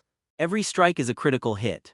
The crimson critical hit damage numbers were gushing out like a fountain. 100x reward increase, quality, trigger. System, defeat the corrupted guardian of the ruined city, the Golden Spider, LV.70. Experience gained, 1,250,000. Obtained items, inferior bronze joints x3, triggered a 100x quality leap, item quality enhancement. Obtained millennium bronze bearing epic x3. Millennium copper bearing epic material. Type, forging engineering core material. Description, crafted from millennia-old black bronze imbued with the essence of the earth, with a precise structure. With a perfect combination of strength and toughness and excellent energy conductivity, it is the core component for manufacturing top-tier puppet joints or precision transmission devices. The surface is covered with natural dark gold patterns. System, defeat the corrupted guardian gear zombie of the wasteland, LV.71, experience gained, 1,350,000. Obtained items. Broken mechanical blueprint fragment X1, triggered 100x mass leap, item quality enhancement. Obtained ancient mechanical beast siege ram blueprint fragment legendary X1. Ancient mechanical beast siege ram blueprint fragment legendary. Type. Engineering drawings 1-5. Description, precious fragments containing some of the core structure of the ancient war puppet mountain shaker. Collect all 5 fragments to synthesize the complete blueprint. The structure depicted in the drawings contains a partially lost array of shock armor break runes. System, defeat the degraded guardian heavy beetle puppet of the ruined city, LV.72 elite, experience gained. 3,500,000. Obtained item, turbid energy crystal medium X1, triggered a 100x mass leap, item quality enhancement. Obtained Heart of the Leyline legendary X1. Heart of the Leyline legendary material. Type. All-round top-tier energy source forging material. Description: an energy core crystal formed by absorbing the essence of the Earth's powerful veins. It is entirely crimson red with lava-like energy slowly flowing inside. Containing the violent yet pure power of the Earth, it is one of the ultimate materials for driving giant war golems, forging top-tier defensive equipment, or performing forbidden Earth-type enchantments. Its energy is extremely stable and enormous. Just a few breaths, the once formidable guards with their despair-inducing physical defenses have now been reduced to smoldering scrap metal and gleaming treasures shimmering with purple and orange light. Chen Ping'an sheathed his sword and stood there. The blue-white arcs of electricity wrapped around the storm's fury sword slowly disappeared. He breathed slightly, and the sharp sword intent emanating from his body gradually subsided. Dead silence? It was even more desolate than the original ruins of the city. Zhao Ming was completely petrified, frozen in place, his mouth agape enough to fit a goose egg, his eyes bulging as if they were about to pop out of their sockets. He didn't even notice the puppet control disc in his hand fall to the ground with a clatter and shatter into pieces. What just happened? What did he see? The one ranked number 1 on the heavenly ranking. I am the reverse butterfly. Without summoning any puppets, just a sword and one person. Like slicing through melons and vegetables, he took down a group of out-of-control guards whose physical defenses were Hello, everyone! As we wrap up this video, I want to share a quick note. I have a Patreon account. If you'd like to support me and enjoy on-demand audiobooks, you can become a Patreon member. Alternatively, you can check out my Google Drive link, which has 500-plus novel audiobooks available through my Ko-fi or Patreon shop. I appreciate your support.